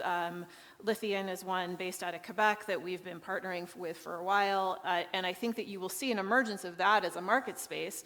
But then within everything else, even now, when you look at when a vehicle goes to the wrecker, most of it is reused. The stuff that's not reused or recycled is usually the soft parts, the cushioning in the seats. That's the stuff that we're still struggling with. But I think that the goal is a complete circularity within the vehicles, so that everything within it, it might not be you as the customer replacing, the chair with the seat with something new, but it will be the sense that we're not sending a whole bunch of stuff into the landfills. I mean, that's already something that we're committed to, and it's something that we've worked on, and vehicles have changed, right? The amount of rustable material inside on the vehicles has decreased significantly in the last generation even. So I think that that's a trajectory that we continue to explore. Thank you very much. I think this conversation could be so much longer. I'm actually really enjoying it and finding out. But Sarah, on just some closing remark, would you like to say something, or should we just wrap it up here? I'm leaving it up to you. Sometimes I actually give people and say a minute or two where they're saying some closing remarks or things that maybe we haven't asked that you would like to share. We have covered the waterfront, I think. You very and I good. on all of this. I think we've covered the waterfront. So Very good. yes, thank you so much for having me. Thank you. Really appreciate it. Well, thank you, Sarah, and thank you, Mishka, for talking about the aspects of things that are happening very important in the world of GM and ergo in our worlds as well. Before we get started in the next one, and we're going to do a little rearranging up here, I want you to reflect then on what was your homework at the beginning of the day. Okay, wasn't quite homework, but how are you going to? You've heard many things. We still got some panels to come forward, but how are you affected so far today? What is your view? And I wouldn't want to assign something that I wasn't willing to look at as well. So I'm building off of Sarah's last point, where it's wake up and think of Canada, and I'm going to change that around. Wake up and think about Niagara, right? So what are we going to do tomorrow when we wake up? So that's a key one for me. But right at the beginning, when Tim was here with Shaw, and then a hallway conversation with Neil as well, and it was around that whole concept of leadership presence, being on stage. And so I'm thinking, oh, Goodman on stage, how might we be able to do that? Nick, you came and talked about climate change. And I'm thinking a little bit, how do we redefine then our educational models around this whole sustainable future as we're going in? So that's got me thinking, especially in Goodman. Kathleen with Hatch, opportunities, and it was, I'm sure Sean and I were both thinking the same. What are the opportunities that we can go from Niagara College to be able to work with Hatch? And I'm thinking as well with our Goodman students, how do we connect our co-op careers and experiential education with Hatch as we move forward? And then policy, but this is a hallway chat, and it was really important as well, and that's why we all come together to bump into people, have those collisions and think about it, and talking with some people that are in our industry, and how perhaps as we're trying to go around the world with a bunch of things, what is the world doing that's different for us, and is there an unfair competitive advantage for other places? And so thinking about, Charles was at the table here, the Niagara Community Observatory earlier, and thinking about how we might be thinking a little bit about that. Are we able to compete internationally, based upon some of the great things that are happening here? But then I got very much into the smaller stories as well, and it was Sean Kennedy. Where'd you get those shoes from? Right? Check those out. I'm just saying so. Those are kind of things. And also in Meredith, when you were here, and I'm going, I got to get in touch with Larry. I need to get him actively engaged again. So there are many, many things. What I'd like you to do for 30 seconds, turn to somebody at your table right now and say, what are you working on right now? What are you thinking about? What are you going to do as you move this agenda forward? Talk.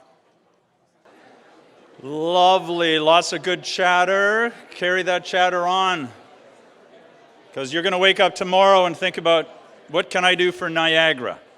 All right, but let's move along on our agenda. So please, won't you join with me and welcome the CEO with Niagara Parks Commission. Come and join us, David Adams. We're nothing if not nimble, Barry. So isn't Barry doing a great job? Well, good afternoon, everyone. David Adame, CEO for Niagara Parks. Great to be here to support the summit today, along with our chair, April Jeffs from Niagara Parks, and also our senior manager of communications and marketing, Chris Giles. Like all of you, Niagara Parks is proud to contribute to the economic strength of this region. From the level of visitation and investments, including our tenant partners, Niagara Parks provides over $1 billion in annual economic GDP impact. So far this year, Niagara Parks has transacted with guests from 171 countries, with the following 5 markets producing the highest revenue: the US, the United Kingdom, Mexico, Germany, and France, underscoring the importance of tourism as an export industry. This year, we employed 1,400 individuals and team members as one of Niagara's larger employers, and we have a payroll over $50 million. Since our establishment in 1885, we have served a balanced mandate of environmental and cultural stewardship while contributing to the economic success and growth of tourism in Niagara and in Ontario. And we deliver that mandate as a self-funded agency of the Government of Ontario without taxpayer dollars. Revenues generated at our attractions, restaurants, heritage sites, retail stores, transportation services, golf courses, and tenant operations fund our entire organization, including our environmental and cultural stewardship mandate. Over the last several years, we've been investing in our guest experiences, taking our tourism offerings to the next level so that we can continue to meet and exceed the expectations of our guests in a very competitive tourism landscape that is constantly evolving, even more so since the pandemic. We've also been investing in our deferred maintenance and community infrastructure projects. So I'd like to highlight 3 projects currently underway that demonstrate how Niagara Parks, through our competitive bidding process, support Niagara businesses and their workers. The reconstruction of the historic Black Creek Bridge in Fort Erie. Rankin Construction is doing that project. The redevelopment in Niagara-on-Lake of the stairs at Queenston Heights Park, Black Creek Metals. Construction of the new Table Rock Bistro, Merit Contractors.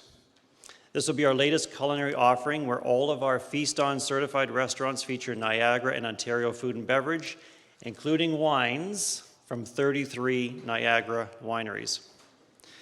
I'd also like to touch upon 2 other large-scale investments that Niagara Parks has recently undertaken, working with a number of local companies. First and foremost, the opening of Niagara's newest must-see attraction, the Niagara Parks Power Station. Now, this is your moment. Show of hands. How many of you have been to the power station? Thank you for that. So the restoration of the former Canadian Niagara Power Station and the creation of a new multifaceted guest experience was a landmark achievement for our organization. And it was made possible through a $25 million loan through the Ontario government. And I'm also proud to say we're already paying it back. Niagara Parks used nearly 50 companies in the project, employing over 400 people between 2020 and 2022. Niagara-based companies such as Rankin Construction, Merit Contractors, Niagara Glass, plus VG Architects, KCM, Echo Electric, Black Creek Metal, Hatch, Halix Engineering, and Ellis Engineering were many others were involved. The attendance, guest feedback, and economic return from this attraction has already exceeded expectations. The power station has also been recognized for its approach to adaptive reuse, receiving the Lieutenant Governor's Award of Excellence in Conservation and the Grand Prize for Design Excellence from the Niagara Region's Biennial Design Awards. Another recent investment in Niagara Parks has been the redevelopment of our flagship tourism facility and top revenue-generating operation, Table Rock. This was a 2-stage, $22 million renovation between 2019 and 2020 that saw the total remodeling of the first floor and the restaurant on the second level. The lead contractor for this project was Merit Contractors, along with DF Brown Roofing Contractors, and many local subs were also involved. So to conclude, these are some examples of how Niagara Parks takes great pride in both the experience we provide for our guests and the economic and social benefits we deliver for the people of Niagara and for Ontario. The future is indeed bright for our region. Thank you so much.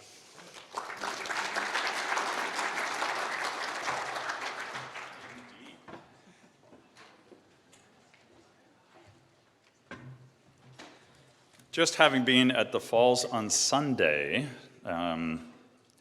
we are so fortunate to be blessed just to have this in our backyard as well, the Shaw and the Falls. Wonderful, wonderful, wonderful. Well, we're on to our last panel of the day, and I think we may have saved the hottest topic perhaps for last, and that's artificial intelligence. As we know, it's changing our world right now, and it'll change even more very near in the future. Sometimes technologies come along that revolutionize an industry and businesses have to keep up or fail. But this is a technology's potential to revolutionize every industry. So this panel will be moderated by Crystal DeCuna. Crystal, would you please join me on stage?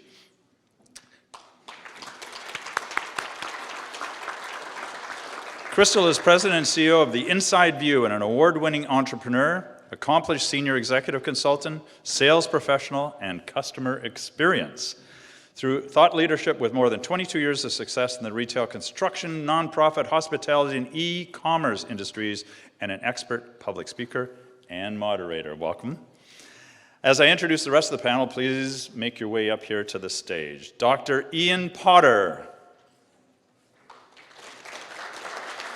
Ian is President and CEO of the Vineland Research and Innovation Center and Chief Executive Officer of Platform Genetics, Inc. An engineer by training, Ian has spent his career in the development and application of technology for practical and marketable purposes in senior roles with National Research Council of Canada, Alberta Innovative Technologies Futures. Welcome.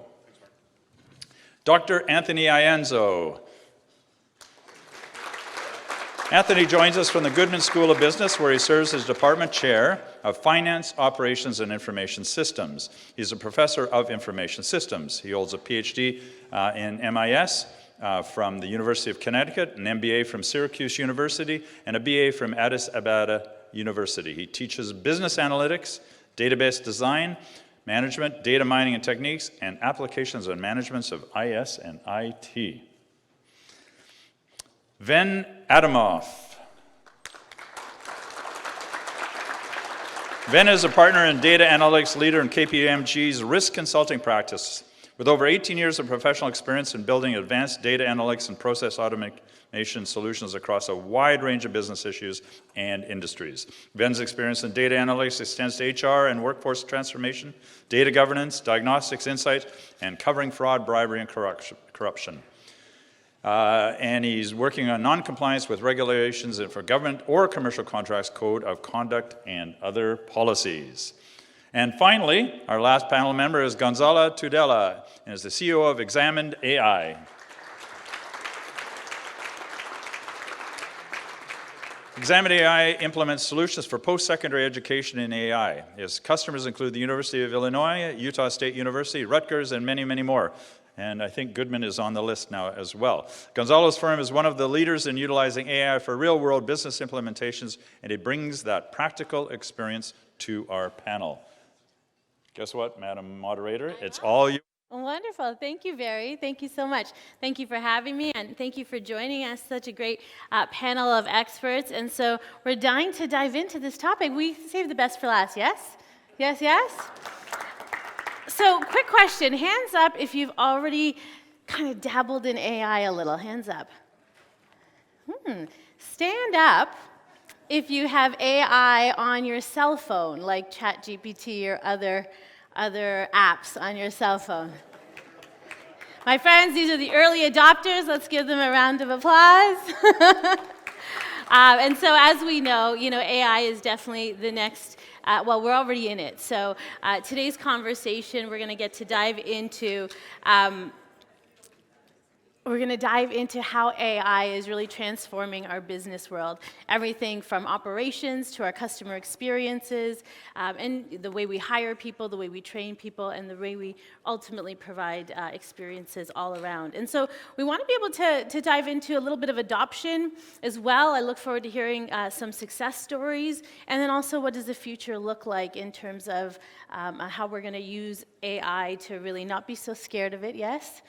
We don't want to be afraid of AI, but we want to be able to really embrace it in our organizations, to be able to allow us to be innovative, to be able to grow our organizations and ultimately thrive with this tool that we have in our business world today. So let's dive into it. So let's talk a little bit about adoption, gentlemen, and how we're going to adopt AI into our current business operations, everything from financial to the healthcare industry to customer service and different experiences. And so my first question will be for Dr. Ianzo.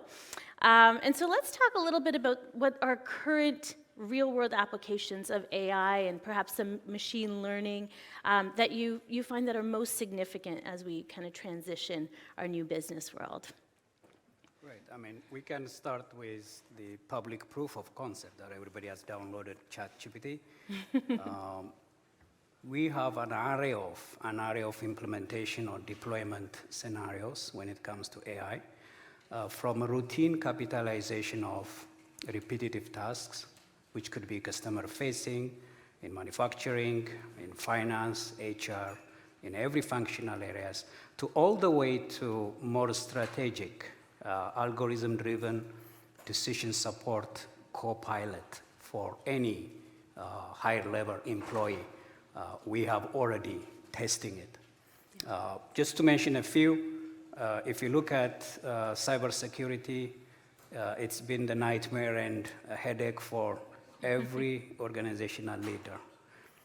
That's not because you don't have a talented cybersecurity team, rather it is because there are equally talented criminals out there, right? So when you look at a process like that, you do need a smart assistant right next to you, talking to you, providing insightful information with a powerful capability to analyze potential threats, existing problems, any open doors, and so on. So what your cybersecurity team cannot do can be easily flagged, can be proactively alerted by technologies like AI. So cybersecurity, I would say, one of the success stories that we have seen, both in the government sector and in the private sector. When it comes to government national security, in fact, there is huge reliance on AI's potential, and we are already seeing most national governments implementing that. Going to manufacturing, and manufacturing is one of the early adopters when it comes to AI, ranging from robotics to all the way to what you now experience as autonomous vehicles, driverless vehicles, including design, research and design. So if you are a quality competitor, you can't rule out AI in your research and design. You can easily be out of the market with others who are taking the ride with AI investments. In HR, we talk about the labor force and labor market study. If you don't integrate the market out there and understand the reality, it is very difficult to see where you will have a shortage of skills and where you can have a greatest impact in bringing talents to your organization. So I would say we need all day to go and on and talk about some of the success stories that we have there. So I'll leave it there for now. Thank you. I was just reading an article on LinkedIn that said it's official, AI is 99% smarter than all humankind. So, it does give us the opportunity. I might have a challenging viewpoint here, but it does give us the opportunity really to understand that it is significantly, intelligent and able to really guide us in the right direction. So, the next question, I'll go to Gonzalez, if that's okay. I have a university son. He's in his second year of university, and so curious to know a little bit about your firm and how do you envision AI really transforming the educational sector, and what role does your firm play in that? Yeah, I'll start with the impact that's happening, and I use the term happening as in it's real time right now. And first, when you look at a new technology, you got to look at it from its first principles perspective in an application. And so if we think about higher education, I can't speak about K-12, but I'll speak about higher ed. What's the goal of a university degree? The goal of a university degree is really to teach students how to think critically in an ever-changing world so they can be successful in life and in their career. And so you think about that and you say, okay, that's the primary objective of a higher education degree. What goes into that? And again, first principles thinking. Well, there's the teaching, which is the transmission of knowledge. It's the learning, the teaching someone how to do something. And then there's the assessment. And the assessment fits in because it helps the professor benchmark where their students are at to keep them in something called the zone of proximal development. And then there's the validity of that assessment to award the credential. So let's look at those two components in education for a second. Let's start with teaching. The first impact we're seeing is the personalization of learning. Being able to ask a tutor on demand whenever you need it. 2 o'clock in the morning, it's there, right? The problem and the risk in that area right now is the accuracy. We've all heard of something called hallucinations, right? A generative AI model is nothing more than a statistical output. It's a probability. It's confidence. So now there's a little bit of risk there, but that's the first part of the impact. The second part of the impact is the assessment, right?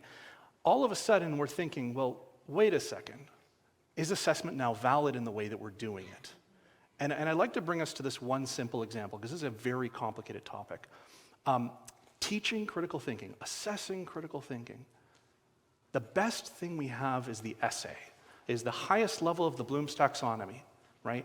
You gotta do some research. You gotta figure out your arguments, make your outline. You gotta write an essay, you gotta revise it, and then you submit it. Well, what's the first principle? There's a huge process in critical thinking, but the flaw is it's one single data point. The final submission of an essay is missing the entire process of critical thinking. And in engineering, we call this a single point of failure. So Examine is focusing on not just the essay part, but also the examination part. And what we are is we are a student assessment platform that helps university instructors to save time and reduce cheating in student assessments by delivering personalized exams that are auto-graded for large classes, and by giving what we call proof of effort and transparency into how their students are using AI. So that's how we're trying to address it right now. We've been working with AI since GPT-2, so about 2.5 years now. And we don't work on creating models, we work on deploying them. And the only advice, whoever wants to use AI, the only advice you could say you can walk away from is this, is you can take this for any technology, not just AI. Think of your job, your business, your stuff as a process. And technology does two things. It either takes a step out of that process to get you through it quicker, or it helps you get through a step faster. So AI, when you think about it, just like, oh, there's the process there. Can we get through it faster with AI? Or can we eliminate that step altogether?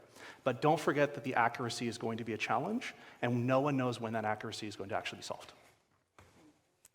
Thank you so much. And I think a big piece of that is, as we move into Industry 5, so Industry 5, the opportunity for bots and humans to work together, and I'm sure you can share a little bit more about that as we go through the panel, but it's really this integration of using both, right? Both the human capability, but also the technology.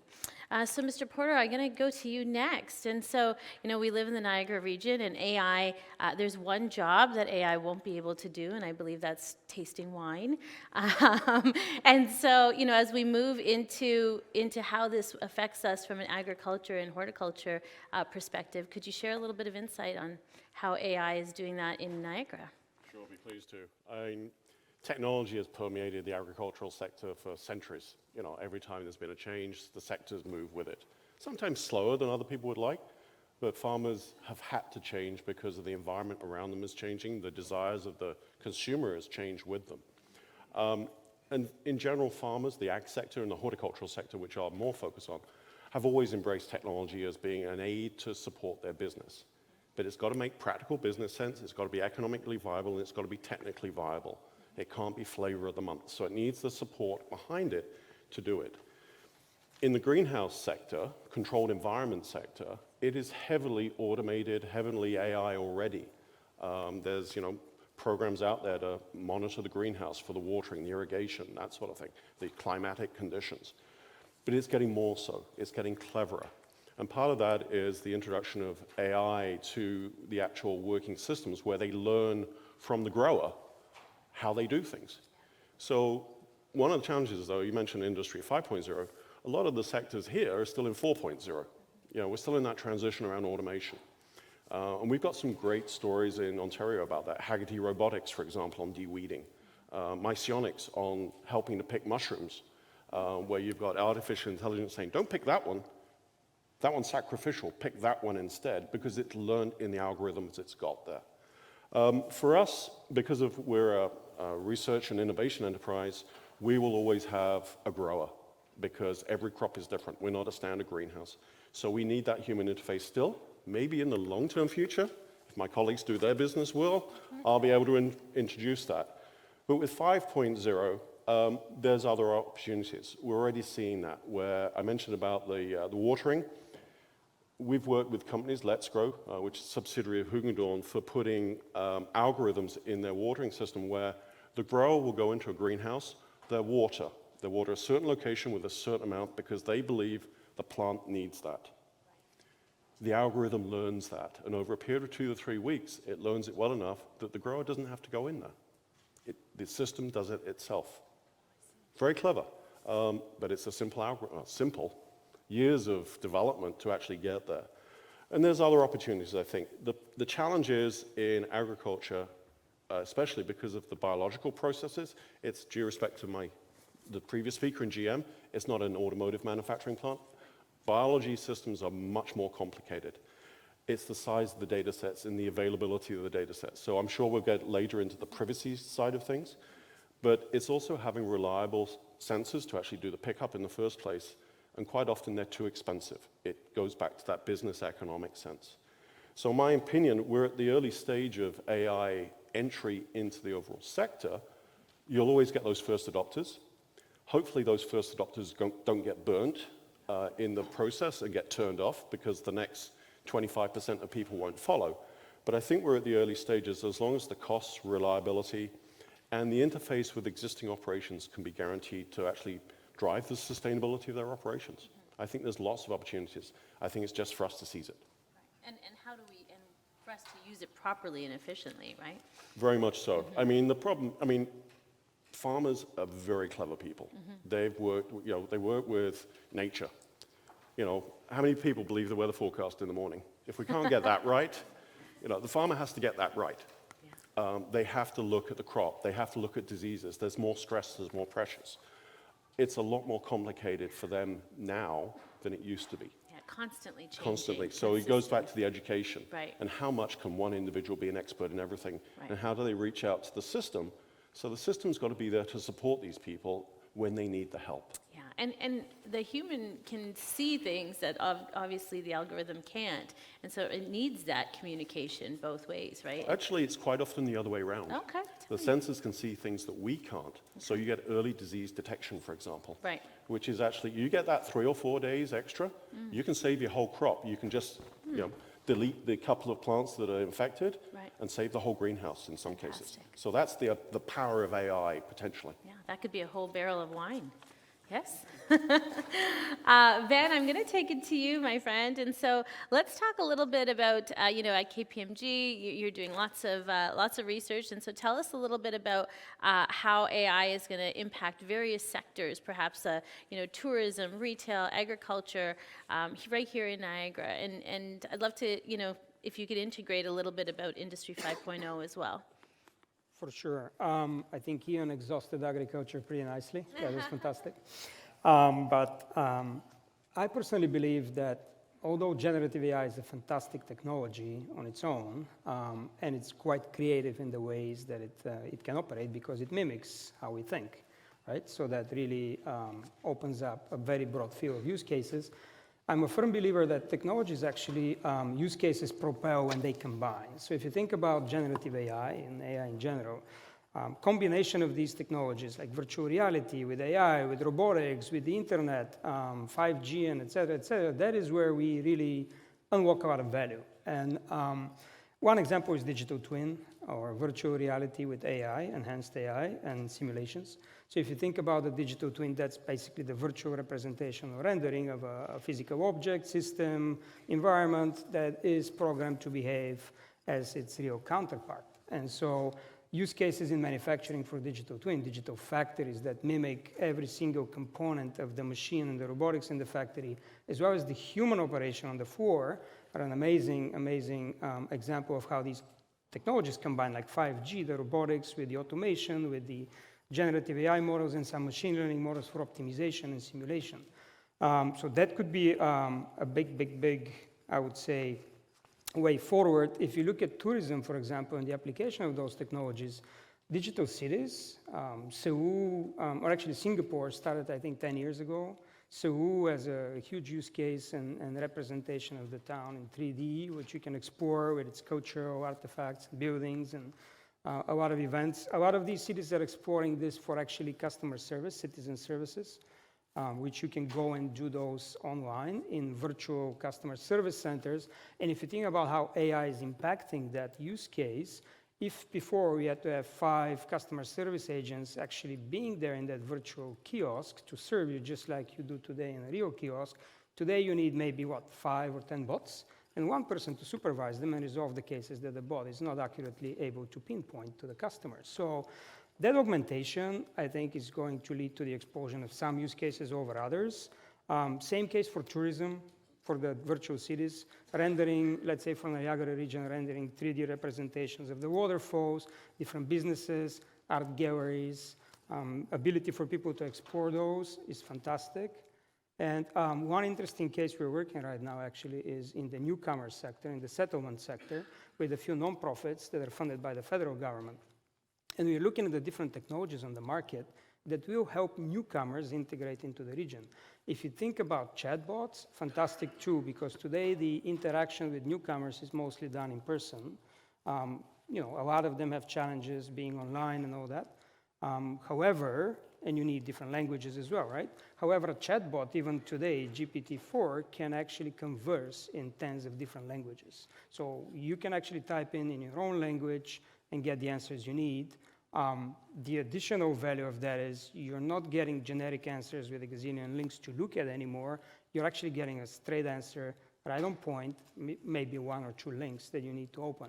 So I think these are all excellent examples of how the region can actually embrace technology and go into economy or digitization 5.0. Thank you so much. And I personally, we use ChatGPT and other AIs to really understand that in the tourism sector, it would be more understanding that customer journey, really, getting ahead of their expectations.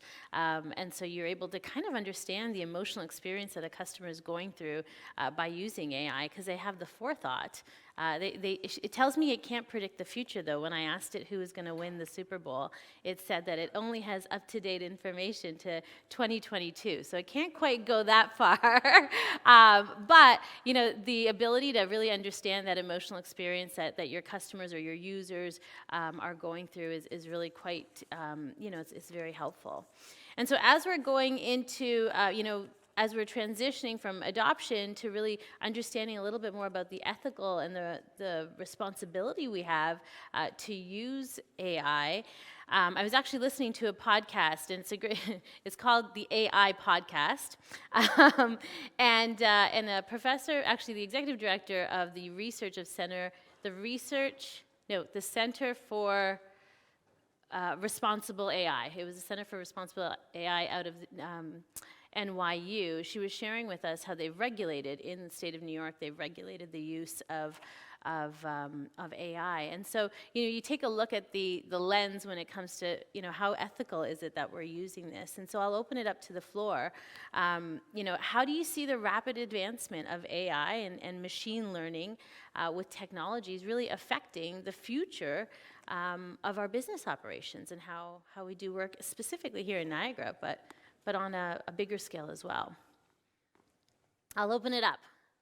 Not all at once, my friends, just one at a time. Please go ahead. So, for many years, technology and the law or regulation have been at crossroads. Always technology is ahead, and we always do catch up, right, to regulate it or to provide science and directions to the use of technology. And in fact, at the business level, one of the challenges is not being ready on the governance side, even within your own internal environment. And even if you are ready, for those who are already all the framework that they need, there is also a lack of sector-level guidance. And then comes national-level governance strategy and global strategy, because these technologies are so interconnected, so pervasive, they touch multiple sectors, that you have to have partnership to come up with a general guiding principle or governance strategy. So it's very difficult to expect just one single unit or element to be ethical when you work within an ecosystem and everybody else is just having a free ride. So just for Niagara, yes, we can talk about, but this is something that you have to adopt within the global guidance and global strategy, within a national strategy. You have to have a regional strategy, and then you have at least a broader framework to come up with your own internal governance strategy. But I would say without cleaning that, without doing your homework on that side, which is also highly integrated to your different business processes, it's very difficult to think about the technology angle. Right? As an IT professor, I always say, make sure you take care of your fundamentals, and that includes your processes, your people, before you even invest in the technology side. So I would say the steps are coming. International partners are now panicking. Just a few days ago, you've seen the Biden administration and the executive order. We have seen some developments in Canada with Bill C-27.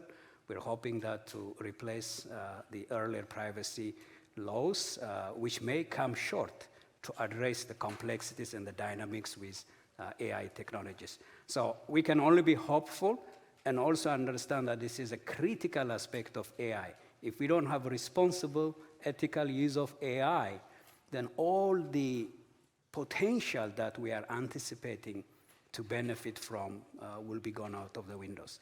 And I'll give a bigger example. We got 17 very ambitious sustainable development goals at the international level. When you look at those goals, they're almost dreams.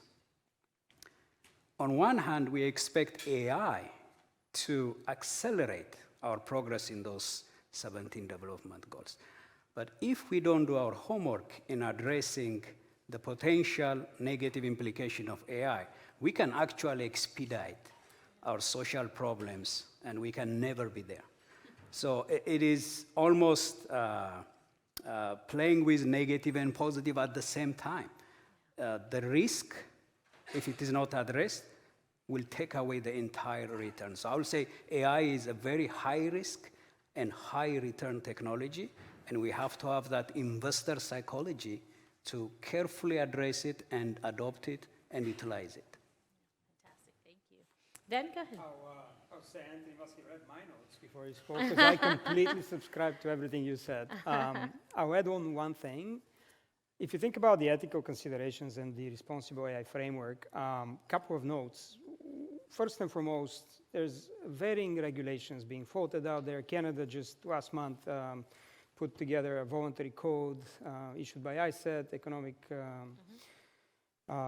Unit of the government, and that voluntary code is kind of following in the footsteps of the US. They did this now with the Biden order. That's changing a little bit, but the position we take is basically we don't have to wait. A lot of these responsible AI frameworks overlap a lot. Like they are based on the same principles.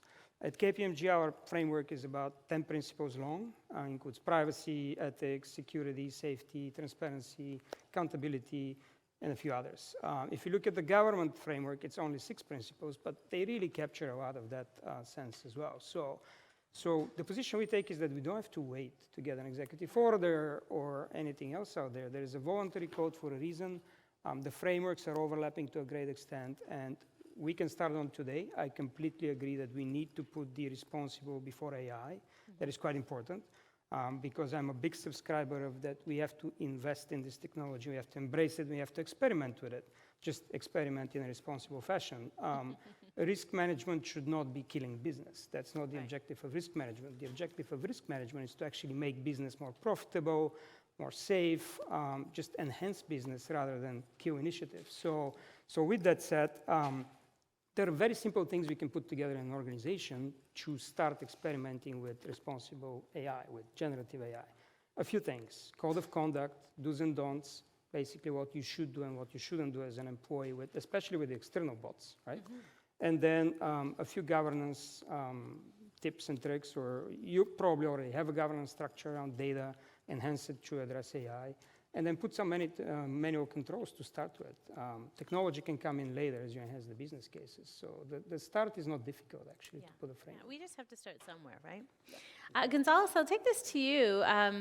Just adding to this from an ethical perspective, I've heard a lot recently about using AI in terms of from a diversity, equity, and inclusion lens on creating some transparency, understanding, data privacy, and eliminating some biases, or perhaps using it to create a bias. I'd love to know kind of a little bit more on your take there. Yeah, so again, coming back into, I'm going to take us like a little bit lower and more boots on the ground. Okay, not quite high level. So boots on the ground, when you actually think about being ethical in your company, number one, it has to be culturally in your values. You have to have it. You're either there or you're not. And I'll give you a simple example. We just talked about call centers, reducing the amount of people in call centers. Yeah. Okay, when you call Apple, is it a bot? No. Why isn't it a bot? It's still a person. Why? Machine learning's been around. I was using it in 2013. This is not new. What it's capable of today is more accessible, but we've known about machine learning for a long time. Now we're better at it. It's cheaper. It's past that, this quadrant of perfect timing of a new technology to enter a market. But why isn't Apple doing it? Right? It's because it's pretty simple. It's a 2x2, impact and likelihood. Right? So for them, they have a core value that customer experience is so important. So they take that, likelihood and impact. Well, right away, they weigh anything that a customer experiences with a higher impact, right? And then they know with AI, there's a likelihood that you're going to be wrong. What's a good enough quality metric for you? If anyone's in manufacturing, put up your hand. No one does any manufacturing here? I know there was GM, come on. Okay, anyone does, so when you're doing quality control, if I told you a 15% error rate, would you accept that for your products? Not a chance. So why are we accepting it with AI? So when it comes down to ethical, first you have to think about your core values as an organization, what you're trying to do, right? For us, one of them is authenticity and integrity in exams, and so then you go, okay, well, what's the impact? So then that's who am I trying to serve and your impact to your organization, and then you just know every likelihood is medium or high of something going wrong. And then you have to make those decisions. This is just real life things. I don't think that a policy is going to help. I don't think that guidance and outlines are going to help unless people read them and live them. And that's the reality, right? And so in the end, business is done by people. Decisions are made most of the time by people, right? It might change, but at this point as leadership, we need to think, are we culturally ready to adapt this and use this ethically, and what does that mean to us? And just use a 2x2. Likelihood, impact. Just remember, impact's going to be high, it might go wrong. It's pretty simple. Likelihood and impact, that's a great way to kind of understand it and make it simple. And thank you for that. So Ian, let's go to you. And so when we take a look at agriculture in our region, but just from an ethical perspective as well, what are some of the things we should consider when it comes to AI and integrating that into our region, and maybe perhaps be mindful of? Well, just a small question there. Having just read the Elon Musk quote from the London Bletchley Summit, it's the biggest calamity for humanity ever. So I'm not sure I quite agree with that. A little bit scaremongery. But if I look at globally, as was just mentioned, you can legislate, you can policyize it. Criminals don't care. State-sponsored terrorism doesn't care. It will use it in a bad way. So you can legislate all you want, and all us good people will abide. It's the ones that don't abide. So I don't know how they're going to do that. In agriculture, one of the challenges is the size of the data sets that you need. They're huge. I'll give you an example. We did once say which fruit it was, one crop. Just to get a database, we had to take 8,000 photographs of the fruit in the various stages of its growth, and then have it annotated to have a lookup table to see if it was ripe. The grower can just go in there and say, it's ripe. Yeah. But we had to take 8,000, a few $1,000s to actually do that. Those are the sort of databases you need at a minimum. It's more complex than that even. The other thing is for farming operations, it's not too bad with greenhouse operations like around here. We're on the internet pretty well around here, but there's some areas up north Broadband is not freely available. 5G is not freely available. Transmitting that sort of data is tough. So you need connection to the internet. So, the government, general government, whether it's provincial or federal, to get internet into the rural areas for the farmers is critical. The other thing is practicality. I mentioned it earlier about sensors. The actual sensor that you need within the farming operation can't be more expensive than the existing grower. These sensors can be very expensive. You're talking anything beyond a buck, people won't do it. It doesn't make business sense for them to do it. So there's a whole lot of things that get wrapped into it.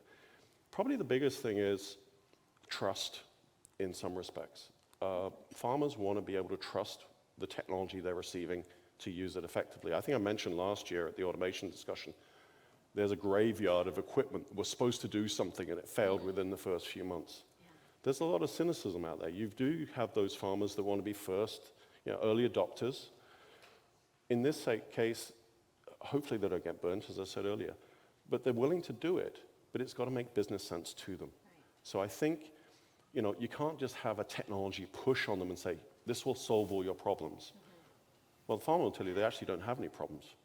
So I'm looking for solutions as opposed to problem solving. So try to be a bit more pragmatic about it. The other thing from a general broader ag sector, I was looking around the room. I look at the support that you can get from the local economic development groups here. I see the regions team was here. George, I think, just left. I see the Fort Erie guys. I see the Grimsby guys. I see the Lincoln guys. Yes, Paul's there. Reach out to them. You'll get the technology providers. They can help you with these sort of things. They can, hopefully, I think it's going to be a boost for the region. Why? Because it's a tool that adds onto the existing economic stimulus of the region. Agriculture is huge. And maybe we will have a AI tasting for wine. It's not that far away. Maybe I spoke too soon. No, we do similar sort of things on apple tasting. I can tell you what that apple will taste like without actually tasting it. Isn't that interesting? Just from a chemical analysis of it. So those sort of things are there. I think there is an opportunity. I worry a little bit about misappropriation of technology. I'm an ex-military guy, so everybody scares me. And I have to be ready for it. This is no different. But we've moved. I mean, when I went to university and college many, many years ago, electronics didn't exist. Right. It was in the early stages. Now look at the thing you got in your pocket. It's crazy. We will move with it. There will be hiccups, but we will move forward with it. Yeah, fantastic. Thank you so much. So let's talk a little bit about data privacy and security, and really what kind of role does that play in as we adopt AI into our business operations here in Niagara, but just again, globally. I'll open it up. Ven, go ahead. So data privacy and security regulations and frameworks have been around for a while. So AI changes some of it, but not profoundly in the way how we look at data privacy and security. It's just new tools to apply to. So if you think about it, we need to update our policy on those. We need to safeguard more, but does it change fundamentally how we look at data privacy and security? Probably not. It's just a different tool to apply to. The challenge is now that this tool is in the hands of not a team of data scientists per se, but it's in the hands of everybody in the organization. So you got to be creative as to how you address that with all the employees. And the key is really to start with awareness. You need to educate people. We need to actually do it as a society, as a community, but also within each organization, educate everybody on the risks of AI, the advantages of AI, and the do's and don'ts of AI. And that awareness has to be documented as well and done periodically, because the evolution of these tools is so rapid right now that what's true today may need refreshing tomorrow fairly easily. So with that awareness is a big prevention. I've spent about 15 years of my career in fraud investigation and analytics, and I can tell you that fraud awareness is the biggest prevention there is, other than any analytics or controls you can put. If people are aware of the pitfalls, if they conduct fraud, right, a lot of them, the vast majority of them, won't do it. And the same thing is true for AI risks. Awareness, awareness, awareness, not only for employees of the organization, for our customers as well. Because if you want to have trust with your customers and they know you're using AI or they suspect you're using AI, you should let them know how you use AI in the organization, but also what safeguards and what policies you have, including what Gonzalo referred to. What are my ethical values and the ethical safeguards I put around AI? Because ethics should differ from society to society, jurisdiction to jurisdiction, organization to organization, use case to use case, and between individuals as well. So you need to let and align with your customers on that. That's kind of my quick takeaway on that. Just to add, I agree with you. You have to go back to the fundamentals because what makes AI a little bit different from other technology is it has multiple partners working on it. And the issue of accountability will be a little bit complicated. When you have multiple third parties producing a single product, you have to be meticulous in addressing all the issues. But you could take also multiple angles. One is, of course, compliance and enforcement. There's nothing you can do about it. You have to follow that. But there is also organizational approach where you have to know where you are opening the door through your business processes. Are your business rules right? Do they have inherent self-control not to open the door for others? Because what AI does is support your business processes. And if your data has no rules, of course, what we are doing is expediting things. What you could have actually faced slowly could be much faster in a very dangerous way. So organizational approach, the legal approach, and then technology itself can be a solution. You can protect technology through technology. But by putting all these three together, at least you can address the issue of privacy and security. But just like you said, how many technologies we have lived with for so many years? We have rules and guidelines, and that's why we are now changing the privacy guidance with more advanced, expanded rules and procedures through Bill C-27. Constantly changing. Yeah. Gonzalez, did you want to add to that? Yeah, I'll try to keep this one pretty short. So tactics, number one is whatever vendor procurement process you're going through when you're looking at choosing which tools, look for SOC 2 Type 2. That's an independent audit of their security practices. So that's a tactic you can use. And when it comes to sort of like the concept of what data is being put in, there are a couple ways. So one, you want to choose someone that's not going to take your data and train with it. And so OpenAI offers an enterprise license. It's, I think, about $100,000 a year minimum commitment for the spend. So it is quite costly. It's not available to all the SMBs. But that is going to, over time, become cheaper and more available to everyone. So why? Because they're just not at the point where they can stop training on data and so on and so forth. So if you're in a position, the third thing I would say is we did a project with IMD in Switzerland where data privacy was extremely important. I think of it an executive education class, right? Where we'd had C-level executives from places like Rio Tinto talking about things happening. So we're talking very sensitive data in this use. And so we looked at all the various vendors that we can use, and the Microsoft Azure platform, if you're going to use the API and the privacy stuff, privacy tool in there is the best that we were able to use. So those are kind of three ways and tactics to think about it: SOC 2 Type 2, OpenAI's enterprise license, and you're going to be fairly good off using Microsoft Azure's platform. And that's, again, tactics. Yeah, and that's a tactical. Yeah, please go ahead. There's actually a great ecosystem of technologies right now proliferating in the market. It's kind of like the dot-com boom. So we got to be careful with which ones we use. Like obviously, Microsoft is a trusted one, but there's quite a few robust tools from small startups right there. We're testing a few of them, tools that actually can apply to any third-party model, ML model, AI model, and test the input into the model and the output from the model for privacy, for bias, for security, personal information, any of that.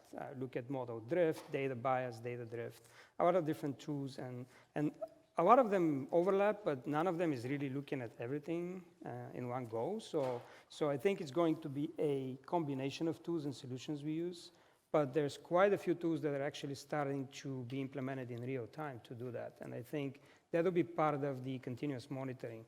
I think for now, though, I think internal audit is going to be very important to look and test a lot of these models and tools, probably not on an annual basis, but more frequently, until such times that technology touches upon that and automation as well. So. Well, Gentlemen, it's been a really great conversation. I have one final question. We're narrowing it down for time, and I'll open it up. So if you can give us some little short snippets. The future. What does the future of AI look like? With that crystal ball that you all might have, give me one thing that you might be excited about that you see in your industry and specifically that you really think AI will help us as we transition into the future. Gonzalez, we'll start with you. So not my industry, but something I'm actually really excited for. September 15th, there was a release from a paper with Harvard, MIT, and Wharton and the Boston Consulting Group, and it's called Navigating the Jagged Frontier. And basically the output was where AI was very good, it helped management consultants, specifically about 700 of them was in the study, produce 12.1% more work in 25% faster with 40% higher quality. So when it talks about impact, I think that management consulting is going to kind of advise all the various industries, and that's where we're going to see an indirect but very fast and very large impact. Yeah. Yeah, that's good. That's good to know. September 15th. Mark your calendars. That's really true. The consulting world will change. My profession will evolve rapidly and quickly, and I think there's a couple of things that will happen and excite me. Critical thinking is going to be more important than ever. We need to basically be able to challenge the output of these models and make the right decisions. So I think that's a skill that people underestimate maybe sometimes, but that is going to be a very, very critical skill. And what I'm excited is, I'm excited about the possibilities that generative AI gives us in terms of the profession. Like, we can do so much more now.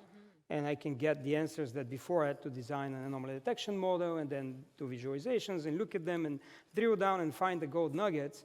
Now I can ask the model to do that for me, and it will generate a response in like 3 seconds. Fantastic. So when you combine these two different models, you can get an instant insight. As long as you've got the right data and it's cleansed and it's reliable. It's going to make our world that much quicker. We're down to our last minute, and so go ahead if you'd like to share what you're excited about. Yeah, my vision for the future is to have a clear understanding of the type of skill set we will see in the future workforce, where we accept to work with machines. Everybody has a very close assistant in their task, and at times most of your routine is taken care of by machine, and you focus on what is relevant, what is important, what is strategic. So I would anticipate pretty much in every sector expectation of employee skill, to have that ability to work with machines, stay away from our traditional notion where these technologies will be a threat, rather will be our co-pilots in every single task we do today. So for that though, I would hope there will be close partnership between education and industry. Right now, the industry is ahead of us. Up until 2015, we were producing all the machines and the models, and now the industry is producing. Why? Because they have access to technology. They have more resources. So that's my expectation in the future. And Ian, would you like to share? What are you excited about? I'm excited about lots of things, retirement probably, but not sure how AI is going to help with that. But for me, in the horticultural side, probably the ability to fast-track breeding of new varieties and sub-varieties, the ability to breed out diseases and make the plants hardier. So a lot of that's around advanced genetics, but it's also the data mining and the actual analytics to do that. So if you breed an apple, from ideation to getting it on the shelf, it's 16 years for an apple. If we can take 3 or 4 years off that by using advanced genetic AI-type techniques, makes a huge difference to the sector and the consumer. And that's what it's all about. Phenomenal. Well, I might be able to taste wine soon. I don't know. I might be able to also make our beds soon. I mean, if we've got a bot going around our house, wiping up the floor, I might be able to do make our beds and clean our houses faster than we could expect. So, gentlemen, I want to say thank you so much for sharing some insight with us. And we hope that this insight will help you to really get innovative, creative, and allow you to really thrive in your organizations going forward. So thank you so much for your time.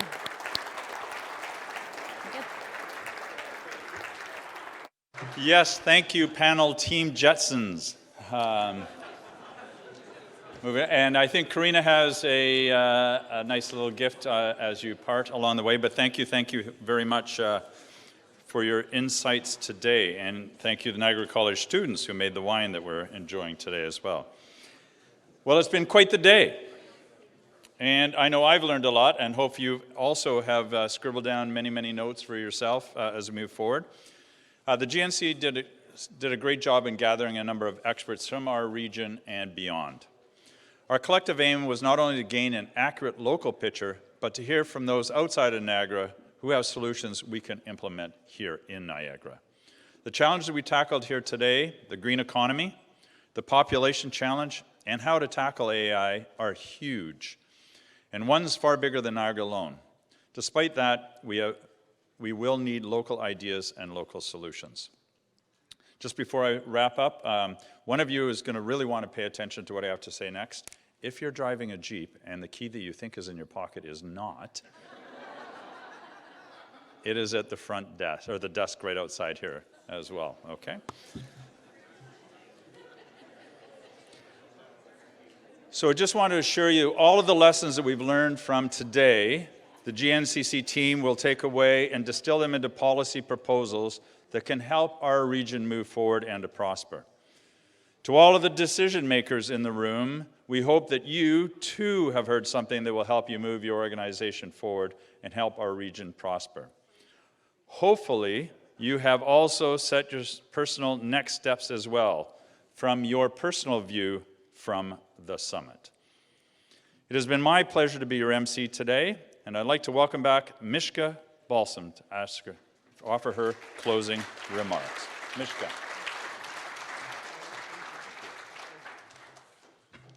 Please join me in the biggest round of applause for Dr. Barry Wright for leading us through today.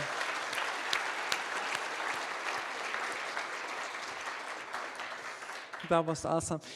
May I also ask you for another round of applause to White Oaks and their staff for making us feel so comfortable. I started out by saying what my hopes were for today, and it far surpassed it when I look at all the conversations that have taken place here on stage, but also around the room and around the food and the coffee and others. So I wanted to thank you, and as Barry has mentioned, we are committed to moving it forward, the same as what we have done with past summit, and we couldn't do it without you. So thank you to you, and our special thanks are to the Niagara Economic Development. George Spetzer is with us in the audience right here. Brock University, RBC, Shaw Festival, Niagara Parks, Walker Industry, Niagara College, YMCA of Niagara, Hatch, Innovate Niagara, KPMG, the National Bank of Financial Wealth and Management and Woodhead Wealth Management, TD, Niagara Industrial Association, Move 105.7, Newstalk 610 CKDB, UTB Niagara, Soundbox, and AP Studio. And our ESG partners, Penn Financial, Sustainability Leadership, Living Wage Niagara, and KPMG. Without you, we wouldn't be here today. So thank you.